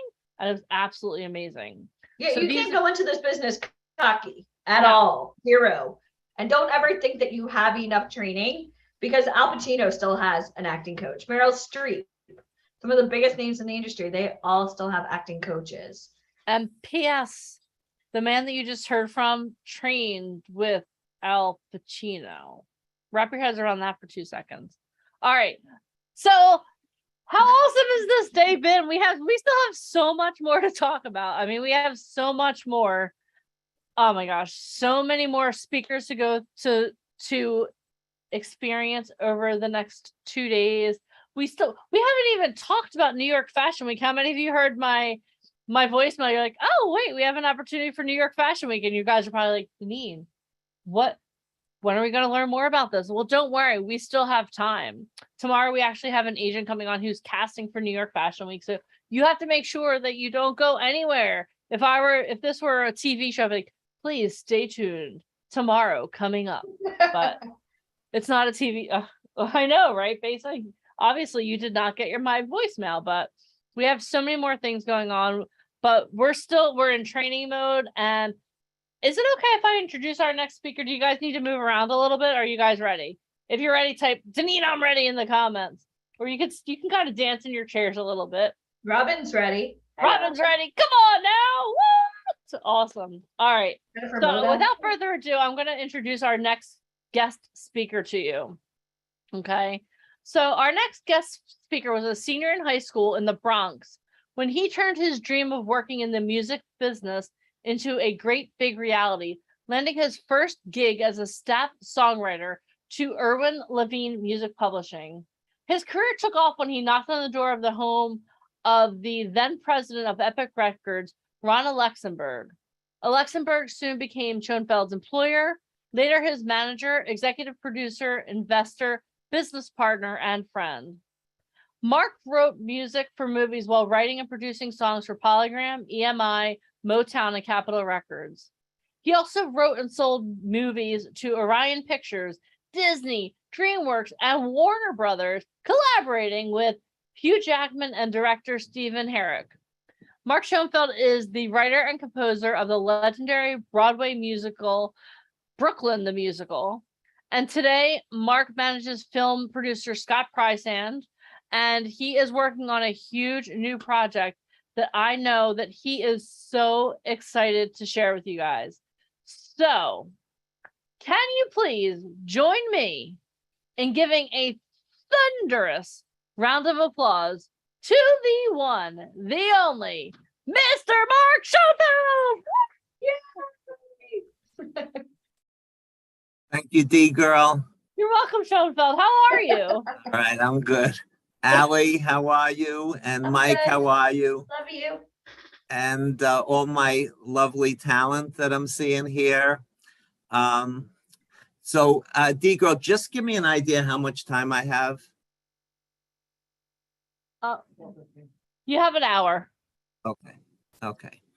All right, guys. So I see a lot of familiar faces, but then I see faces I don't know. So I have to repeat some stories. So I hope those who know me, I hope you get something out of my past that can help you. But I'll stop backwards right now, just because of myself on board with my own story. Okay, so I'll stop backwards. So I'm just going to tell you from the time of the pandemic. I had to leave my home in Beverly Hills and move back. I don't have my place in New York anymore, and I wouldn't have moved there anyway. I moved back to New Hampshire, where I have my son and my grandchildren here. I have a daughter in New York. And it was really hard on me to do that. I'm not used to living in a quiet life in New Hampshire. And I created 7 reality shows, and I sold 3 through the pandemic. Then from there, I have a project that I sold to Disney years ago that came back to me. Then Hugh Jackman became my partner in this project, so I sold it to him. Then he had a falling out with his partner, so my project came back to me. And today, that project is, and I'm not exaggerating, it's the hottest project in Hollywood. So it's very exciting. And in the period of this time, which was the time I got this project back, it's 4 months. So in 4 months, I wrote 36 songs. It's a musical. So it will be an animated musical or a Broadway musical or both. And we have pitch meetings with my former partner, Hugh Jackman, Jim Carrey, Ariana Grande. There's someone else, but I actually forgot who that person's name is, because I'm really hoping for Hugh Jackman or Jim Carrey. So that's all coming up. And when you attach a star to your project is already worth about $20 million. Just letting you know that that's the way business works. When you have an absolute star, and there's not that many stars. So for example, if John Lithgow, who's a great actor and was attached to my project would be worth exactly what it's worth without him. I probably could sell it right now for about $600,000. But once you have a star attached to your project automatically is worth about $20 million. You will be able to raise $20 million. If Hugh Jackman, who was my partner before, becomes my partner again, we'll get $20 million.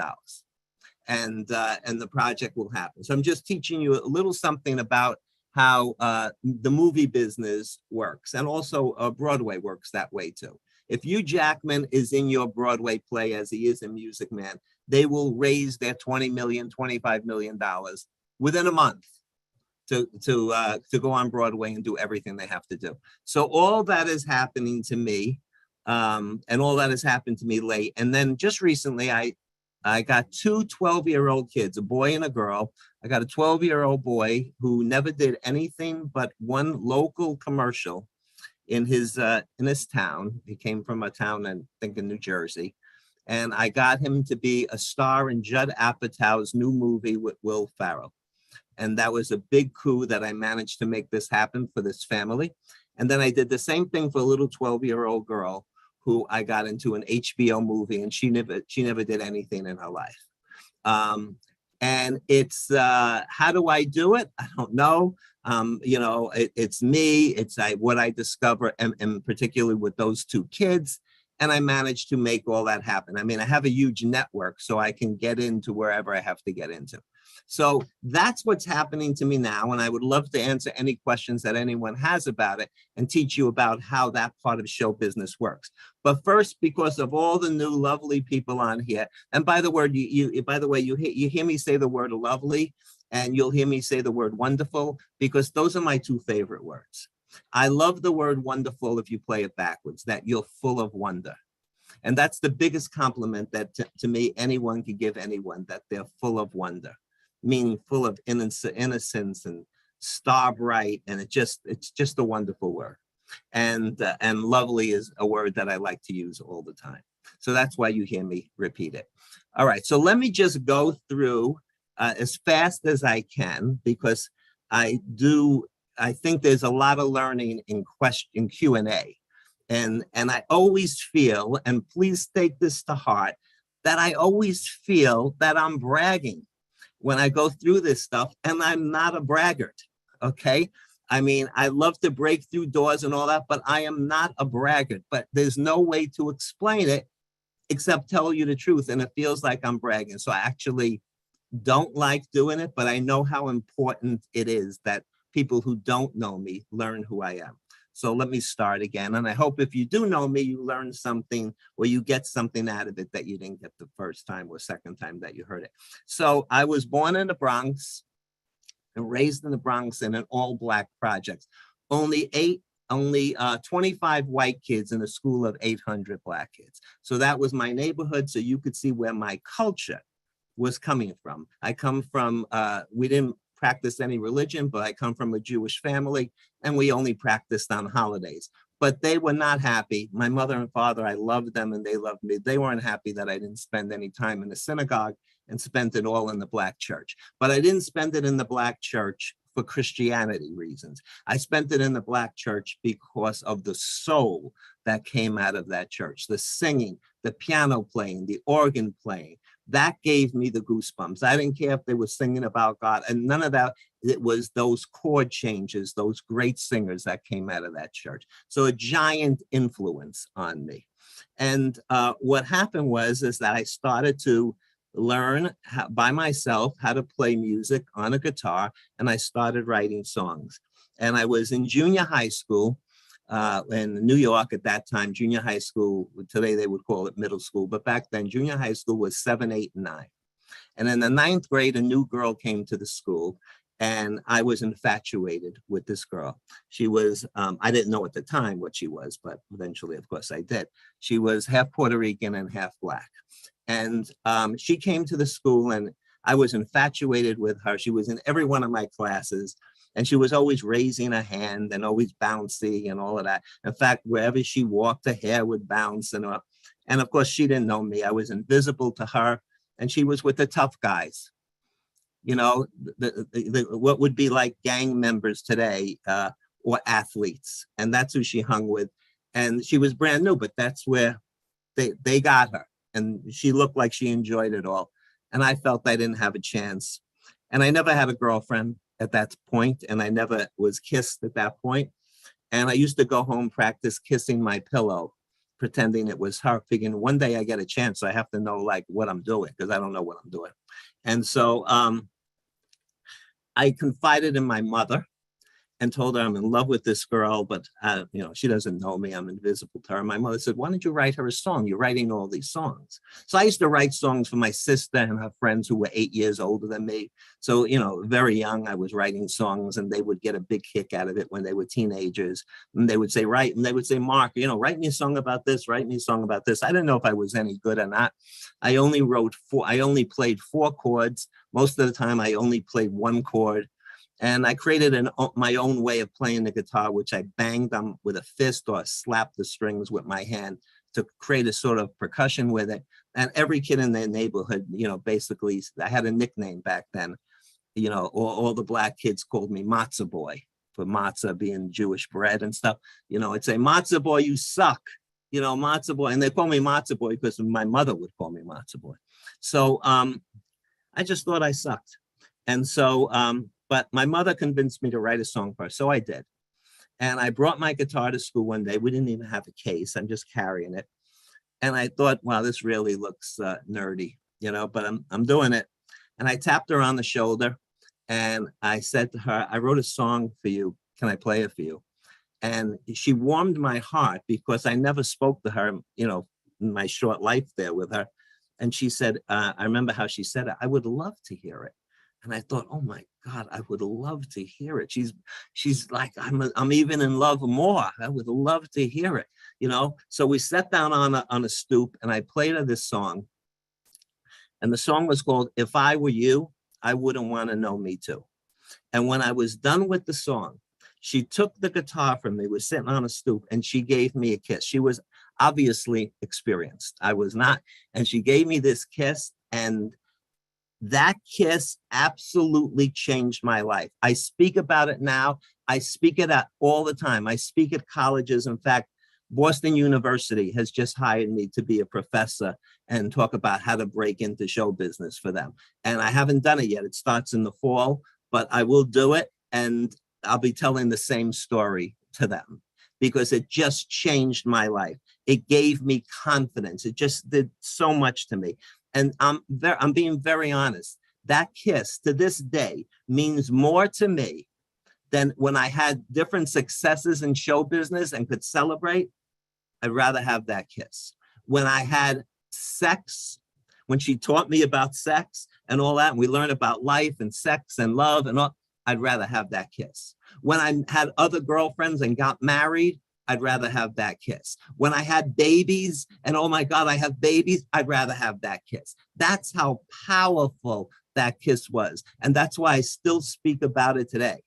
And so in hindsight, what that kiss did was give me confidence, and confidence counts a lot. Now, did I know that back then, you know, a kid in junior high school? No, I couldn't figure it out. I was just overwhelmed with it.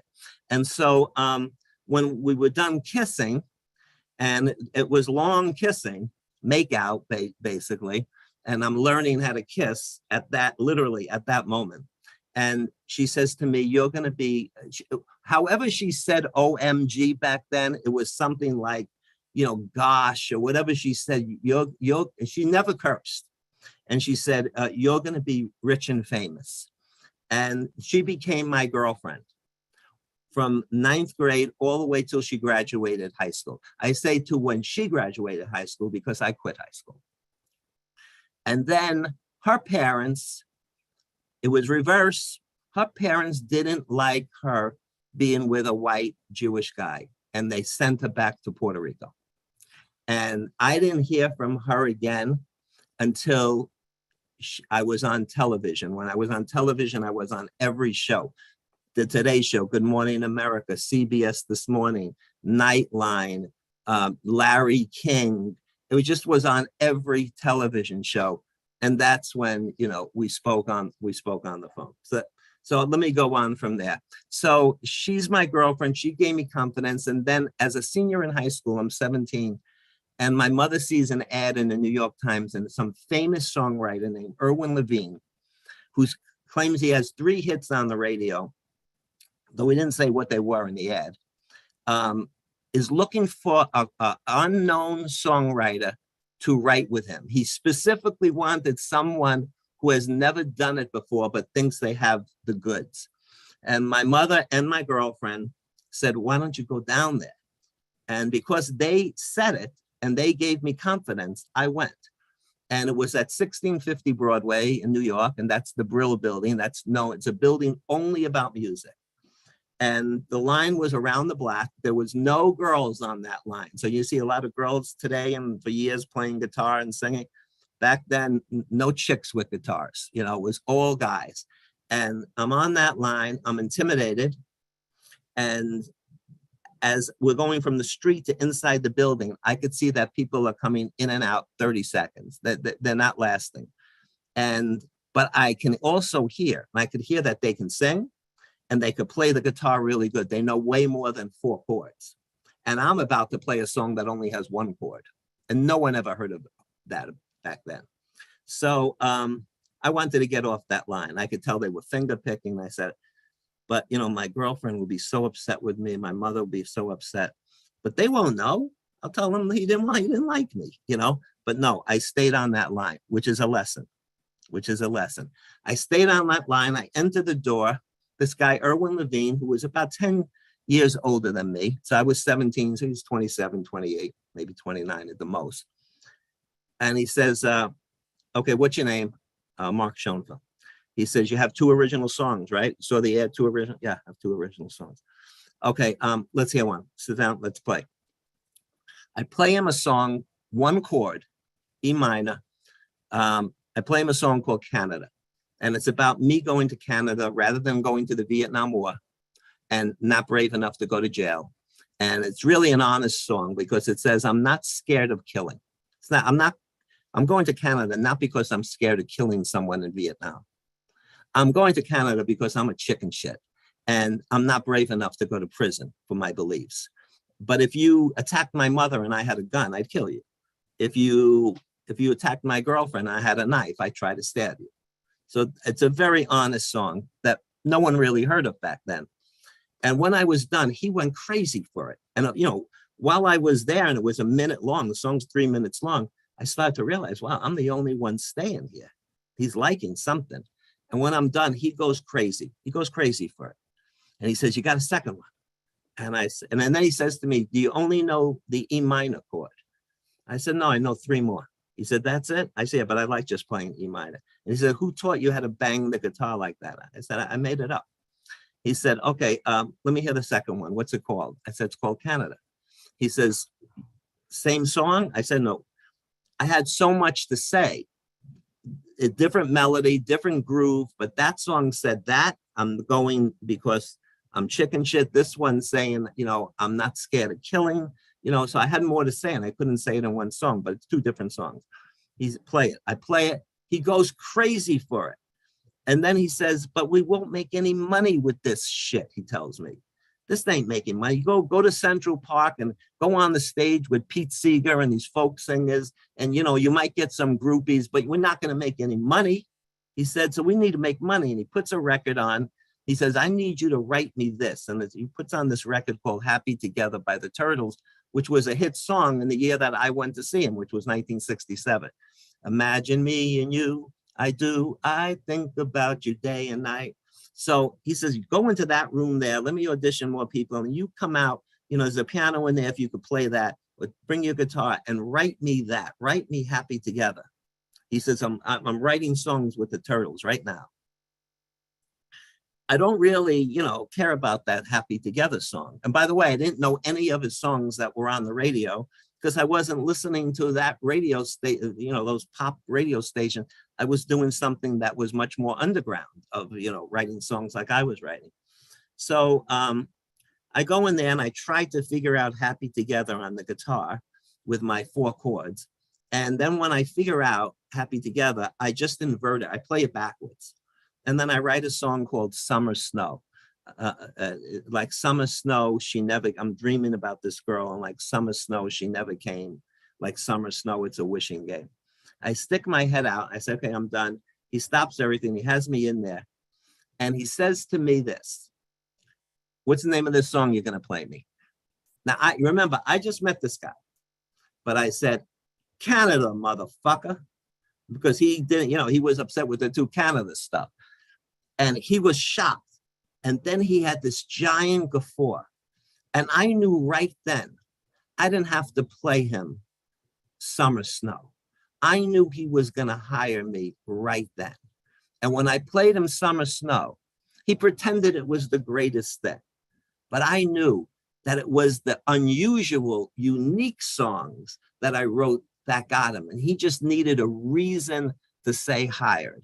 And one of those reasons was that I recognized that he was part of my tribe. He was a Jewish guy. He was 10 years older than me. I came from the Bronx. He came from Brooklyn. And we can't forget this. You are part of a tribe. You know, if who you are, you're trying to get into the business. If you're Black, you should try to get into the business anyway. But really, if you could figure out who the Black executives are in the business you're trying to get in, if you could figure out who the Black directors are, the Black producers are, but you know, you go there. You know, if you're gay, you go there. You go to where the gays are. If you're a lesbian, you go there. You go to where and believe me, there are these cults in show business. People like to hang with their own kind. Now, of course, there's broader than that, but really work that, absolutely work that angle. It's stupid not to. We use the word mafia in show business all the time. There absolutely is a Jewish mafia. There absolutely is a gay mafia. There absolutely is a Black mafia. There absolutely is a lesbian. It's there. And as you pick and choose your battles, put that as part of your battle plan. Put that as part of your strategy.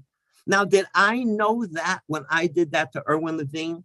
Yes, I did. I knew it at a young age. I absolutely knew it. So let me go further. He hires me and he takes my song Summer Snow and it becomes an album cut for the Turtles, the Happy Together thing. And then I'm working with him, and in hindsight, he was a wonderful guy, but I was just not used to someone bossing me around. I had a boss. I never worked a day in my life. I had a mother and father who just loved me so much that they never asked me to do a single chore, not wash a dish, not vacuum, not take out the garbage, not enough. They just loved their little boy so much that they didn't want to see him do anything but play and have fun. So I wasn't used to anyone, even my parents, bossing me around. And so I couldn't take it. And I quit. And years later, I went to see him. Many years later, when I was successful, way more successful, I went to see him, and unfortunately, he was dying.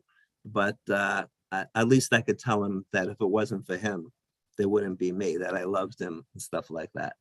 Anyway, I quit, and I jumped over a gate of the Epic Records president, Ronald Luxembourg, and he answered the door when I rang the bell, and he was a giant guy. He was probably 350, 400 pounds, and he's cursing at me to get off his property. And as I'm walking away, I say, "But you're really going to like me?" And just that, he said, "All right, come on in."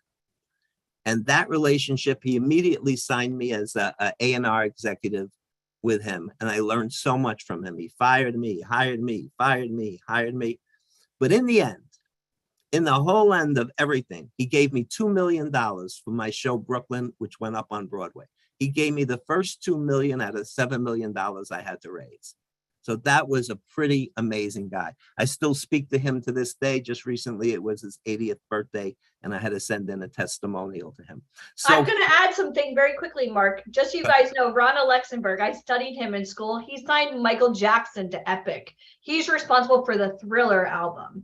I just have to put that out there because that needs to be mentioned because he's that fucking amazing. Yeah, he convinced Michael Jackson to leave his family and to leave Motown and go to him, and that became Off the Wall and Thriller. Yeah. Pretty amazing.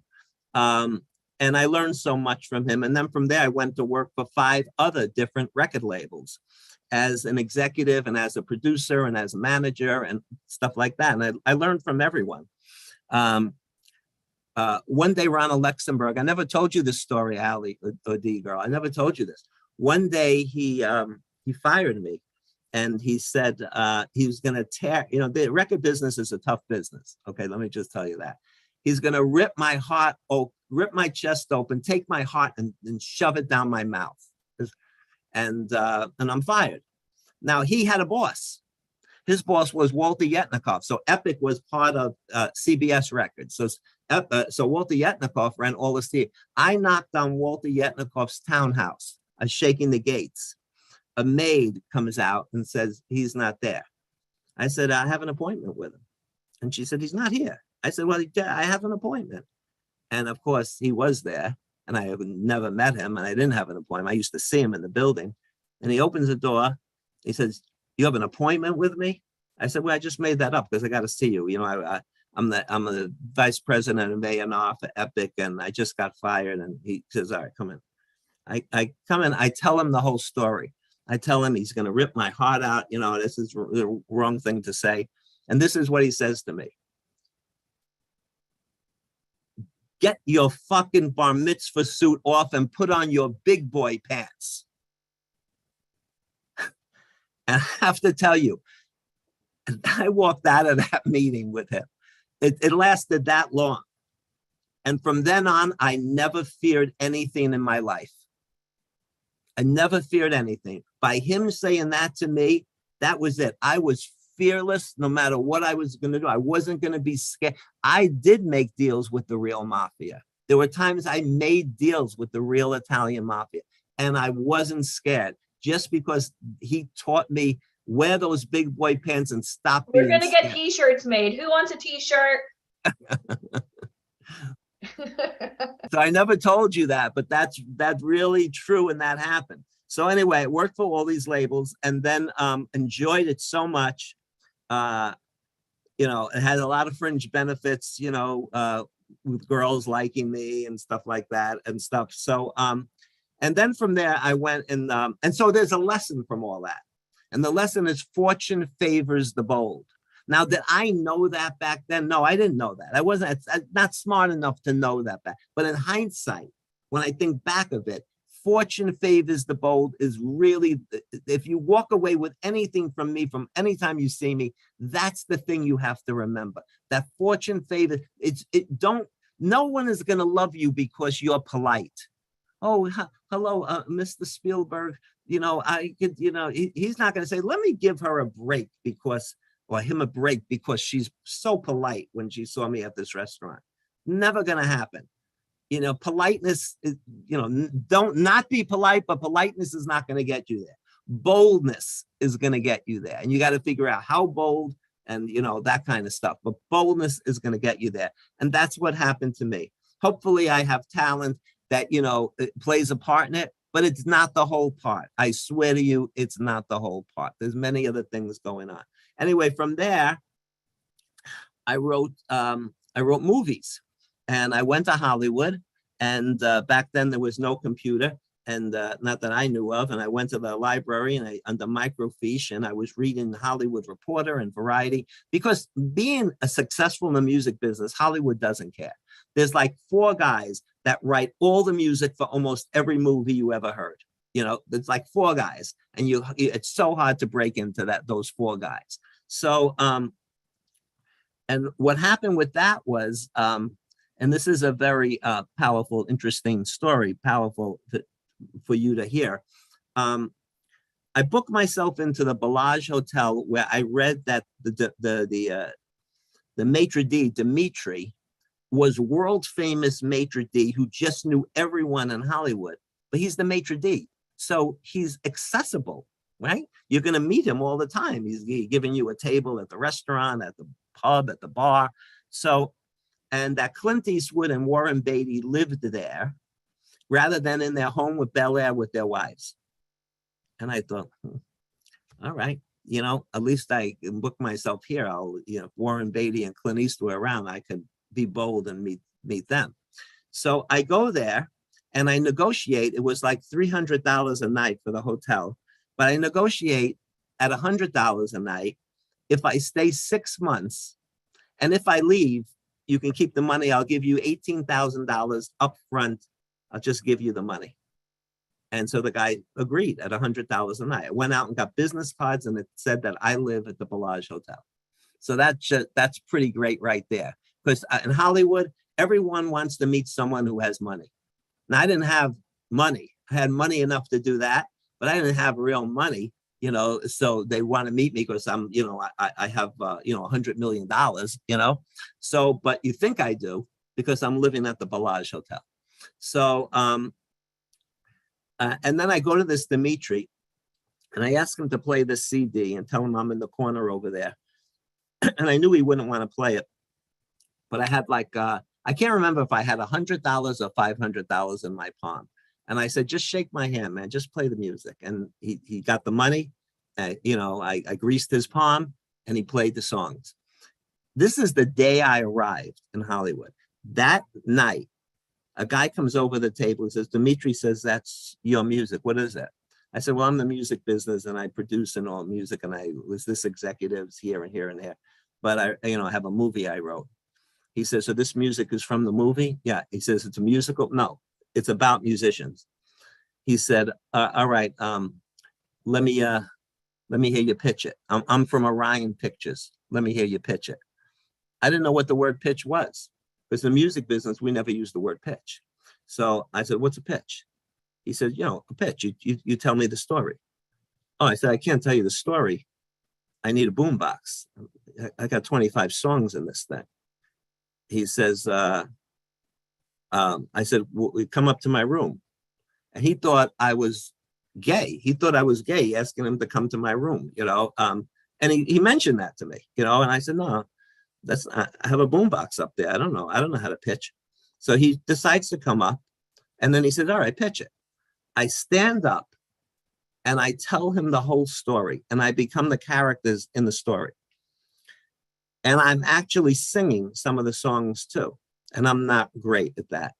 And when I'm done, he said, that's the greatest pitch I have ever heard. He said, you know, an average pitch in Hollywood is 5 to 10 minutes. Yours was 45 or an hour. And I was on the seat of my pants. Just, it was fabulous. He says, no one's ever going to read your script because it takes 2 hours to read a script. And if we don't grab them in the first 5 pages, they're never going to spend the 2 hours reading it. He said, but I'm going to call the head of Orion, my boss, Len White, and I'm going to tell him to see you tomorrow. He says, I have to take a plane somewhere. Do exactly what you did for me to him. And whatever he says, don't do it. Say, you're only going to do what you did for me. I said, okay. I get that call. I go to Orion Pictures. I meet this guy, Len White. I go in his office. He says, so-and-so, I can't tell you the guy's name but he says, so-and-so is going to, said that you have a fabulous project. He says, you have a script? Now, of course I have a script, but I was fast on my feet. I said, no, I don't. He said, you don't have a script? I said, no, I don't. He says, well, what do you have? I said, I have a pitch. Now, remember, I just learned about a pitch. He's expecting 5-10 minutes. He said, all right, well, you need a script, he says, you know? I said, okay, I don't have one. He said, oh, let's hear this pitch. 5-10 minutes, 15-20 minutes, 30 minutes, 40 minutes, 45 minutes. He doesn't stop me. And when I'm done, he says, I like it. I'm playing music and all. He says, I like it. I remember he says, it's not War and Peace, big novel by Victor Hugo. I didn't know what it was. I had to go look it up. It's not War and Peace, but but I like it. But I need a script. I said, I don't have a script. He said, I want to buy it, but I need a script. I said, just buy it. Buy what I just did for you. He said, how could I buy it without a script? I said, videotape me. He said, who do I send a deal memo to? Me. Who's your attorney? Me. You're an attorney? No, I don't need an attorney. I don't want to pay an attorney. Give me an offer. Give me a price. If I like the money, you'll own it. You'll own what I just did with all the songs. He says, you need an attorney. We don't operate without an attorney. I said, I don't have it. I'm not going to give an attorney any money. Just give me the money. Tell me what it is. And he did it. He did it. And that started me off known as the Pitchman of Hollywood. I didn't have that title until I did it to Jeffrey Katzenberg. But in those 3 years that I was in Hollywood, I sold 5 projects on a pitch. And they all were musicals. Now, part of that whole thing, what is it about that? First of all, I was bold. Fortune favors the bold. The next thing was I was completely unique. I was unique when I went in to see Erwin Levine. I was unique when I went in to see Ronald Luxemburg. And I was unique when I went to Hollywood. I didn't even know I was unique in the beginning. I started to figure it out. So there's another lesson to be learned. Whatever you are, make yourself unique. Everyone here has a different thumbprint, a different fingerprint. No one is, unless you have a twin, no one looks exactly the same. But there's more than that. Make yourself unique. Now, when I enter New York or Hollywood, not New Hampshire, when I enter New York and Hollywood, I wear this beret, I wear a long coat, I wear sunglasses. I am telling you that just that uniqueness, okay, just that, people come over to me all the time. I used to eat breakfast, and Allie knows this very well. I used to eat breakfast at a famous joint in Beverly Hills called Nate and Al's. And I was really well known there, and everyone in the place knew me. And Bruce Willis comes in, and he wants to meet me. He wants to meet me with the beret and the sunglasses. Why? I'm interesting. I'm unique. You look like the Matrix. You walk in. You look like the Matrix. I don't even know what the Matrix is. I know. One day we'll watch it. Okay. Okay. But I remember, I know, Allie, you know the place. So you know what I mean. It's all power brokers. It's all, it's the who's who. Literally a stone throw. You're like, oh, look at that. It's De Niro. I mean, it's everybody. Yes. So I made myself known there by being unique. I didn't go around saying I did this, I did this, I did this. But once they saw I was unique, they wanted to know who I was. Like Bruce Willis, he walks in, he wants to know who I was, right? So make yourself unique. Make yourself have a unique personality. Try to give a physical appearance of being unique. Try to do that. So from there, that was a giant part of my life. And then from there, I ended up creating a Broadway show without ever seeing a Broadway show. I created the Broadway musical, and the first Broadway musical I ever saw was my own. And so that was pretty remarkable too. And that took a total of 3 years from the time I said I'm going to write a Broadway musical to the time it was on Broadway. And just so you know, I know D-Girl and Mike have Broadway credits and stuff, but my show is around the world one of the most famous shows. Unfortunately, I don't make any money for it anymore because I sold the rights for a lump sum a bunch of years ago. But right now it's played in so many countries where you can win the Tony Award and you don't have your show playing in all these countries. So it was a good decision at the time and a bad decision in hindsight, because I would have made so much more than the lump sum I got. And from there, I ended up working with Meryl Streep and Diane Keaton. They hired me to write music for something that they were doing, and I did that for them, and that was shown on television. I'm not in the model business, but I discovered this white girl from Mississippi that was 14 years old and 6 feet tall, and I met with Kendall Jenner because my partner was Freddie DeMann. My partner at this time was Freddie DeMann. We were in business together. He had Michael Jackson, Madonna, Shakira, Earth, Wind and Fire. And so I discovered this girl, and I said, I want to get this girl, a job, modeling. And I don't know anything about the business. And he brought Kendall Jenner into my life, and she made a phone call, and it was all over. This girl became the guest girl. Yeah, guest I jeans. have a picture of you and Kendall because you sent this to me. Okay. Yeah, that's when I had the meeting with her. Now you see in that picture, she has no makeup on. And he said, I'm meeting Ken. And I thought I was meeting a guy. And, and so she comes in and I don't know who she is. And she says, hi, you're Mark Schoenfeld. Freddie told me to meet. Freddie managed the Kardashians. So that's how he sent her to me. But you see, when she's powerful, she snapped her finger and the girl is an editorial model for Guess. I managed a rap, not the rapper himself, Joyner Lucas. You can go and look at all his rap videos, but the guys who create the videos for him, I discovered them, managed them, and brought them to Hollywood, so they're making movies now. I told you about the 7 reality shows, and I started to go into the star finding, star making business. And one of the stories I like to tell is the story about this girl, Jody Katz. So I'm giving a speech at a high school, and the speech is, how do you break into show business? The high school has a total of 1,800 kids.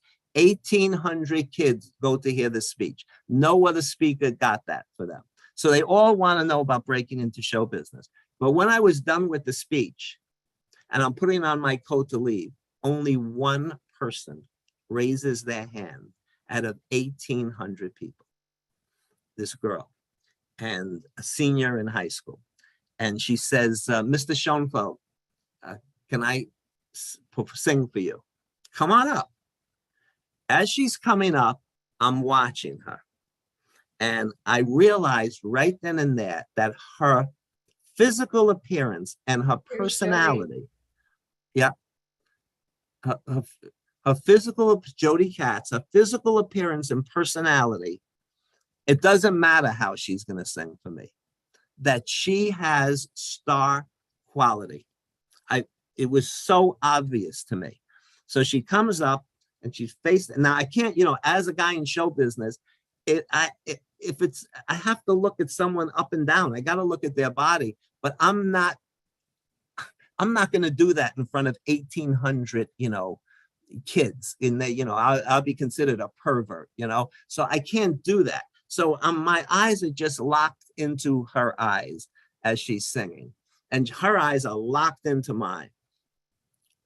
And I said to the principal, can I take her into another room, bring someone in there with me, you, a teacher, anyone, and put her through the ringer. He says, put her through the ringer in front of the whole school. I said, do you mind? And she says, no. I go back, the back of the auditorium. Now I could see her whole body. And I say to myself, okay, this is a slam dunk. This girl, it doesn't matter how great her singing was. It was good, it was great. There's a million great singers, 10 million great singers. There's something else going on. So when Here's she's Jody, done, guys. yeah. So when she's done, I go up back on the stage. I said, girl, I'm going to do something that no one's ever going to do for you. And I called up my partner, Freddie DeMann, and I was going to have the whole auditorium hear the phone call, but he didn't pick up. And I said, Freddie, I got this girl. I'm at this school. She's a star. Her name is Jody Katz. What's your phone number? 603, blah, blah, blah, blah, blah. Give him the phone number. And I said, Freddie, I'm going to do something. You're going to be mad at me. I'm going to give her your phone number. And I gave her his phone number. And the girl is just jumping up and down. The next day, I go to sleep and I'm thinking, wait a second here. You know, I've done enough show business stuff. Freddie and I could split up tomorrow. Who knows? You know, it's everything is, it's on like a string. It could just snap. So I decide to go back to school. I go to the principal. I say, I want to meet Jody with her parents, and I want you to be there and any guidance counselor and all that. We go to her home. And now I realize she comes from abject poverty. I learned that everything she has is Salvation Army. Everything in her place is Salvation Army. Her parents are rock solid. They're wonderful people. They just have bad luck. That's it. That's all it is. Bad luck, always being laid off, all of this kind of stuff. And everything is poverty. And I say to her, I'm going to interview you here right now. It's going to be a hard interview because your parents are here and your principal's here and there was a couple of teachers there. I said, but if you answer honestly, it's going to be more helpful to you. I said, so Jody, do you take drugs, recreational drugs? A little bit. Do you smoke grass? You mean weed? Yeah. Yeah. You drink alcohol? Yeah. Are you promiscuous? She says she doesn't know what the word means. So I don't want to teach her what the word means. So I just say, you know, like boys, like I love boys. And she says, boys like me. I said, okay. And she says, but I have a boyfriend now. I love him. He loves me. We're going to get married. We're going to have babies. I'm so in love. I said, Jody, I have to give you an F on every question. And I said, here's the reason why. I raised 2 children by myself, a boy and a girl from the time they're 4 years old. I can't raise another teenager. I can't do it. Just refuse to do it. And all the things that you admitted to, I admire you for admitting to, they go on in Hollywood all the time. There's very few people in Hollywood like me. But I am not doing what Hollywood does. I can't be around all that shit. I'm just not going to be around it. So I'm going to wish you well. And she starts crying. The principal says, Jody, he's angry at me.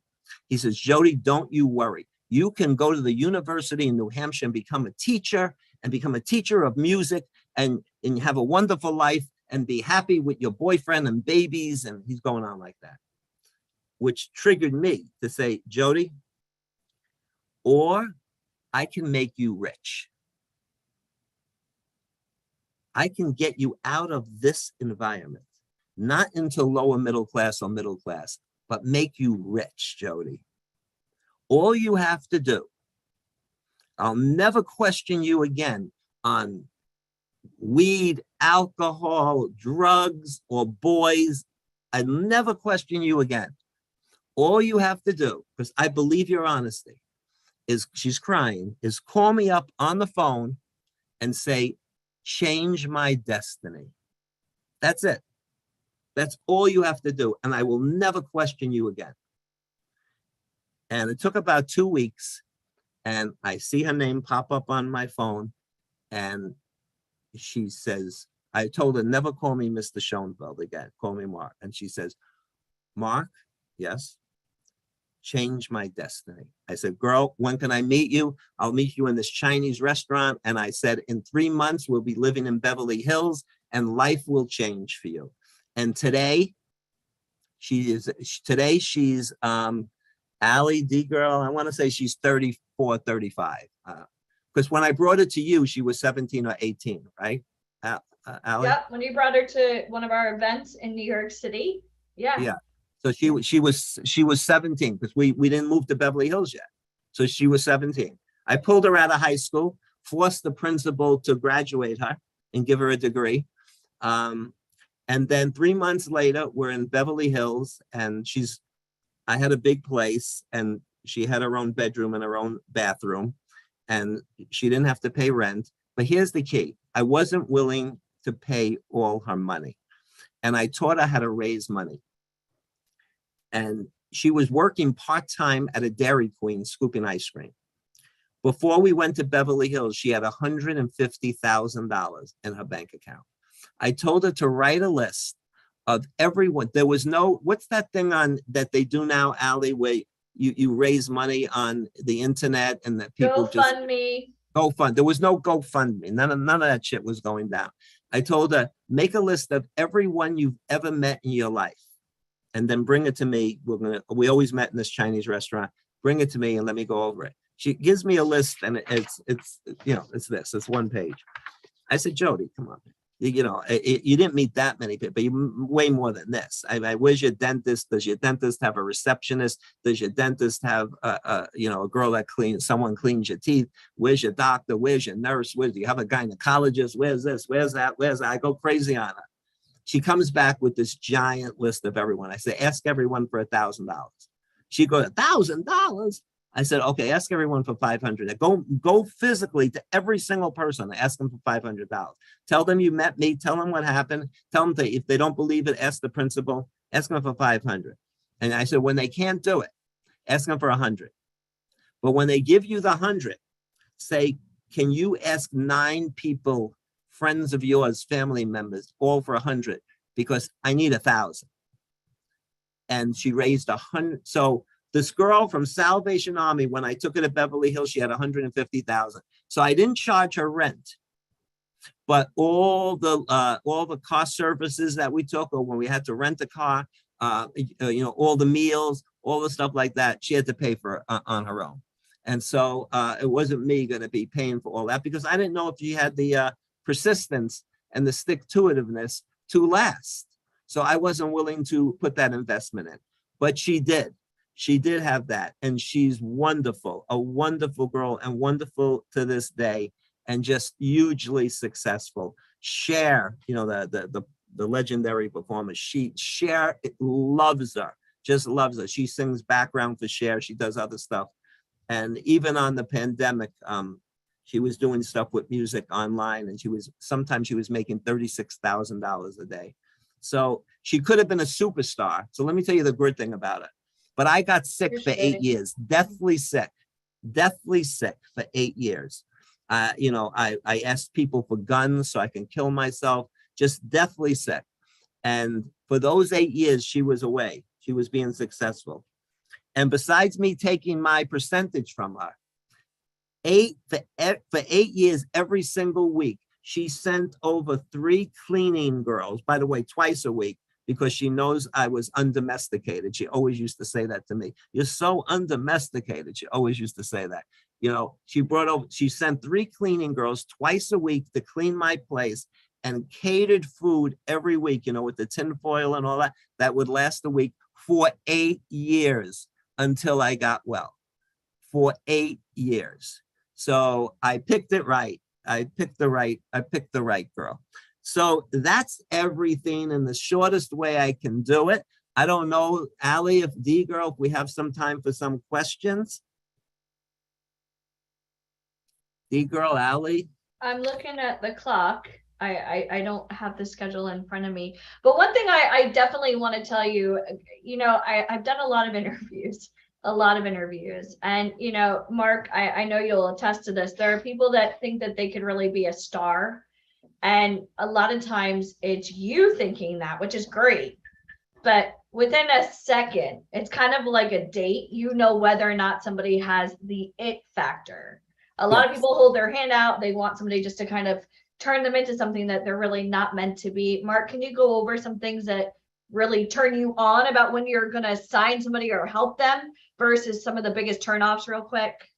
Yeah, well, it's hard. You've asked this before, Allie, and I wish I can give a better answer because it's almost magic that happens. Like, you know, you got to be able to walk into a room and light it up.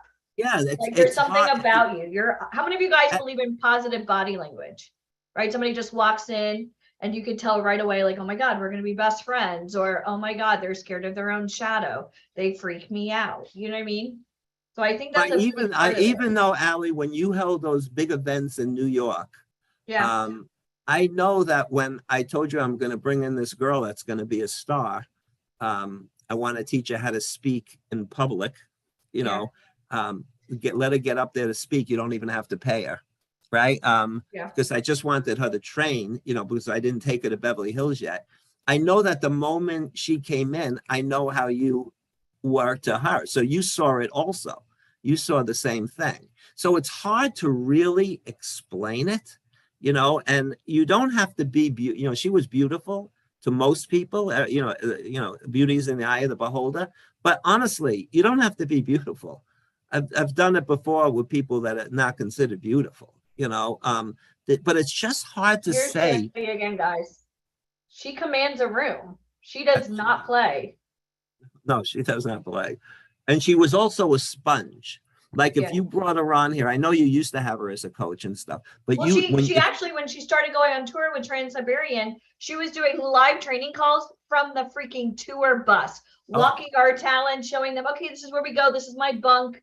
It was the coolest thing in the world. But, you know, obviously going on tour and then also working with Cher, you know, sometimes we're good, but we have to amend to her schedule. So it's a good thing she couldn't continue with the coaching. And plus she has her. Plus, she has her own business that she does events like and she got married. Yeah, Mary Kay's Cosmetics, like 25,000 women at the Las Vegas joint, Las Vegas, and she's in charge of the whole thing. She's the MC, she's the singer. She does that too. But you know, she would tell you that, and this is a huge compliment. She would say, "I listened to every single thing that Mark told me to do. If it went against my parents, I listened to Mark." And she would always say, I'm way more conservative than her parents. Like, you know, when she was out in California, she was, you know, a lot of people were asking her out and they weren't allowed to take her out until I met them. And she was very upset of how I treated certain people. But then now she tells me it was the greatest thing ever because she married the greatest guy, not the wrong guy. And I hated every boyfriend she had. And all of that. So she turned out, you know, wonderful. But here, to show you what I mean about star quality, at one point, I'm deathly sick and I can't help her. And she's in New York and she's living by herself. She's only 18 years old and she's living by herself.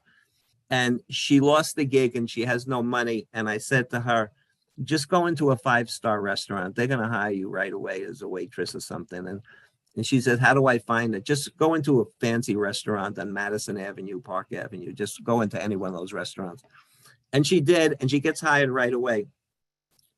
And the first night, I think she made like $600 in tips. She called me up to tell me she made $600. But the second night, Cindy Crawford and her husband came in, and she was their server. And she didn't know who Cindy Crawford was, but this tall woman with a mole on her face and her tall boyfriend or husband are telling her that she needs to quit there and work for them because they own these rooftop bars and she would do great there. So she goes to the bathroom and she says, there's a woman here. She says her name is Cindy Crawford. She said she was a model. I said, she have a mole on her face? Yeah, she has a mole. She's like a big woman, she says. And she wants me to leave here and go work for her. And she says that I'm perfect for going to work. So I said, let me look it up. I look it up and I said, yeah, she has these, on the W Hotel, she has this, joints, whatever, you know, it's not no food, just alcohol. And I said, tell her you just spoke to your mentor and you will do it if you could do it in this W Hotel. And when she questions why, tell her because my mentor said Wall Street goes there. So she goes back and she says, I'll do it. She said, give your notice right now then. She said, hold on. I just spoke to my mentor. He said, I should only do it if I could do this W hotel on this street. He said, wow, what does your mentor do? And she told her, she said, he's very smart.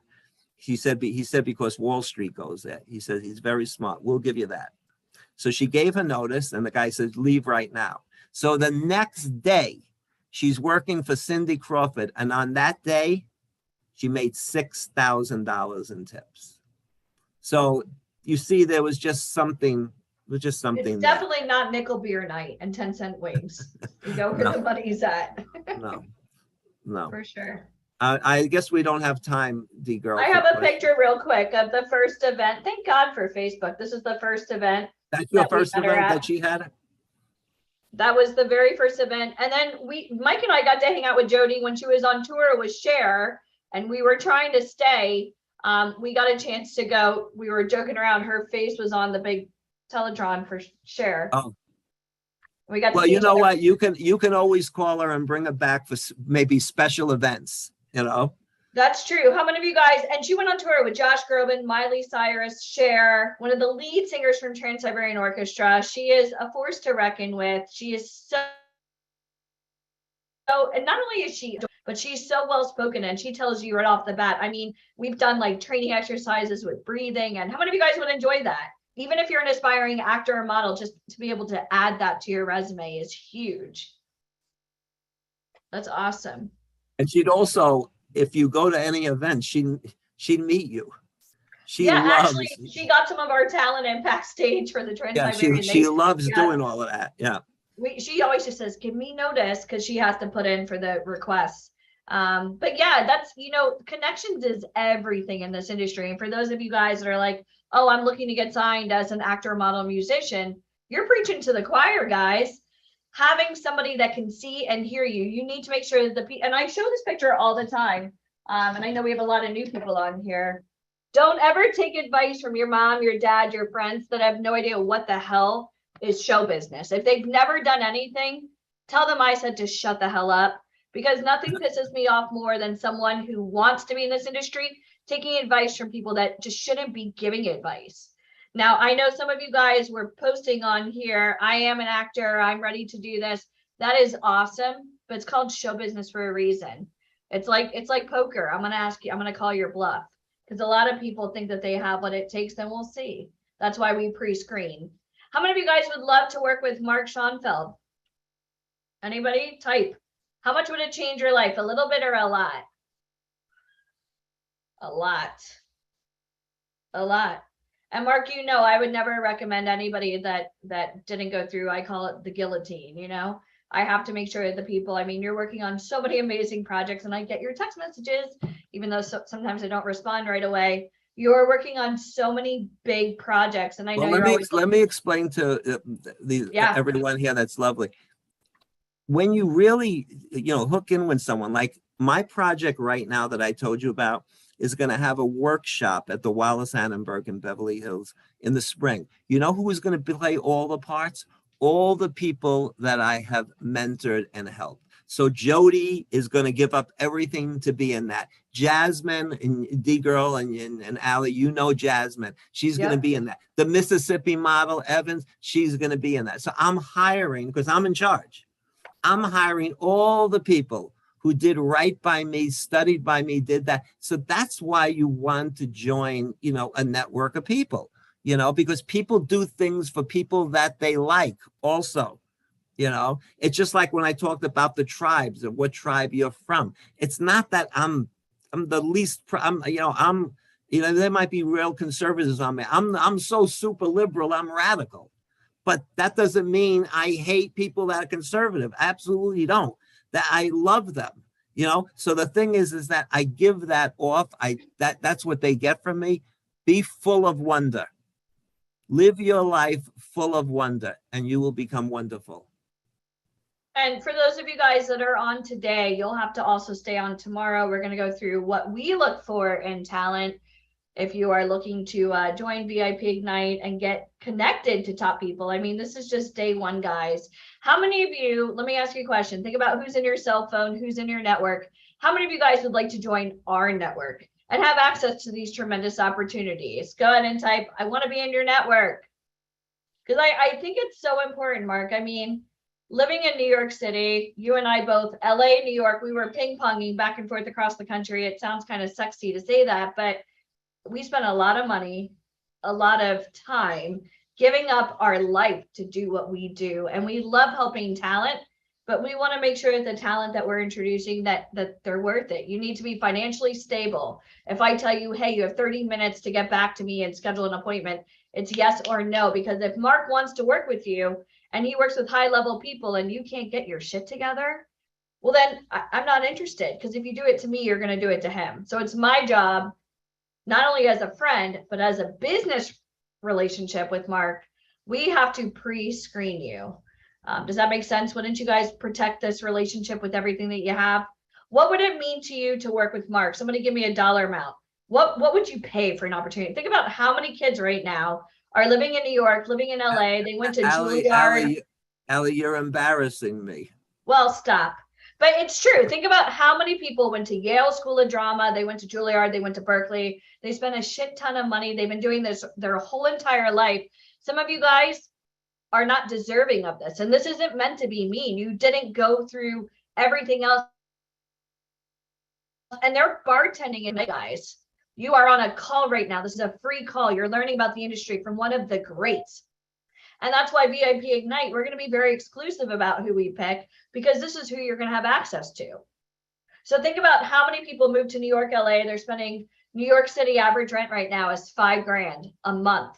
Then on top of that, you need headshots, you need training, you need all this. And here you are directly having access to Mark Schoenfeld. What does that mean to you?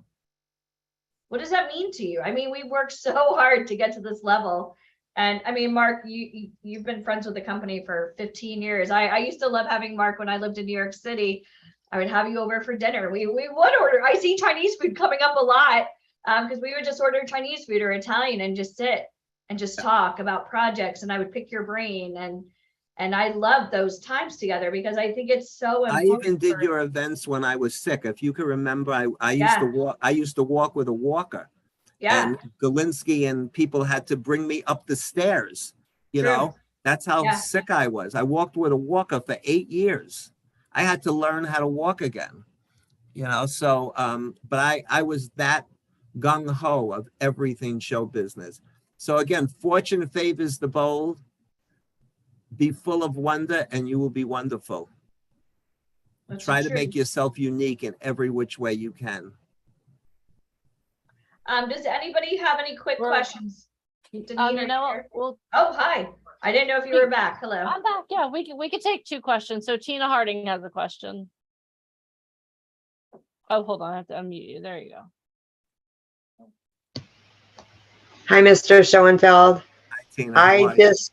I'm doing great. I just wanted to thank you all the time that you have invested in us. So I did at one point in time, you did stop one of our sessions and you told me that I was a writer, and I promptly told you that I am not a writer, which in turn you then told me to podcast.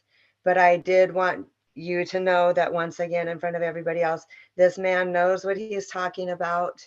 If your heart is pounding, you are a writer. He just called me out on it. So I am working on a few projects right now. I know my why. I just have to start throwing it up on paper, throwing it out there. And I have the VIP Ignite backing me up. So I just want to thank you for always being available to us. It means a lot to me.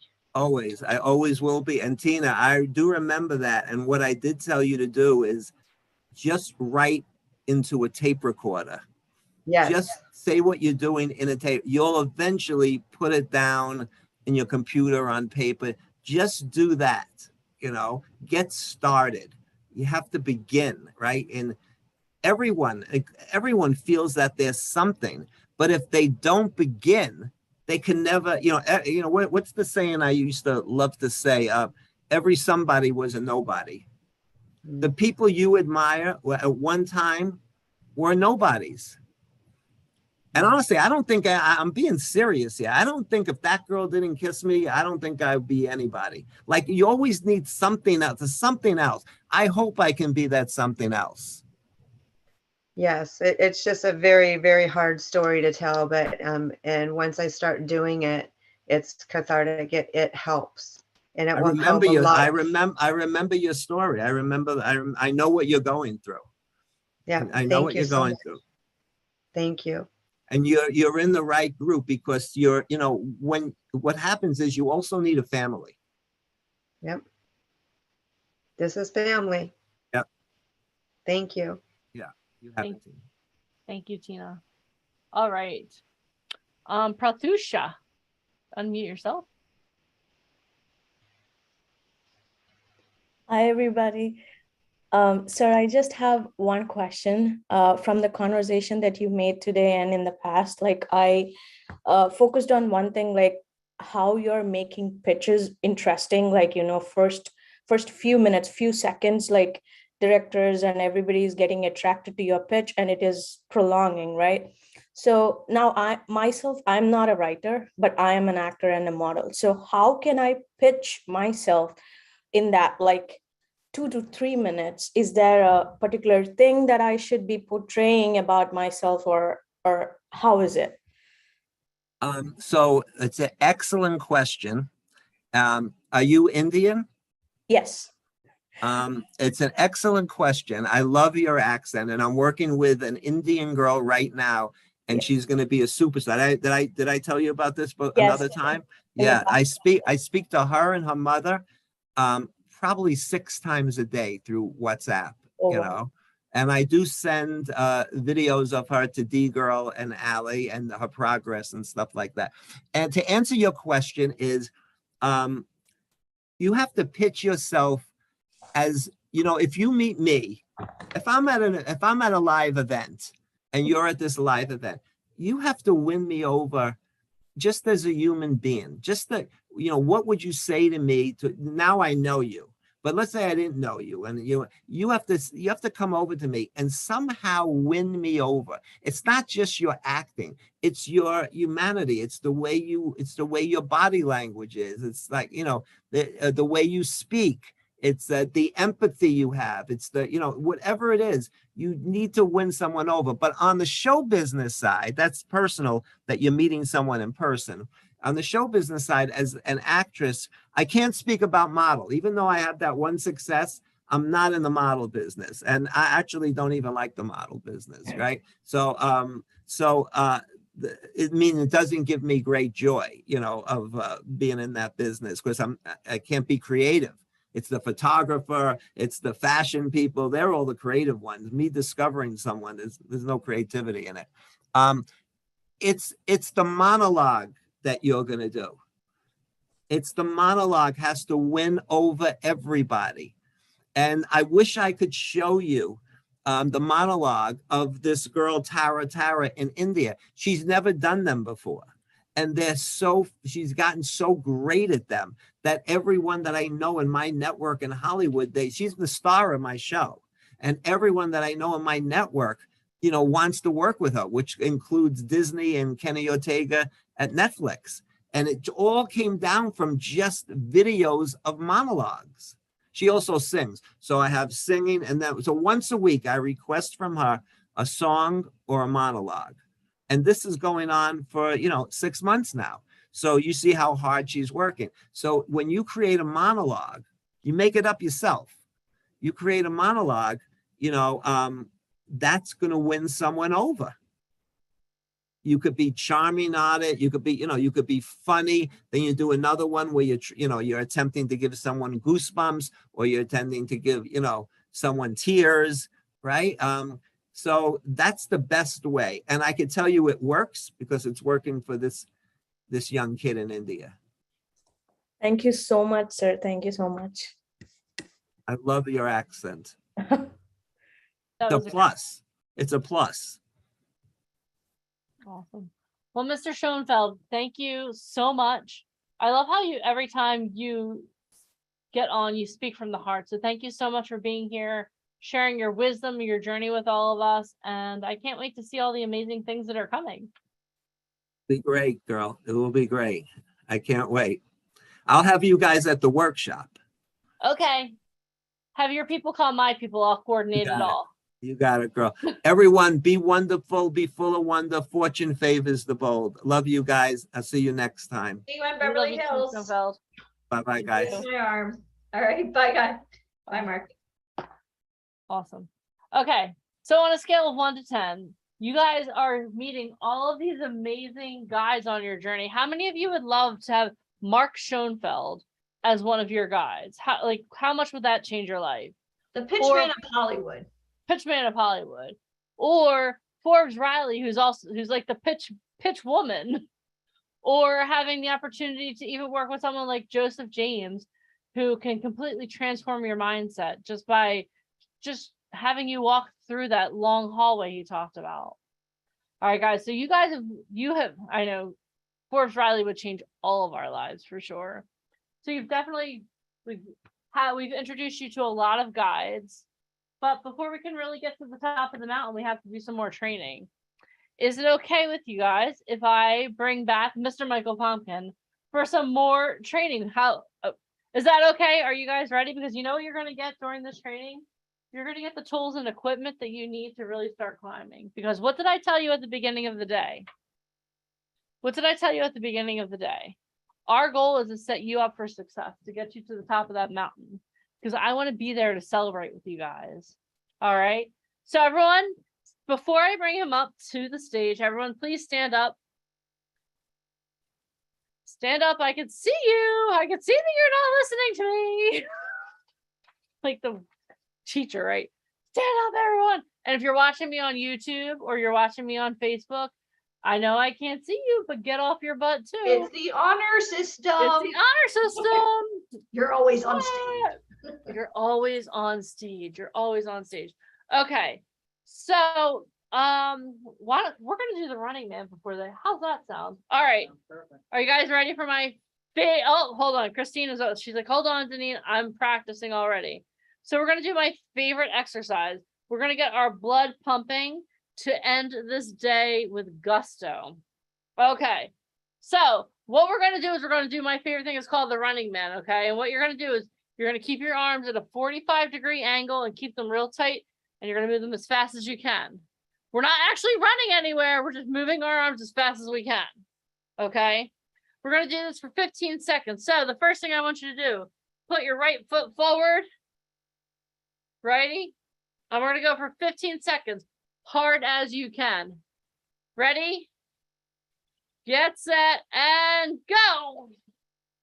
Come on now. Don't let me win. I've been on my feet for most of the day. Come on. Come on, guys. Move your arms as fast as you can. Come on. Sid, you look like you're juggling or jump roping. Move those arms, woman. All right. Woo. Done. Okay. Now we can't do things just on one side. We have to do them on both sides. So turn to the other side. Put your other foot forward. Are you ready? Hold on. Emily, are you going to participate with us? I see you sitting. You didn't think I was going to see, did you? I'm always watching. That's my job as your coach. All right. Face the other side. 15 seconds. As hard as you can go. Ready, set, go. Go on, Al.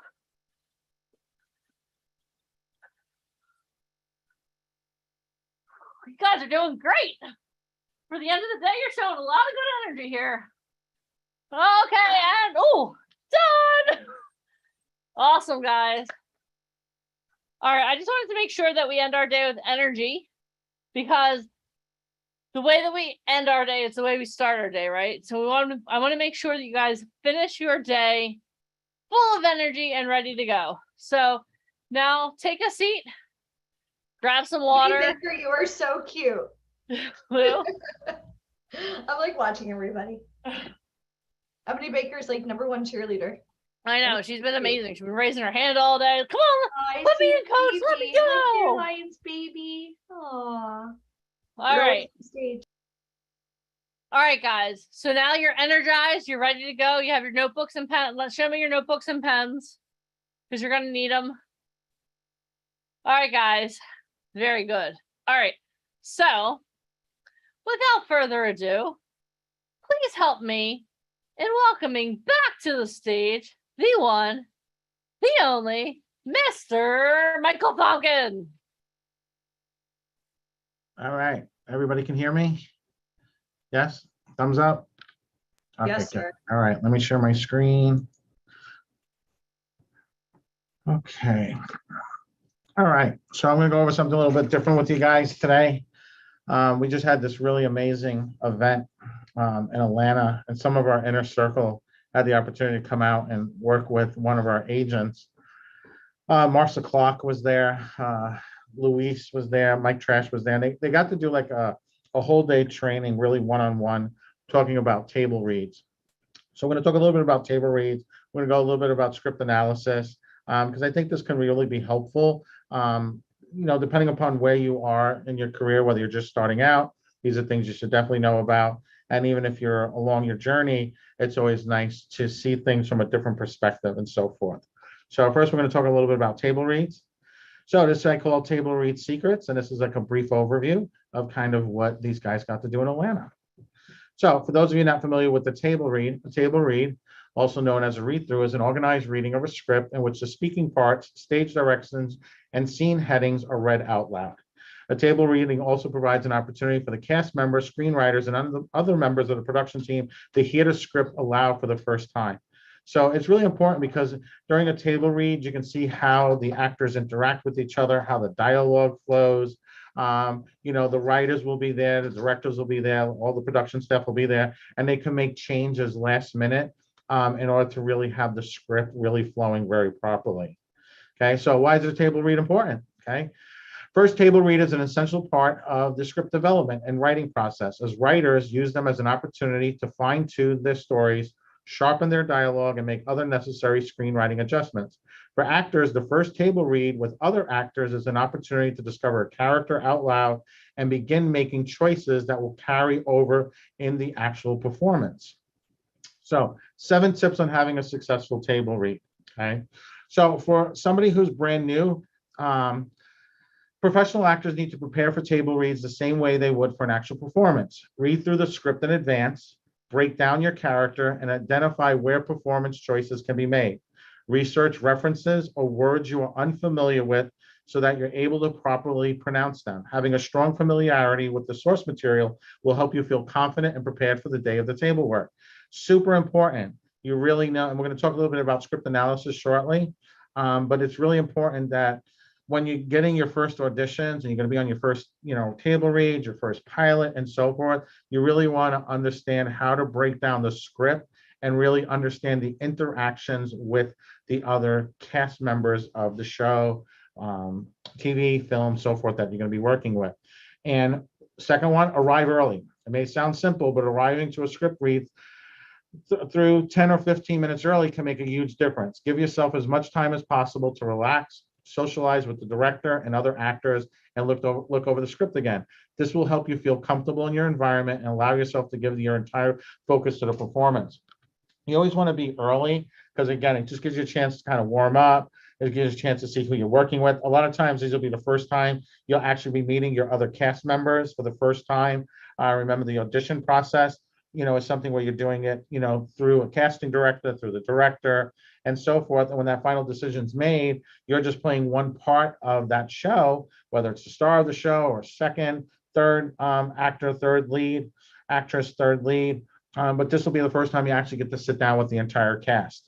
So it's really important to be there early. You always want to dress professional. You always want to make sure your phones are turned off and so forth, because this is going to be a really great first impression. And just as easily as a writer can write you into the script, a writer can easily write you out of the script. So you always want to make sure that it's a flick of a pen can change your life, okay? Just don't read. A table read is your first opportunity as an actor to make character choices and show the entire creative team what you're capable of. Try to perform with the same energy level that you would if you were in front of a camera. A subpar table read performance can sometimes result in a part being reduced or an actor being replaced. So when you're going in, just because it's a table read, you're going to put the same enthusiasm as if you were actually filming. You're going to put the same tonality, the same energy, the same hand movements and so forth. The only difference is you'll be sitting at a table versus actually being on set, and you'll be limited to your movement. So you have to be able, from your seat, be able to show that movement. You can't just jump out of your seat and start running around the table read. It's not a good idea. Make eye contact. Nobody's expecting you to have the entire script memorized, okay? A lot of times you may have 12, 14, 15, even 20, 30 pages of dialogue, okay? But you don't have to have it memorized at the table read. When filming, especially for TV and film, they're broken down into short parts. When you're doing a Broadway play or a theater play, you're going to need to have the whole script memorized at some point, because you may be doing a 2-3 hour show and your dialogue is going throughout the entire show. But for TV and film, it's broken down into small 1 minute, 2 minute segments. So you may not have to have the whole script memorized, but you're certainly going to have memorized whatever they're filming for that day. However, okay, you should be familiar enough with the script so that your eyes are not glued to the table the entire time. So you shouldn't be looking down reading, okay? Try to look up and make eye contact with your fellow performers. This will help you connect with your fellow performers and allow the creative team get a sense of chemistry between the actors. Super important, okay? Make the most of a small part. Doesn't matter what role you have, okay? Whether you're the lead actor, lead actress, or you're the smallest part there, maybe you only have 2 or 3 lines, treat it as if it's the most important lines you've ever read, okay? I'm really good friends with Ben Crawford. He's the Phantom of the Opera on Broadway. He performs six days a week. 2 of the days he performs twice. Now think about somebody on Broadway. They have to go out night after night performing the same songs, the same movements, the same dance. Every night he has to go out onto that stage and give the best performance of his life. There's no going out drinking. There's no staying up late. There's no going in stressed out. Leave your problems at the door, okay? Even if you only have a small role, commit and make choices as if you were the lead of a feature film. Most of the time, the film's casting director attends the first read-through, and a memorable performance in a small role could lead to a great opportunity later. For instance, a great performance of a tiny part in a sitcom could result in that character getting a large arc later in the series. A large arc means that now that character becomes a part of the storyline. They'll break off the story and they'll go into a backstory about that particular character. This happens all the time, okay?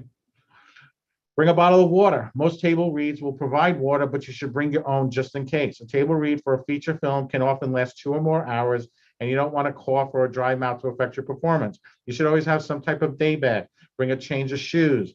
Bring an extra shirt, okay? Maybe they're having catering there, and then all of a sudden, you know, in the middle of the table read, you spill something on your shirt. Now the rest of the day, you're sitting there with the stain on your shirt. You always want to be prepared. You know, for females, bring some a brush, some makeup. Don't wear high heels unless, you know, that's something that you're accustomed to doing. Have flats available and so forth. So you should have some type of day bag.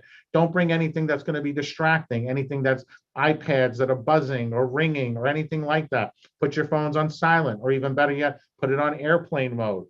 Okay, you have to live in the moment. You can't be distracted by things that are going outside. Once you step into that character, you step into that world, that's the world that you're in. That's the reason why you're an actor. That's the reason why you're getting paid the money that they pay actors, $65,000 an episode and so forth, okay?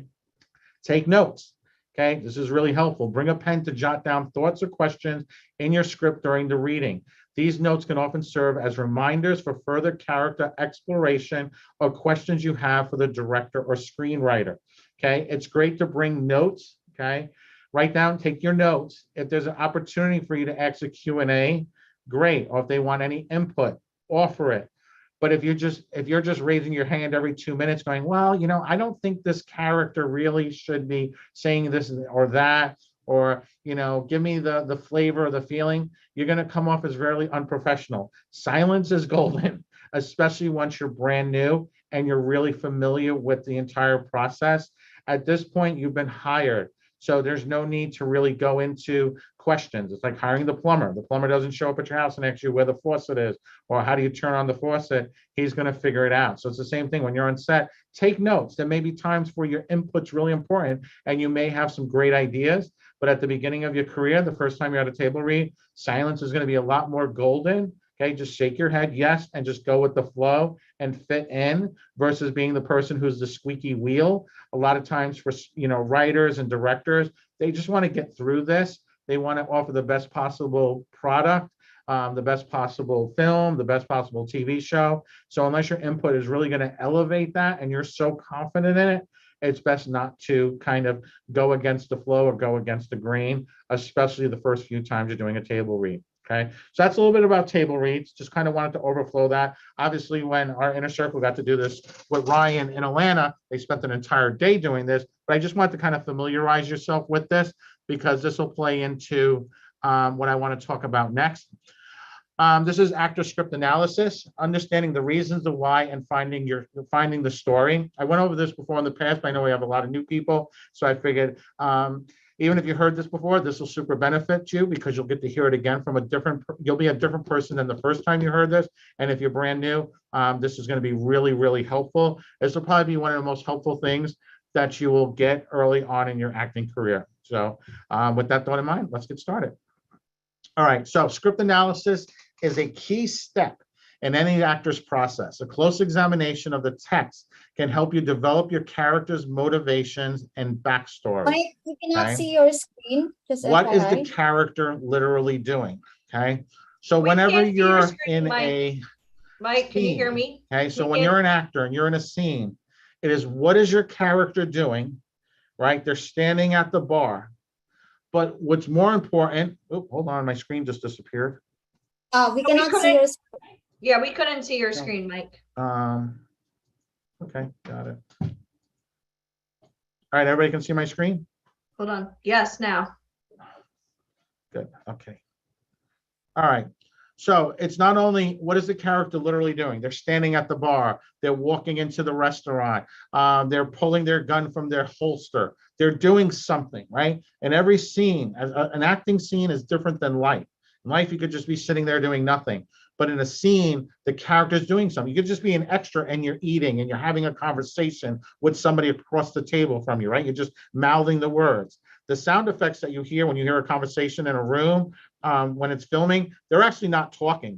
They have the boom mic picking up the main actors, but all the ambient sounds are added in later in post-production, okay?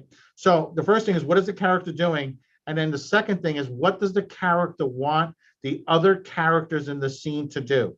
Okay, so you're having a conversation, then that your need is to have that other person respond back to you. You're the bartender, you're going over, your scene is to get that person to order a drink. So this is all going through your head as you're reading the script, okay?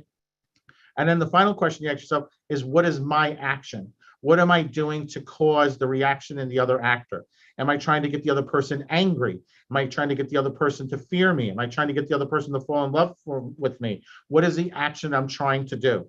So it's understanding the feelings and the emotions behind the dialogue. So the first time you get a script or you're doing a script analysis, it's really important to ask yourself those questions, okay? What is the action like to me?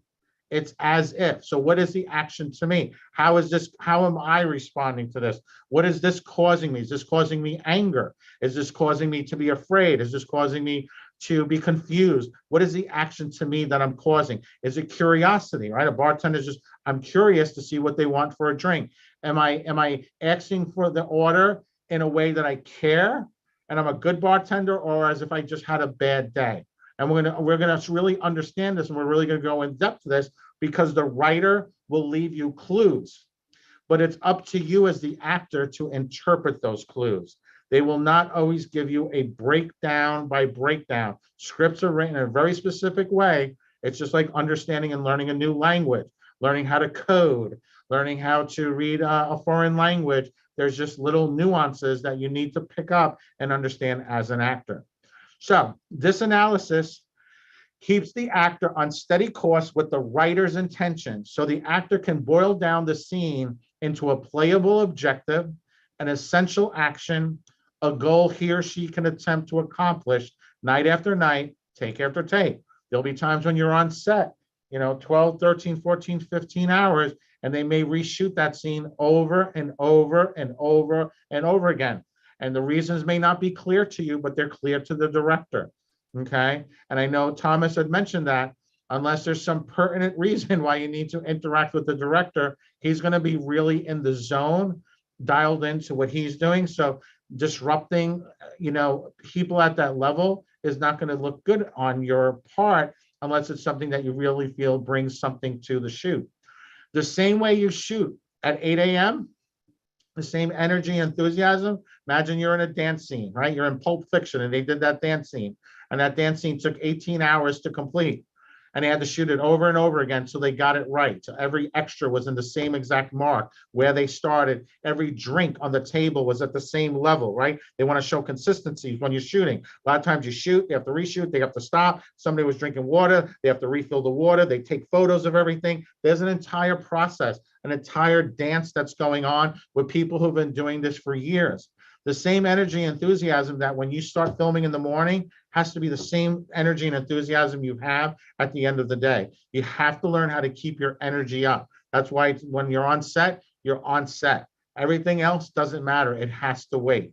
Okay, put your cell phones on silent. A lot of times on most bigger sets, they're going to take your cell phone because they don't want any creeper shots, right? They don't want anything released, anything from the script, anything from the storyline. A lot of times shows are designed for cliffhangers, right? Especially for television, Netflix and so forth. They want people to keep watching the next episode or the next season. You're shooting stuff 6 months in advance. You kind of will know exactly what happens to those characters. You'll be under contract not to reveal that information, not even to your friends or family, not even to your husband, boyfriend, girlfriend, even in the middle of the night, okay?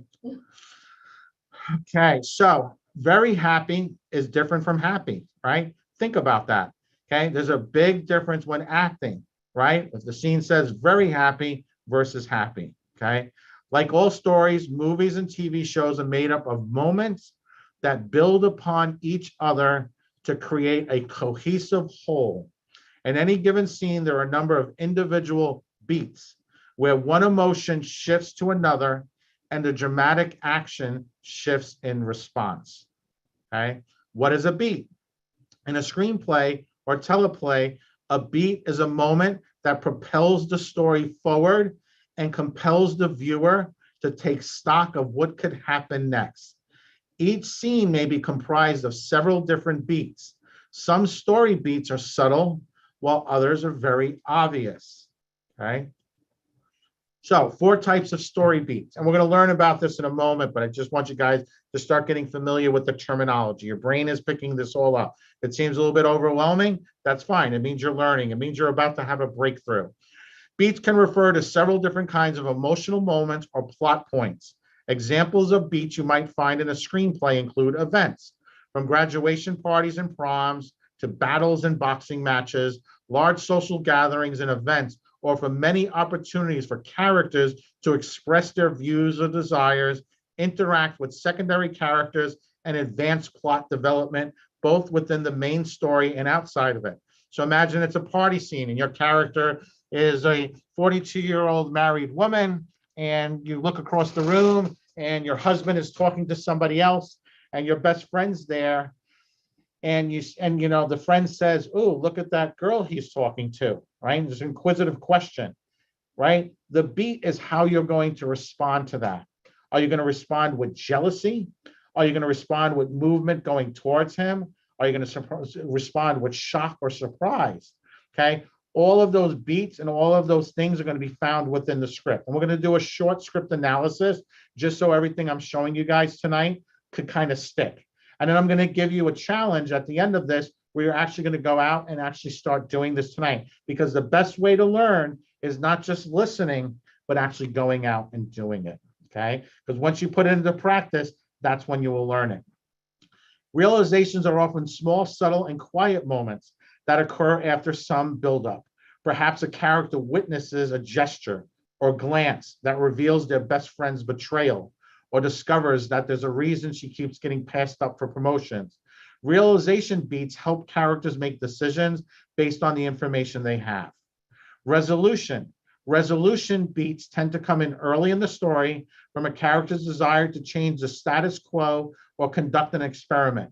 How to Lose a Guy in 10 Days is a clear example of how a simple resolution made early in the film impacts the entire plot. For her advice column protagonist, Andy Anderson, Kate Huston, resolves to drive a man away within 10 days. Interactions. Throughout the course of his or her journey, a character meets aliases and antagonists, characters who provide additional conflict and dimension to the story. Notable interactions, for instance, a hero facing off with the villain in the final battle, are important beats that shape the plot conversations under the category as well. Even seemingly minor dialogue, like a teenager and her father arguing over curfew, can shape the outcome for the rest of the story. So for most great films, they have what's called a hero's journey, and there's many subdivisions of a hero's journey of how television arcs are written and so forth. These are all things you need to learn. These are all things you need to start familiarizing yourself. You know, for those of you who have the opportunity to work with us, we go into depth with this. We bring in some of the best people in the world to allow you the opportunity to learn at this level, which then in turn helps you book more roles, get you on more sets, get you more auditions, get you on more stages.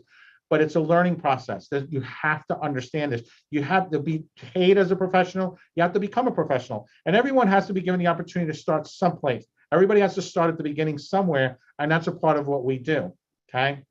So let's kind of look at some beats. So we're gonna go over the Joker movie, right? The newest one, right? So let's look at what the writer says. This is what you have to work with. So you're handed the script, and boom, this is what you got. So the story takes place in its own universe. It has no connection to any of the DC films that have come before it. Okay, got it. So I now have to say, okay, I'm a big DC fan. I'm familiar with Batman. I'm familiar with Robin and Superman and Wonder Woman. I know the Justice League. I know the Joker. I've seen the different iterations of the Joker in the comics.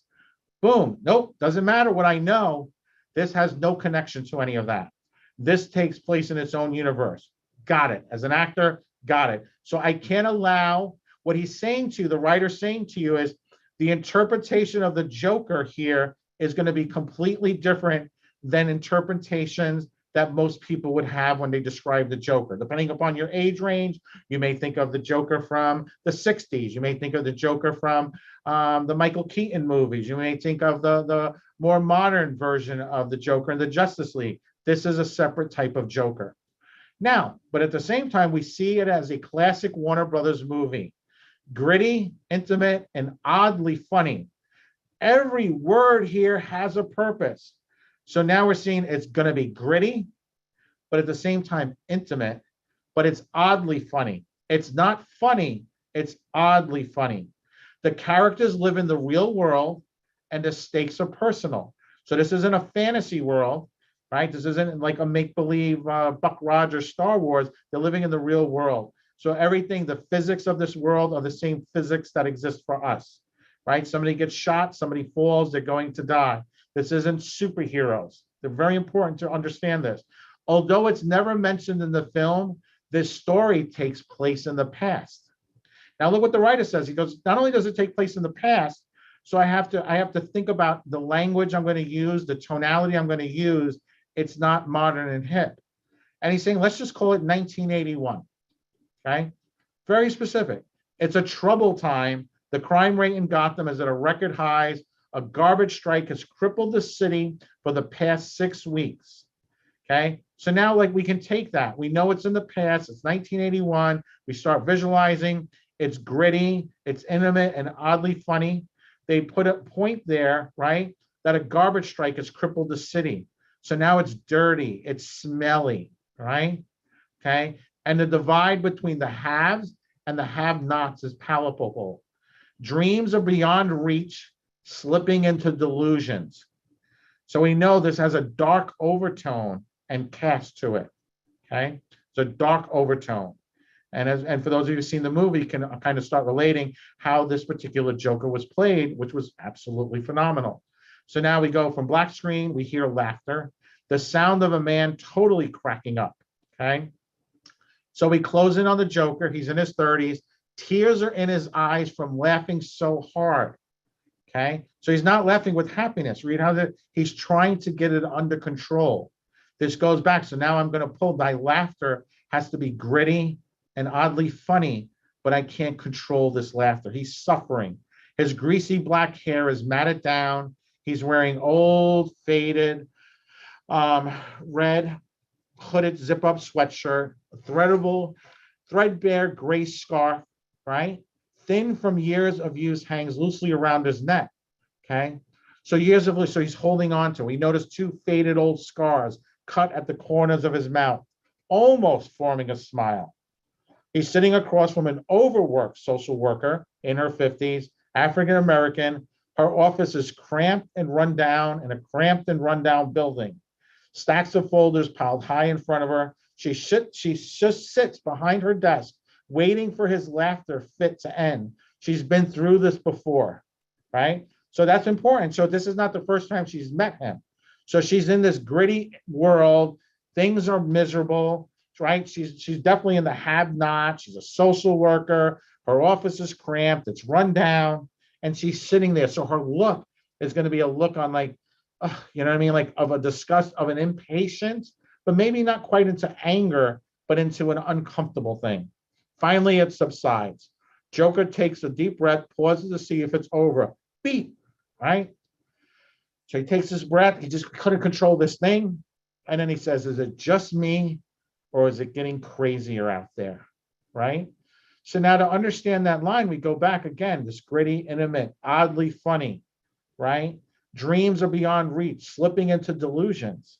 So as an actor, how do you interpret that to read those lines out, right? How do you add the tonality to match the feeling that the writers expect, okay? This is all what you're doing before the table read. This is how you will, what I'm teaching you here today, this is your life now. Every time you're handed a script, this is the time you put into this. You have to treat a script the same way a mother would treat a newborn baby, the way a doctor is going to walk into that operating room. This is your craft. This is your art. This is how you become a great actor. Okay? Despite the laughter, there's real pain in his eyes. Something broken in him, like he hasn't slept in days. So now the social worker, now she's responding. You don't see a beat. It's certainly tense. People are upset. They're struggling, looking for work. The garbage strike seems like it's been going on forever. These are tough times. All right. How about you? How's the job? Still enjoying it? Yeah. I mean, it's different each day. So I really like that. I don't think I could ever work in an office behind a desk. Beat. So now he spoke to her eye to eye, but then the beat now, right? Well, no offense. So he's being callous with her. He's being facetious with her, right? She smiles, writes something down, looks at the clock, right? She's running late for her next appointment. So now it's giving you that, okay, the next scene, she's trying to get him out of there. She's getting a little bit more frustrated. She's in this moment of, okay, I'm overwhelmed, right? It's fitting in with the storyline, right? Have you been keeping up with your journal? Every day. Great. Did you bring it with you? Now a beat. I'm sorry, did I bring what? So now again, the Joker's now response to that is he's changing tonality. So you, as your script analysis, you have to understand that and catch that the tonality and the way he's going to read these lines are different than the lines before it. It's what's pushing the script forward. It's getting you engaged. This guy's a wise ass. He's a joker, right? He's got, there's something about him. He's off. He's not all there. He's slipping into madness. He's right there on the edge. This is not a guy you would probably want to invite over to meet your parents, okay? Social worker, impatient. So they're giving you a clue. Impatient. She doesn't have time for this. Author. So now she's going to get a little bit impatient. Author. Last time I asked you to bring your journal with you for these appointments, do you have it? And he's right. Yes, ma'am. Right. So now the beat goes to the social worker. Can I see it? Right. So now she's changing her tonality. She went from being impatient to like, can I see it? He reluctantly. So now see again, clues. He reluctantly so they're giving you visual clues how to act out this performance. Okay. You have to be able to visualize this. You have to have the imagination to see this. And then when you get to the table read, you're going to go through it. And maybe there'll be corrections. The director will say, let me see it done this way. The writer will say, no, that's not quite. You're really close. And everyone's going to be so sweet and nice on you, and you go with the flow. He reluctantly reaches into his bag, pulls out a weathered notebook. See, weathered notebook. Again, grimy, gritty, old. And then he slides it across to her. I've been using it as a journal, but also as a joke diary. Funny thoughts or observations. Did I tell you I'm pursuing a career in stand-up comedy?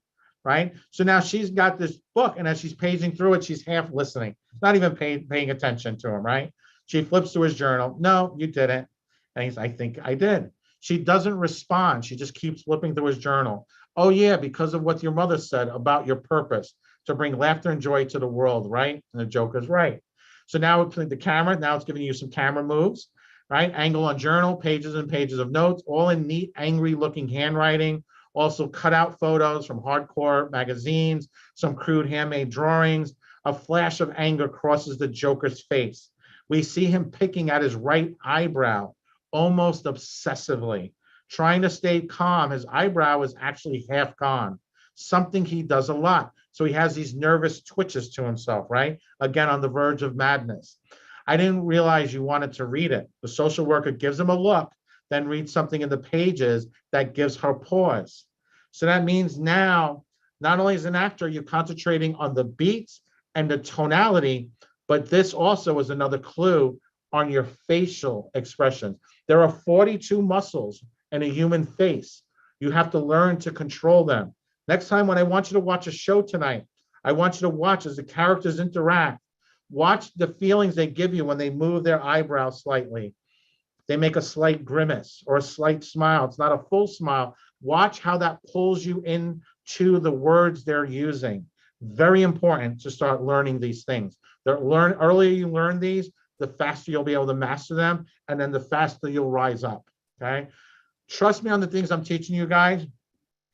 Half the people that are successful in Hollywood will not take this as seriously as you will. This will automatically give you a leg up.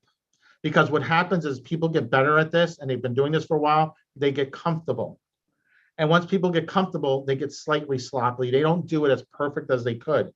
People like Pacino, people like Thomas Wade, De Niro, they will always hit these marks. They will really take the character analysis so seriously. And if you build that habit up now, this will give you longevity and will not only create an acting career for you, but it will create you for a legacy career. That means long after you're gone, people will be watching your movies and talking about you, okay? So again, to review, what is the character literally doing, right? In that scene, what were the characters doing, okay? And I always do this whenever I'm working with actors or I'm working with writers. We were just, recently on set with Thomas for our new film. We're executive producers on Target, which I hope you guys all have the opportunity to come out to one of the premieres and come out to some of the festivals to support the movie and have a great time, meet the cast, right? But it's really important. Like I will always, after I read 2 or 3 pages, when there's a shift in scene, I will go back and I will say, and I've seen great actors do this. They go back again, they'll read through the scene again, and they'll put little notes and they'll have a little notebook on the side. What is the character literally doing? And they write it down. What does the character want the other characters in the scene to do, right? The Joker, he's trying to get her attention. He's trying to cause her to do something. He's trying to cause her to have a reaction, right? What is the action? How is he doing that? Through the tonality, through the pushing of the book, through slowly pulling it out, right? He's doing all these things to cause her to react. Those are his actions. And then what is the action like to me? It's as if I did this, this will happen. Just because I'm trying to get her upset, right? That's what I'm trying to do, is to get her upset, to get a reaction. Am I really getting a reaction out of her? No, she doesn't really care. She's just doing her job. So you have to understand that, the duality of how the characters are interacting with each other, okay? The first read. On the first read through, it is important to understand the literal situations and events that affect the character at each point in the story. These facts from the script are given circumstances and help to determine the actions that you will take in the performance. So the first time you're just going to read through the script and you're going to take some notes. You're going to think about it. As you read a script, make a list of all the facts about your character. Anything you can glean from a script is helpful. What do they do for a living? Where do they live? Who is closest to them? Okay? Because as you're going through the script, characters develop, right? People change in movies, right? They become heroes. They become victims. They lose, they gain, they win, right? So how are they transforming? Who a person was at the beginning of a script is usually a completely different person by the end. They fall in love. The person who would never fall in love falls in love. Where did that transformation happen during the storyline? Okay, you guys have so much opportunities. I'm going to give you a link to a database where you can pull any script you want for free and be able to do this on your own. Okay, breakdown into scenes and beats. After you have a feel for the character, map out the story into scenes and beats. Good scripts are written as a series of related events where A leads to B and B to C and so on. The practice of making a scene map helps the actor to understand the story sequentially and provides built-in points to change action. A great thing to do, I'll give you guys a little tip, it's called a mind map. As you're doing this, draw it in picture format. So not only just write the words as notes, but actually draw the scene out as a picture, okay? It triggers a different part of your brain in the learning process. And this is a great way to be able to memorize longer scripts. So not only rewriting out scenes, rewriting out dialogue, but actually drawing pictures. And you don't have to be an artist to do this. It could be stick figures, but it just really helps your brain retain information. Okay, it's just a different part of the brain that connects to language and to memory, connects through also through imagery. Okay, so great little tip right there. Look for points in the script where the setting changes or the characters on stage change or time passes. These are common ways that scenes change. Beat changes are smaller shifts within the scene where the characters may change their action, attitude, or topic of conversation, right? Pushes the story forward. No one would go to a movie or watch a show if everybody at the beginning was happy and then they all sat around, said how great they were, and then it ended and they were still happy, right? That's great, they're happy, but this was so boring. Right? This is what creates drama. That's the reason you get glued to a show. That's why you have your favorite shows. Okay, it goes deeper than just the action points. Okay, the dialogue is so important, and those subtle moods and how you hold yourself, present yourself can make the difference between a movie being successful or not being as successful as it could be. Identify your character's actions. Ask yourself, what does my character want the other people in the scene to do? Right? The answer to that question is your character's objective. How are you going to accomplish your objective? That's why it's so important, because that gives you an action to play in each scene. Usually characters want other characters to do something, feel something, understand something. For example, perhaps your character wants somebody to go get the mail. How will you get them to go to the mailbox for you? Charm them, barter with them, yell at them? The right action is the one that is true to your character and helps you start identifying your character's type. Remember that acting is a collaborative exercise, and actors must also take a director's opinion into account. Listen to what a director says and incorporate it into your character in an honest way based upon your own analysis of the script. Sometimes your initial analysis won't be correct, and that's okay. Okay, and you will have to adjust throughout the rehearsal process. But with a strong foundation for your character, built from a thorough analysis of the script, these changes will be minor and your performance will be natural and outstanding. Who wants to be an outstanding actor, right?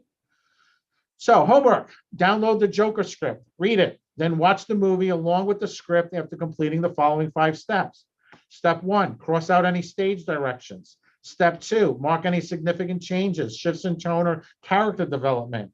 Step 3, mark significant words. Step 4, understand the words. And then 5, ask questions.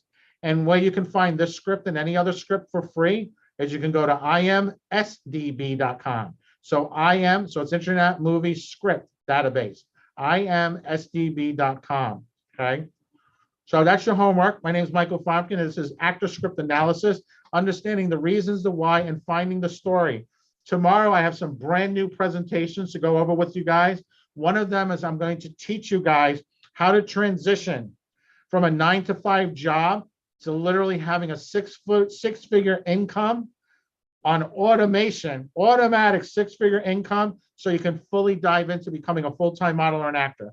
Imagine if you could wake up tomorrow and not worry about bills. How much would that change your life? So make sure you're back tomorrow, because we have some amazing speakers. We have some amazing content. all brand new, all fresh, and we're gonna have some opportunities for you guys that can literally change your life. Some of you guys will have the opportunity to walk New York Fashion Week, appear on some Netflix shows, some Paramount productions, and so forth. But I'm gonna turn this back over to Ms. Deneen because she has one last exercise she's gonna do with you and a final challenge for today, for day one. That's literally going to set the standard and set the tonality for tomorrow. So I will see you guys tomorrow. Have a great night wherever you are. Thank you so much for being here, learning. I hope I was able to provide value to you guys, and I will see everybody tomorrow.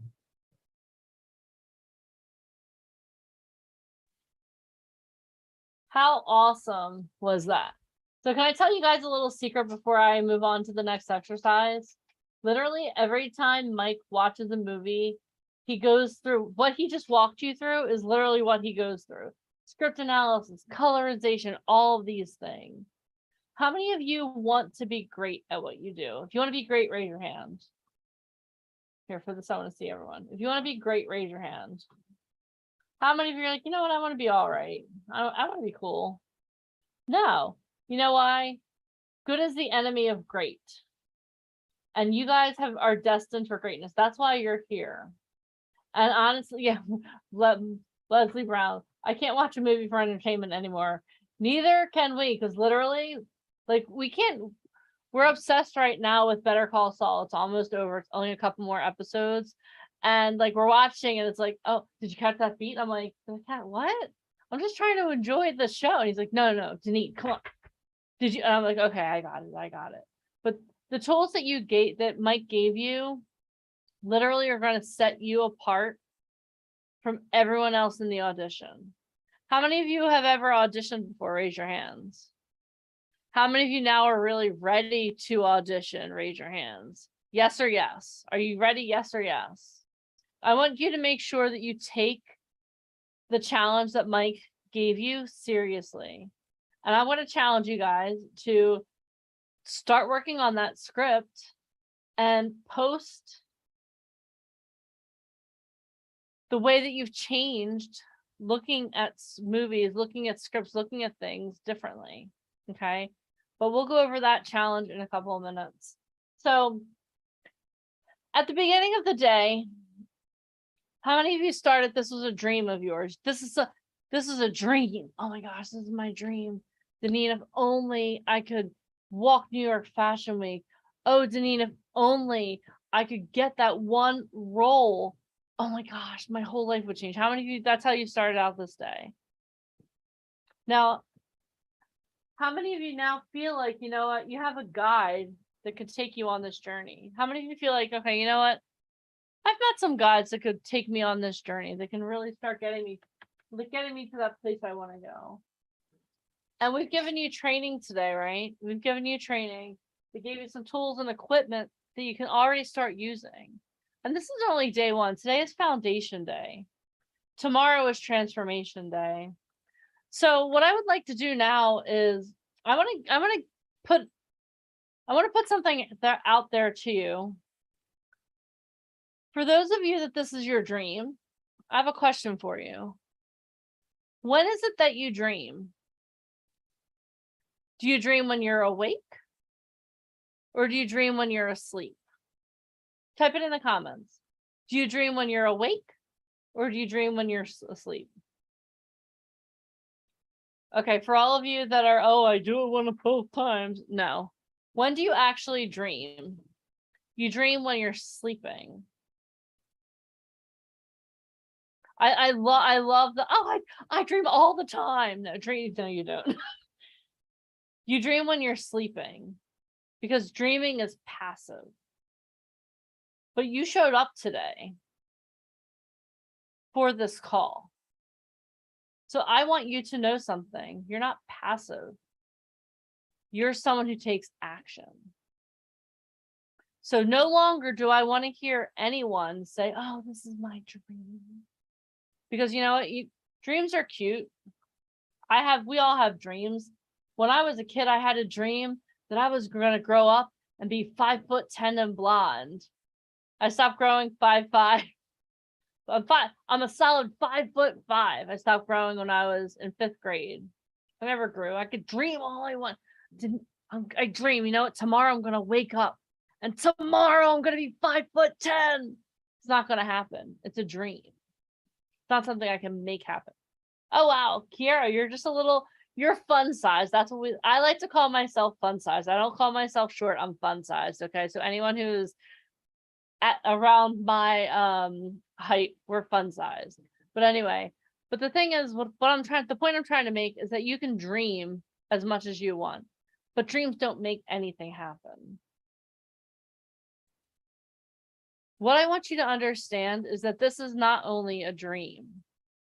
This is something you can achieve. You heard Mike talk this morning about all of the amazing people. Like, how many of you knew everything that he talked about this morning about Oprah Winfrey, about Walt Disney, about Steven Spielberg, about Oliver Stone? How many of you knew any of that? How many of you literally have had to eat dog food out of a can so you can make your dreams come true? How many of you have, and I know when I say this, I know there are going to be a lot of you. How many of you have ever been told, you can't do this? How many of you have ever been told that? Or, you know what? You're crazy. What do you want to do? I'm going to tell you a little bit about my story. My father and my mother growing up, I grew up in a lower to middle income family. And my dad's biggest dream for me was for me to get a stable job, to work a 9 to 5, so I can have a 401k, so I can have benefits, and so I could retire one day with a nice retirement. And you know what? I applaud my dad for that, because I understand that that was the best level that he had for me. That was his biggest dream for me. And when I left I used to work in a dental office. For those of you that don't know that, I used to work in a dental office. And the way I got to be here right now is because Mike and I were friends, and he called me up one day and he knew how unhappy I was at my job. He was like, "Hey, Deneen, what are you doing?" I was like, literally, I was sitting at the office like this. I was like, "I'm working. What do you think I'm doing?"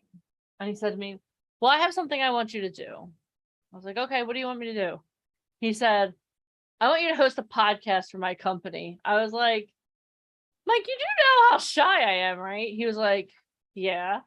I was like, "I'm an introvert." He's like, "Uh-huh." I said, "And I know really nothing about the entertainment industry." He was like, "So what, you're not up for the challenge?" I was like, "Dude, I'm German and Italian." I was like, "Of course I'm up for the challenge." 2 days later, I find myself interviewing the former art director of Vogue and one of his hottest models on a podcast. And I'm not telling you this because I want you to be like, "Ooh, Deneen, that's so cool for you." If I can be standing here in front of you, talking to you about the entertainment industry, coming from being a very shy person, you can do this too. My biggest dream when I was growing up was to speak on stages, because I knew that there was something inside of me that I had to share with the world. But up until I said yes to hosting a podcast for the entertainment industry, it was just a dream. And I want you guys to understand something. You being here is awesome. Give yourselves a round of applause. But if you stop here and you're just like, "Oh my God, I'm here, they're telling me I can achieve my dreams. Yay!" If you stop here, that's all this is ever going to be. You're just going to keep coming to these calls, which is awesome. We'll inspire the crap out of you. I saw someone who said that they want it, they're building their confidence. Dude, if you want your confidence built, you are in the right place. But if you actually want to become an actor or a model, you have to start taking on that identity right now. It's not your dream. It's not a fantasy. It's not something we're going to do in 5 or 10 years. It's something you have to start doing now. So this is what I want you to do. I want you to close your eyes. Everyone close your eyes. Unless you're driving, then please don't close your eyes. Keep your eyes open. Everyone close your eyes. Okay, what I want you to do is I want you to take a deep breath in. Ready? And let it out. Take a deep breath in. Let it out. One more deep breath in. Let it out.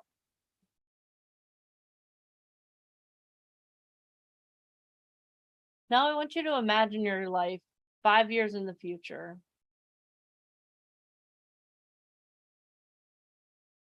You actually started acting. This isn't a dream. This is something you're doing. Close your eyes. Keep your eyes closed. Okay, so now you're an actor. You've gotten paid for your first real job. And I'm not talking like background extra. I'm talking like you got paid to be an actor. You walk on set and they know that you're coming. Now I want you to hold that paycheck in your hands.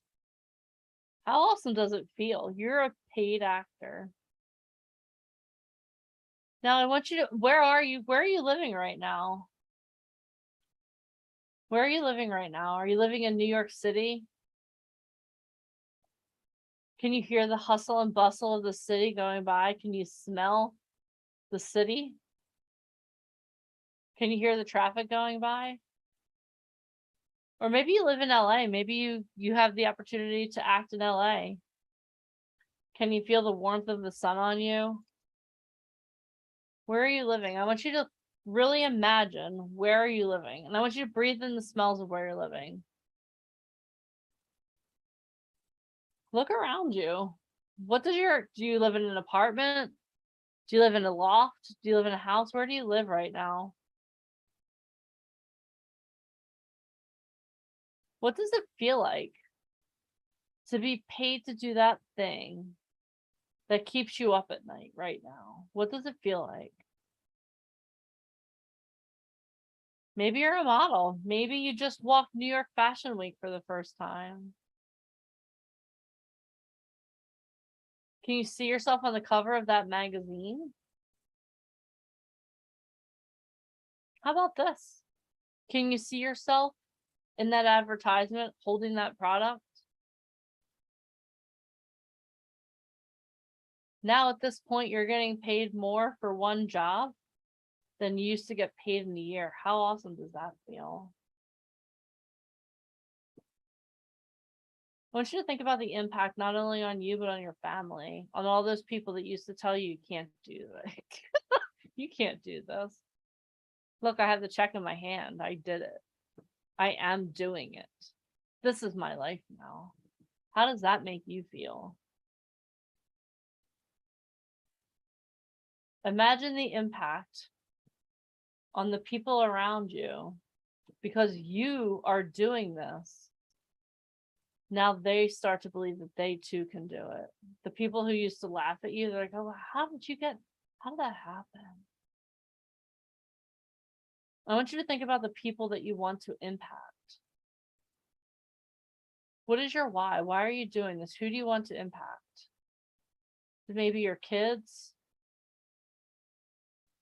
your friends, your family, your nieces and nephews?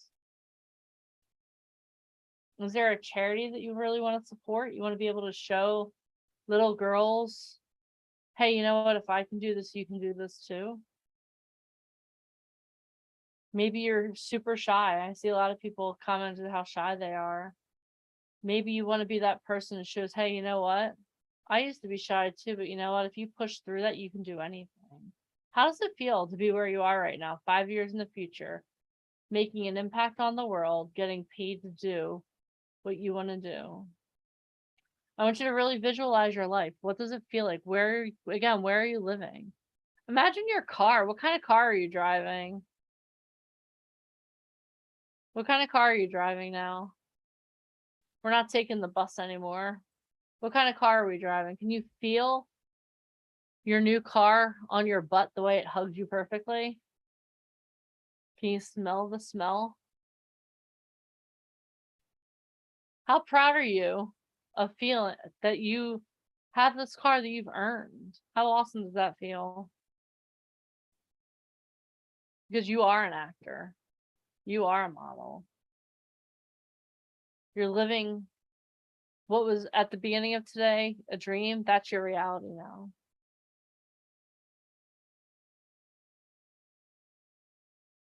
Okay.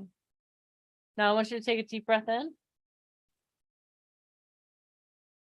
Let it out.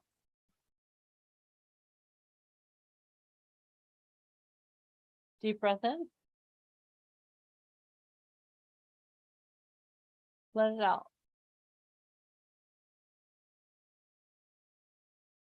One more breath in. Let it out.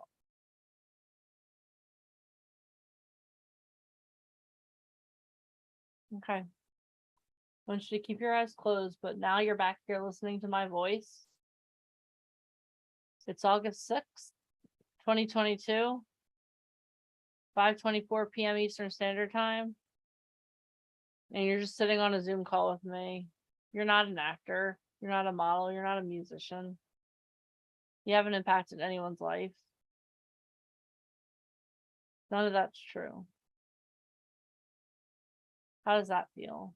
You're right back where you are listening to my voice. You haven't changed anything. Let the emotions, feel the emotions. Like, how does that feel right now? You say it out loud. Like, how do you feel? I see some of you fanning yourselves. Keep your eyes closed, but you've lost everything. You have nothing. You're right back here listening to me on this Zoom call.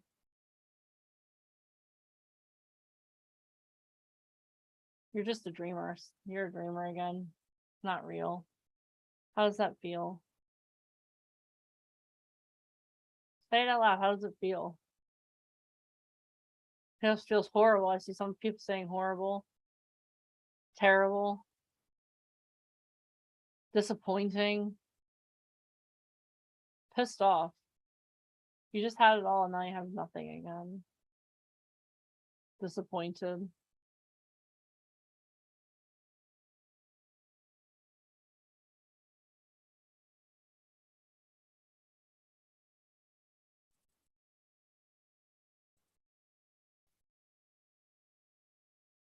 All right. Now we're going to go on one more journey.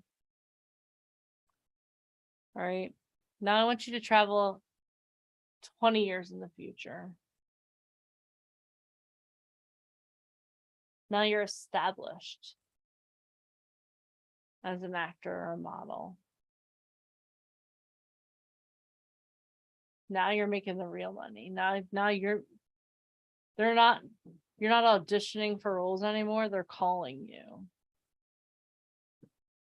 No more going on casting calls. They're calling you. Hey, I want you to audition for just send me a self-tape. It's a done deal. We want you for this part. As a model, you're the person that they call when they have the biggest campaigns because they know that people know you. Your name is a household name. Imagine who's surrounding you now. Who's sitting on your left and your right now? Where are you living now? Bigger house? Your dream home? Maybe you have a house that's overlooking the ocean in Malibu. Or maybe you have a penthouse in New York City. And people know your name. When you're walking down the street, people stop you. Because they want to tell you how you've impacted them. You get letters in the mail, in your fan mail every day of how that role that you played changed their lives.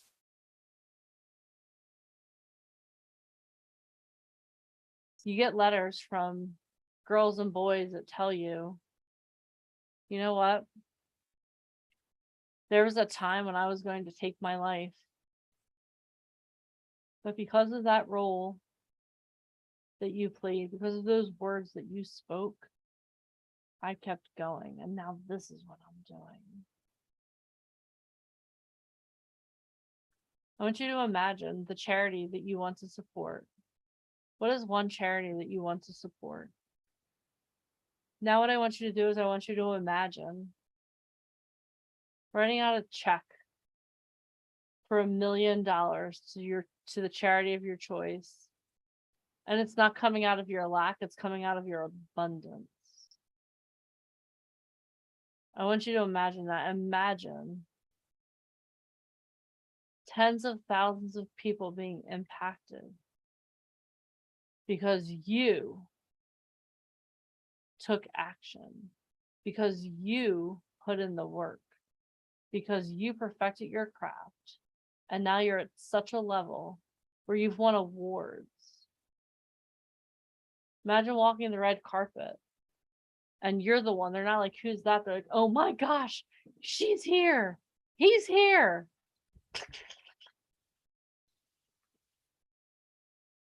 Stories are written about you and the impact that you're making on your industry. Your family has been radically changed.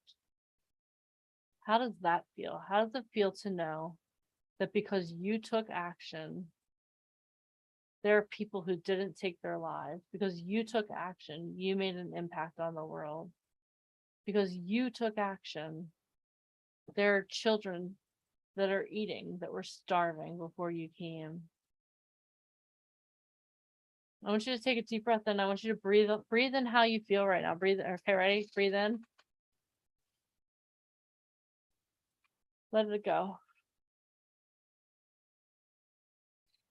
Breathe in. Let it go. Breathe in. Let it out. For the next couple times that you breathe in, I want you to feel the sun on your arms. I want you to feel your house. I want you to feel people thanking you. I want you to give yourself permission to feel every bit of amazingness of what is your future. Are you ready? Breathe in. Let it go. Breathe in. Let it go. Breathe in. Let it go. We're going to do that 3 more times. Are you ready? Breathe in. Let it out.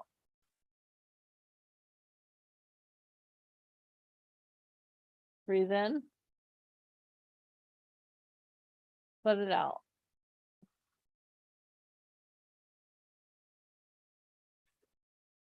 One more time. Breathe in. Let it out.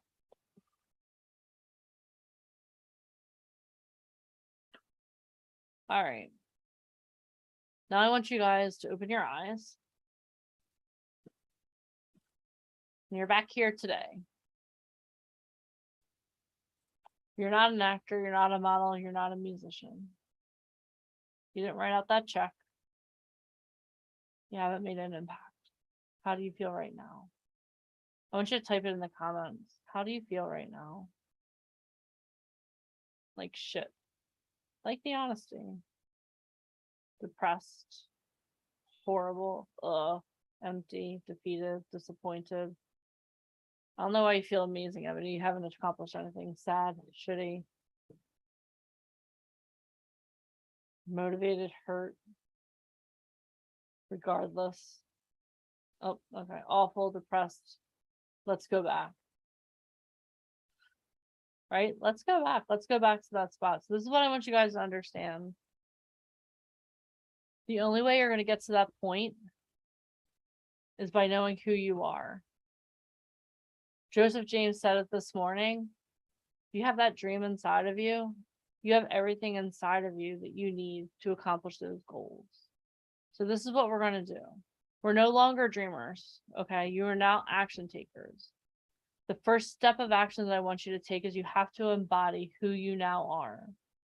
All right, so this is what we're going to do. You're going to repeat after me. We're going to do this 3 times. And if you're somewhere where you have people around you. I want you to give yourself permission to be crazy. Okay. When we were in Atlanta, Mike Trash talked about how his photos came out much better because he danced like no one was watching. So what I'm going to do is take you through an exercise right now, and I want you to scream like you don't care if the police are going to be called. Okay. So what we're going to do is we're going to shout out, I am an actor. I am a model. I am a musician. Okay. So we'll start quiet, but I want you to get to the point where you're screaming it out, because that is who you are. The only way to get from where you are right now to where you want to be in 20 years or even 5 years is to own your new identity. Ready? So here we go. I am an actor. I am a model. I am a musician. Ready? I am an actor. I am a model. I am a musician. Ready? I am an actor. I am a model. I am a musician. Okay. Now I want you to put some body action into it, okay? Because motion creates emotion. Ready? I am an actor. I am a model. I am a musician. Roll it into yourself. That's good. I am an actor. I am a model. I am a musician. All right, this is what I'm going to do because I'm shouting at you. I want to hear all of you. So what I want you guys to do is I want you to unmute yourselves. Okay? Everyone unmute yourself and say with me. Are you guys ready? Oh God, it's so good to hear your voices. Ready? I am an actor. I am a model. I am an actor. I am an actor. I am a model. I am a Musician. I am a model. I am a model. I am a model. I am a model. I am a musician. I am a model. I'm an actor. I am an actor. I'm an actor. Okay, this is what we're gonna do now. Are you guys ready? So what we're gonna do is we're gonna say it one more time, and at the end, I want you to celebrate like your team just won the Super Bowl, or like you just won the lottery. Whatever blows up your skirt, I want you to scream like that thing just happened. Okay? Are you guys ready? Are you ready? Because I can't want this more than you. I can't be more excited than you. All right. So now what you're going to do is I am an actor. I am a model. I am a musician. Ah! Freak out like it's your job. Are you ready? Here we go. Unmute yourselves. Ready? I am an actor. I am an actor. I am a musician. I am a model. I am a model. I am a model. I am an actor. I am an actor. I am a model. Yeah. I am a musician. I'm an actor. I'm a model. Oh yeah.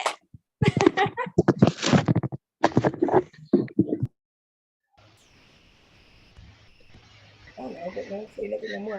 I can't hear anyone. Wait, Deneen, you're on mute. Hold on. Am I muted? I muted myself. Oh my gosh. Okay, guys. Let's do this one more time and then we'll go. Ready? 1, 2, 3. Celebrate. I am an actor.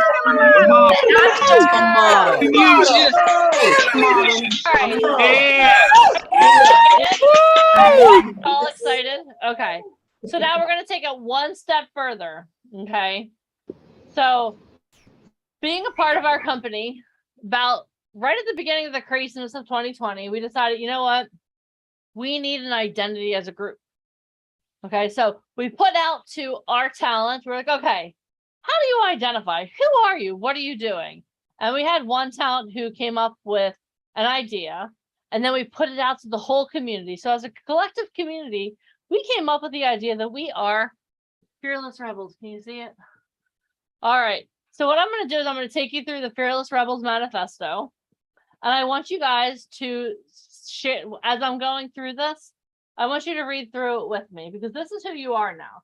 Not only are you an actor, a model, a musician, but you are now a fearless rebel. Okay? So a fearless rebel is a fighter, a new type of talent, confident, professional, reliable, and resourceful. A fearless rebel believes that their talent is their calling, that they have the ability to inspire others, that their talent is their message that allows them to bring joy, hope, and creativity to others. A fearless rebel is in control of their destiny. They justify their failures. Rejection is a 4-letter word, and booked it is their middle name. Hashtag fearless rebels are those who don't limit themselves to their fear. They face it head on and do whatever it takes to make their dreams come true. I am a fearless rebel. Okay, so I'm going to read that one more time. And then at the end, Alicia, if you can help me with this, at the end, what I'm going to do is I'm going to unmute each and every one of you. And this is what we're going to say. I am an actor. I am a model. I am a musician. I am a fearless rebel. Are you ready? Are you all in? One more, just shout again like it's your job. Are you ready? So a fearless rebel is a fighter, a new type of talent, confident, professional, reliable, and resourceful. A fearless rebel believes that their talent is their calling, that they have the ability to inspire others, that their talent is their message that allows them to bring joy, hope, and creativity to others. A fearless rebel is in control of their destiny. They justify their failures. Rejection is a 4-letter word, and booked it is their middle name. Hashtag fearless rebels are those who don't limit themselves to their fear. They face it head on and make their dream and do whatever it takes to make their dreams come true. Ready? Hold on. Let's see here. Now, are you guys ready? There we go. Here we go. All right. And here we go. I am an actor. I am an actor. I'm a model. I'm a model. Musician. Fearless rebel. Fearless rebel. I am a model. I am a model. I'm a model. Fearless rebel. I am a fearless rebel. Say and celebrate. Are you ready? I am a fearless. I am a fearless rebel.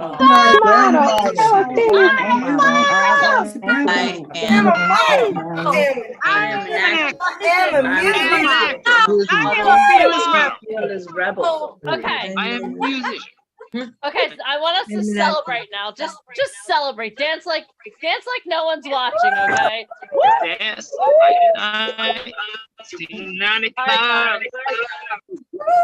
Awesome. All right. How do you guys feel now? Tell me how you feel now. Invigorated. Invigorated. Awesome. Much better, right? Awesome. More confident. More confident. I like it. Okay. Awesome. All right, guys. So you're wearing your bathing suit? No, I'm not wearing my bathing suit. I'm wearing clothes. Sorry. I was like, oh no, I was muted. I wasn't muted. No. All right, guys. So on a scale of 1 to 10, how awesome do you guys feel now? We got so many people driving today. It's crazy. Empowered. I love it. Oh my gosh, you're welcome. Great. So empowered. Awesome. Determined. I love it. Super excited. That's what I want, guys. Because you know what? Like, I want you to understand that everything we taught you today, everything that you learned, every speaker that has spoken, not one of them had it easy. Did any one of them say, oh my God, you know what? Like, I totally woke up and one day, like, all of a sudden I was amazing. Like, everything was perfect. Did anyone say that? No. But you know what? Every one of the people that spoke today has faced a fear head on. And now they are where they are. And it takes hard work and dedication. If you guys are here for us to like tell you, oh my God, it's going to be like so easy, like you're in the wrong place, obviously. But we want you to know that you can do this. Like if someone like myself, literally, and you can ask anyone who's actually met me in person, like even though when I'm on camera, I'm like, hey guys, like I'm still an introvert. But you know what? I know the reason that God put me on this earth was to inspire people to action. And that's why I'm here. And that's why Alicia's here. And that's why Mike's here. And that's why Mark Schoenfeld is here. And that's why Forbes Riley is here, and Joseph James, and Thomas Shewaits, and all the people you're going to meet tomorrow. And Debbie, you'll get to talk to her tomorrow too. That's why we're here. Because you know what? This industry is hard. But when you have a group of people that have your best interest at heart, that are passionate about you being successful, if you mix that community with your desire to take action and be successful, you're limitless. There is no limit for you. Do you guys understand that? Do you understand that? And again, did anyone hear me say it was going to be easy? No. Okay, good. I want it to be clear. But you know what the thing is? Have you ever had anything in life that was really good that was easy? Let's be honest. Have you had anything in life that was like, oh, you know what? Here, I want to hand this to you on a silver platter, and you're like, oh my God, that was awesome. No, because what you work for, they're the things that you value. I mean, I see Triana on here, like she's working. This girl has been working all day, but she's still been tuned in. Give her a round of applause. It's freaking Saturday. You guys could have watched the Cartoon Network. Like, you know what? You know, when I worked in the dental office, you know what my Saturday was comprised of? Sitting down and watching the Food Network all day. Like, we could all be doing something else, but you showed up for yourselves to be here. Okay. And this is just Foundation Day. Tomorrow, literally, you're going to have the opportunity to audition for New York Fashion Week. Yes, I'll say that again. Tomorrow, you're going to have the opportunity to audition for New York Fashion Week. One of the agents that we have that's coming on tomorrow is looking for people to walk New York Fashion Week, which is next month. On a scale of 1 to 10, how amazing would it be for you to have that opportunity? On a scale of 1 to 10. You know what? There are a lot of opportunities for you. Okay? And if you can't walk New York Fashion Week, guess what? How many of you now know that you're a model? Raise your hands. If I don't see a hand raised, I'm going to come find you and raise your hand for you. Everyone raise your hands. Sabrina, you're a model too. Raise your hand. I thought so. She's like, hold on. Stop calling me out, Deneen. I see everything, guys. That's why I'm the host of this here shindig. All right. But guys, there are so many opportunities out there for you. Tomorrow, you're going to have the opportunity to hear from one of our mentors. You can put your hands down, Alexandra. I don't want your hand going numb. You're going to have the opportunity to hear from one of our mentors who's literally best friends with Oliver Stone. You're going to have the opportunity to, at the end of the day tomorrow, to raise your hand to perhaps work in Forbes Riley's studio. Did you see that studio? How, like, think about it like this. On a scale, like, how much would your life change you being able to say that you worked with Forbes Riley, who's earned over 2.5 billion with a B dollars selling products? Do you think that just rubbing elbows with her would help you be more successful? Do you think that having the opportunity to go to a movie premiere or to go to a film festival with a movie that's winning awards, do you think that might change your life just a little bit? Do you think that having the opportunity to work with someone like Mark Schoenfeld, who's working on a huge project, who's one of his business partners, Hugh Jackman, do you think that might change your life just a little bit? Or just a freaking lot? It's going to change a lot. But here's the thing. I told you guys earlier, you know what? Not everyone's going to get to the top of the mountain. So I have a question for you. Who's going to show up tomorrow so you can make it to the top of the mountain? Because you can't, if you don't show up tomorrow, you're not even at the base camp. This is Foundation Day. Tomorrow's the day we climb the freaking mountain. All right? So how many of you are going to show up for yourselves tomorrow? Say, Deneen, I'm going to show up tomorrow. Type it in the comments. Type it, but you're not committing to me, just for the record. Because if you show up tomorrow, that's great. If you don't, I'm still going to be here giving 1,000%. We're all still going to be here 1,000%. But the question I want to know is who's going to show up for themselves tomorrow? We gave you a lot here.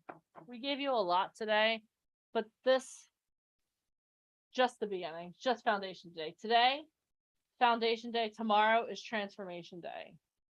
How many? I just want to interrupt one thing, Deneen. Yes. You know, getting into show business, how many of you guys are happy with your career now? Show of hands. Anybody here feel like they've made it? Anybody here feel content? Having access to these individuals, it's like a navigation system or like a compass. If you had somebody like Forbes Riley, taking Robin for an example, step by step by step by step from someone who has done it, how much is that worth to you? Could you do it on your own? Or would you rather listen to Forbes? Now, my mom's in the other room. She's watched QVC. It doesn't mean she's an expert. I need to talk to Forbes about how to do this for real. Do you guys understand that? Do you guys understand the difference? Yes. Awesome. Taking advice from real people that have done it, not your friends and family, not other struggling actors or models, legit people that could say, hey, I've been in your shoes. Let me tell you what you're doing wrong, what you're doing right. And not only that, but Mark even said, open up doors. That's what everybody wants. You can literally go to school and spend a crap ton of money and time. Nobody gives a shit. You're one of a billion. If you could sit face to face with somebody that can snap a finger and change your life, that's what we do here at VIP Ignite. Step by step by step. We're only as good as the people we surround ourselves with. Our network is our net worth. Sorry, I just had to. No, it's awesome. That's what it's about. You need step by step by step by step. Yeah, you can go buy pictures, you can go buy classes, put yourself up on websites, but you're never meeting anybody legit. And that's the issue. That's the biggest, like, that's the obstacle. And Alyssa, if you need to build confidence, I can give you story after story after story after story after story of people that we've worked with, people on this call even, who when they started working with us, they lacked that confidence. But you know what? When you surround yourself by people who have your best interest at heart, who want to see you successful, then that's where all of a sudden things start happening for you. And that confidence builds. Every time you take a step forward, like a scary step, every time you do one hard thing, then you could do the next hard thing and next hard thing. And a lot of times self-confidence, it's because you've never had anyone believe in you and you've never given yourself the opportunity to do something hard that would help you grow. So show up tomorrow. Show up tomorrow. All right, so I'm going to open up. We have a couple more minutes. Does anyone have any questions or would anyone like to share a biggest takeaway from today? If you do, please raise your Zoom hand. We're going to take like 4 or 5 people. 4 or 5 people. Oh, this event has got me so emotional in such a great way. I feel empowered. Thank you so much for the work you do. Oh, Robin, thank you for being here and thank you for saying that. Okay. Cameron, you don't have your camera on, so I'm going to go on to Alyssa. If your camera's on, she will not call you guys. Yeah. It's like I told you at the top of the show. Nobody ever once called me and said, oh my God, Deneen, there was this black box. I need to cast them now. Like this, it's not like the Zoom show. So, all right. Wait, where Alyssa moved over? Okay, Alyssa.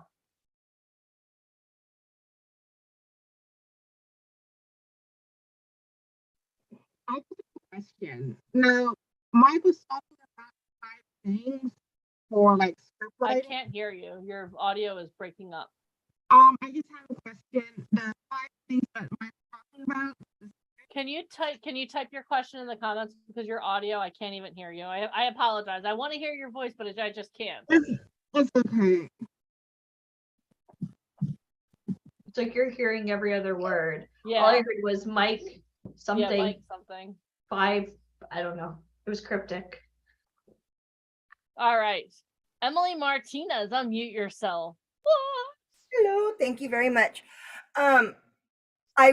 Everybody was so amazing, but I really took away from the question I asked to Forbes, which was, you know, where should I start? And everything that you guys are teaching us, there's just so much to learn, so much to grasp, so much to get. And it's just so amazing, right? I want to do it all. But I know that, you know, I can't be everywhere at once. So she really gave me some focus on, and to really soul search and think what I want to focus on. And then I'm still going to say yes to every opportunity, but at least it gave me a direction. So that's what I took from it. And everybody else was amazing. It's awesome. All right. Yay for direction. Yay for knowing where to start. It's so important. Awesome. All right. Christina, unmute yourself. I feel like a sponge. I feel like a sponge that's running over every day. Like I was really humbled today. I was late and it showed. I wasn't prepared. I had an opportunity to talk to an amazing woman, and my anxiety made me just sound like a fool. And my takeaway today was how much I really do want this and how important it is to be prepared. It's one thing to take the advice of Nadine to dye my hair, brunette marketable, but there's another thing to like really stop dabbling, go all in, and take this a lot more seriously than I have been. So I just want to thank you guys for just the opportunity. And I mean, I can't believe this is the second summit. It's just amazing how much you really care about us to groom us and prepare us. And I just really want to hope that everyone who really wants this is just to really take it seriously, because this is a once in a lifetime opportunity.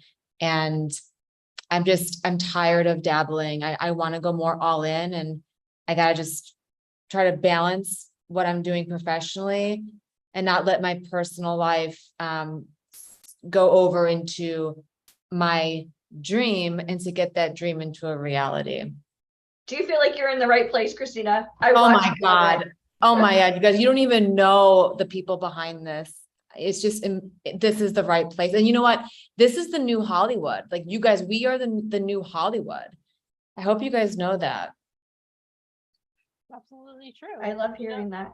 The awesome thing is too, is that what you're learning here can help you in your 9 to 5. It can help you in everything that you're doing. And tomorrow we're literally going to we're going to walk you guys through how you can take something that you do really well and turn it into a 6-figure business that can fund this.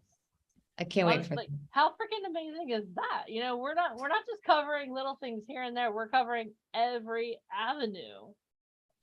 And yeah, no, that's what I'm just saying. Like, wait tomorrow, like literally. So today was the day we cleared the forest, built the foundation. Tomorrow we build. So even like this morning, I was watching some of your faces going, why do we have a dog trainer on? Oh my God. Like, you literally had to build that foundation, every word, even putting, I didn't have much to do with the timeline this weekend, but every single guest speaker is the next. Do you guys see this? It's like we're taking you through a Broadway show. It's literally scene after scene after scene after scene. So wait till tomorrow, guys. Yeah, buckle up. You have to be here tomorrow. I apologize, 7 figures. I didn't mean to misspeak. But how many of you, if you added 6 figures, would be nice? 7 figures? Thank you for correcting me. I appreciate it. Thank you. Awesome. All right. Ebony Baker, unmute. I just want to say that my stomach is swirling with butterflies. This is something that I've never done before, and I was just scrolling on Facebook and taking the chances of what if, and I've heard nothing but negative things because I've taken the what if chance, and it's been so fun, so inspiring, and so amazing. And I thank you ladies for believing in me and continuing me on to the next level.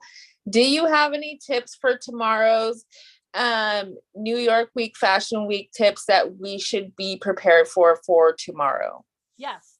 Show up, play full out, and stay on till the end. Okay. I love it.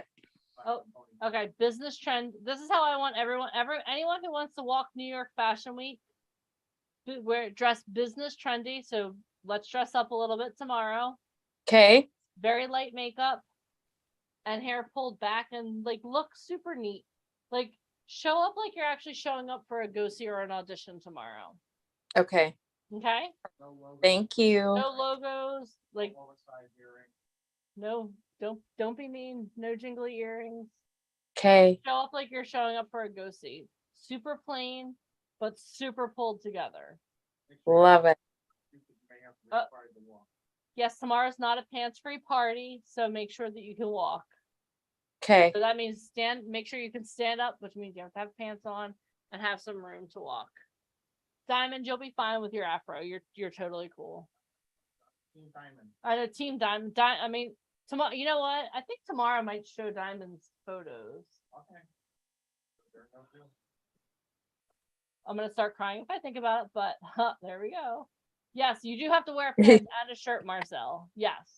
Marcel walked around with no shirt on for half of our photo shoot in Atlanta. It was hot, but we all had... Okay, moving forward. Pratyusha. Oh God almighty. So every call is very important for us and very close to our hearts. Deneen and Ellie, thank you for Mike. Thank you for bringing this. So my bigger takeaway today is putting our past in the closet and moving on by Forbes Riley. And from Thomas, I'm eagerly waiting to hear from actors because we want to be there, right? So bringing them is the best thing that you guys are giving us. I heard a lot of things from Thomas that how to improvise ourselves, like reread, and how to get into like make our modulations better, like singing, practice singing and stuff.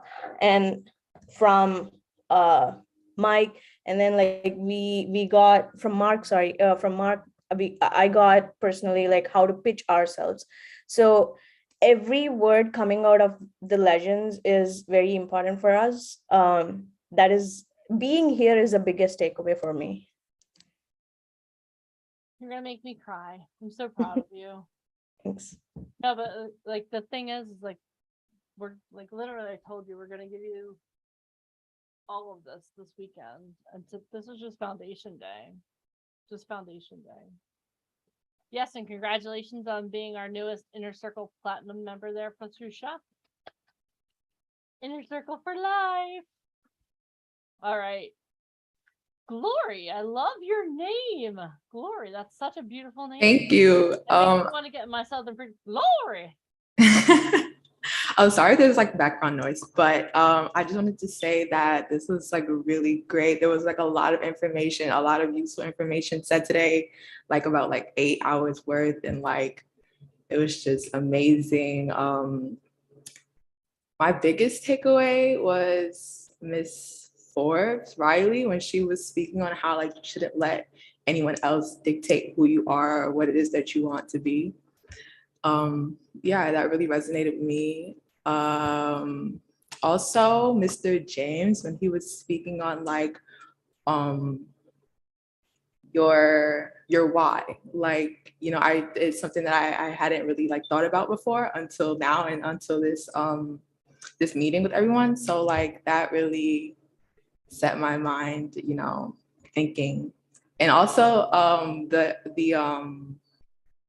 what is it? The like in between activities that you had us doing, like the meditating and like the dancing around. Like I'm a really shy person and stuff. So like that also like helped me get out of my comfort zone a little bit. And like, yeah, I really enjoyed all of it.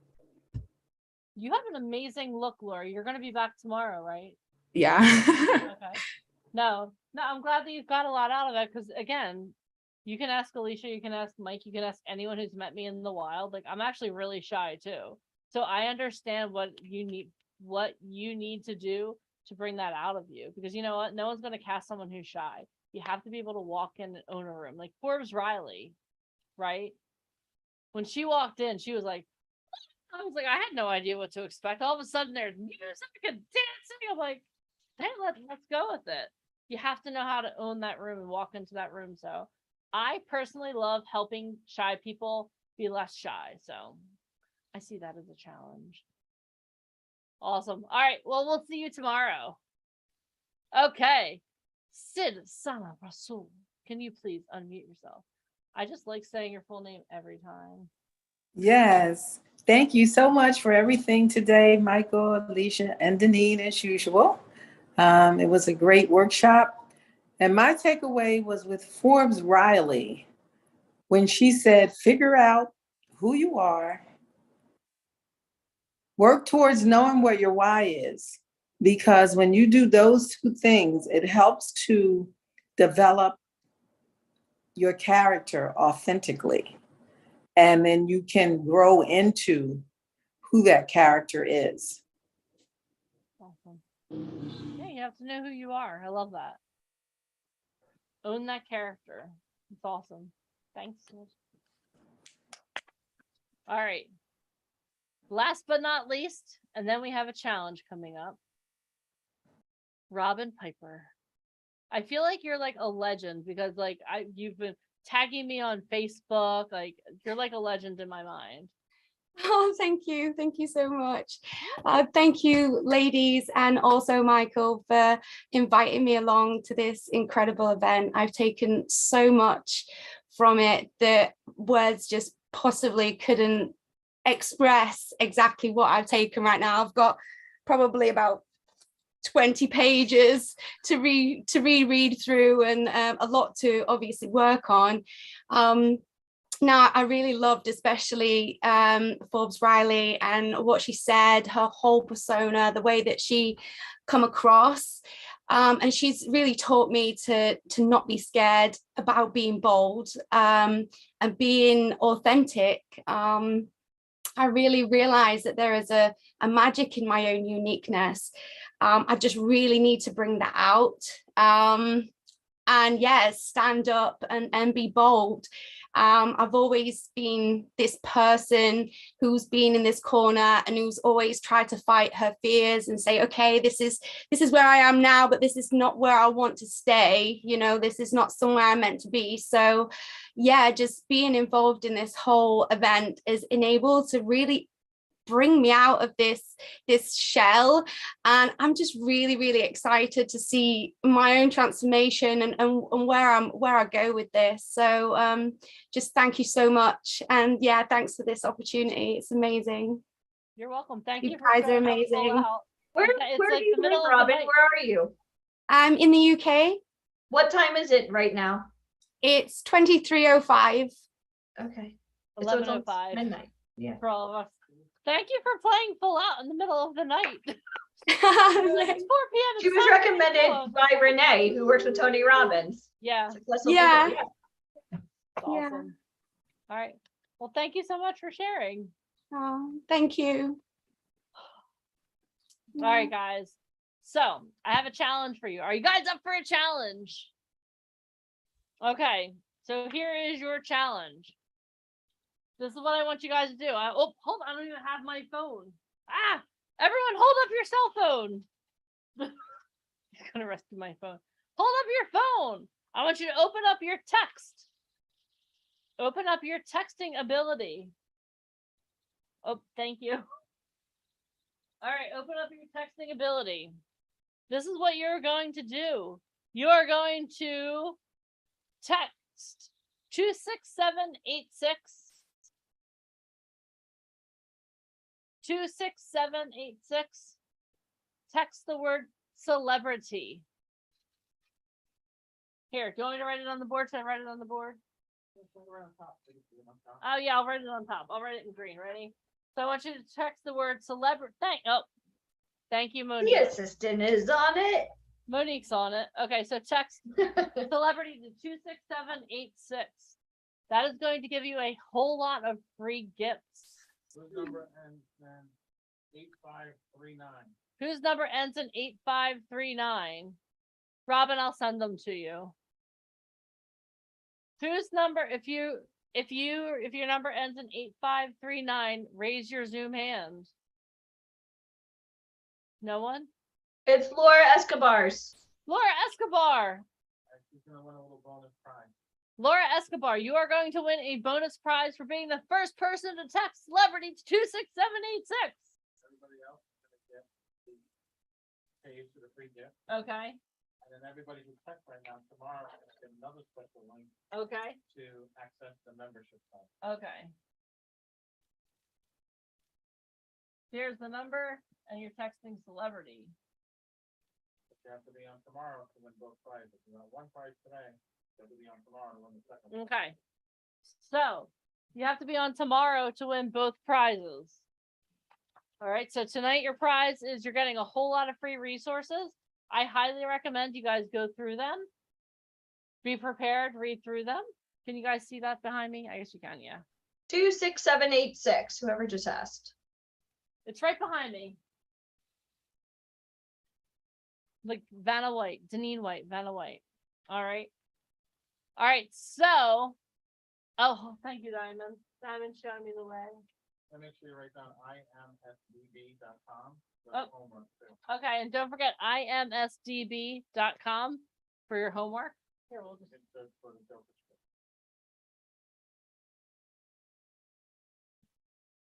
It's like my. There you go. And that's where you're going to go for the Joker script. All right. Awesome.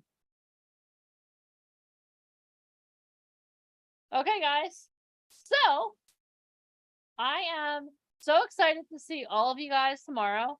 I feel bad for the people that bounced early because you know what? They could have had some really cool prizes, but that's what. So what I want you guys to, what did we just learn just now? Stay until the end. You never leave early. Stay until the end. You always go VIP, and being VIP means staying until the end. You see what Diana's like, I see what you did there. Go VIP. It's true though.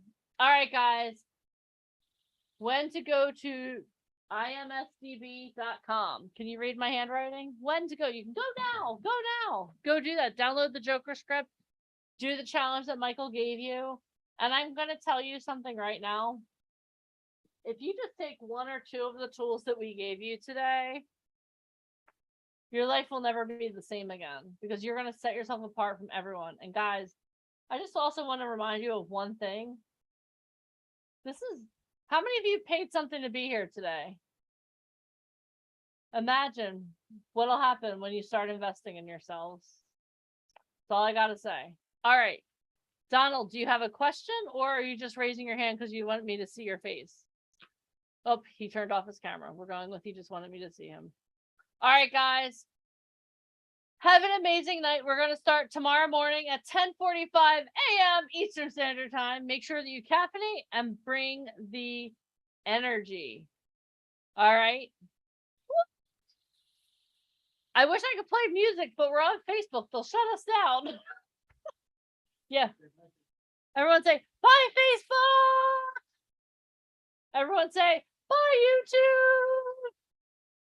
Say, text talent to 26786 if you want to be here online on Zoom with us tomorrow. Harding, Tina Harding, you look great. Her hair's all straight. Oh, yes, you do. Awesome. Red nails. All right, guys. We'll see you tomorrow. Bright and early at 10:45 a.m. Eastern Standard Time. Have an amazing evening. Make sure you do your challenges because I will be checking the numbers to see who texted and I will be asking questions about the Joker script. So I don't know, maybe be prepared to even show it tomorrow. Just a thought. All right, guys. Have a great night. We will see you tomorrow. Bye. Good night, everybody. Good night. Goodbye. I'll miss you. I'll miss you guys until tomorrow. Hi, Marcel. Don't forget to put your pants on tomorrow, Marcel. That never gets old. All right, guys. Have a great night. We will see you tomorrow. Bye, Robin. Go to sleep. It's late. I guess I can't do it. Well, I don't understand what you can't do, Donald. Right. Who knows? Donald, if you have a question, type it in the comments, sir. I'm not trying to not answer a question. I just you turned your camera off and I don't talk to black screens. You want to type?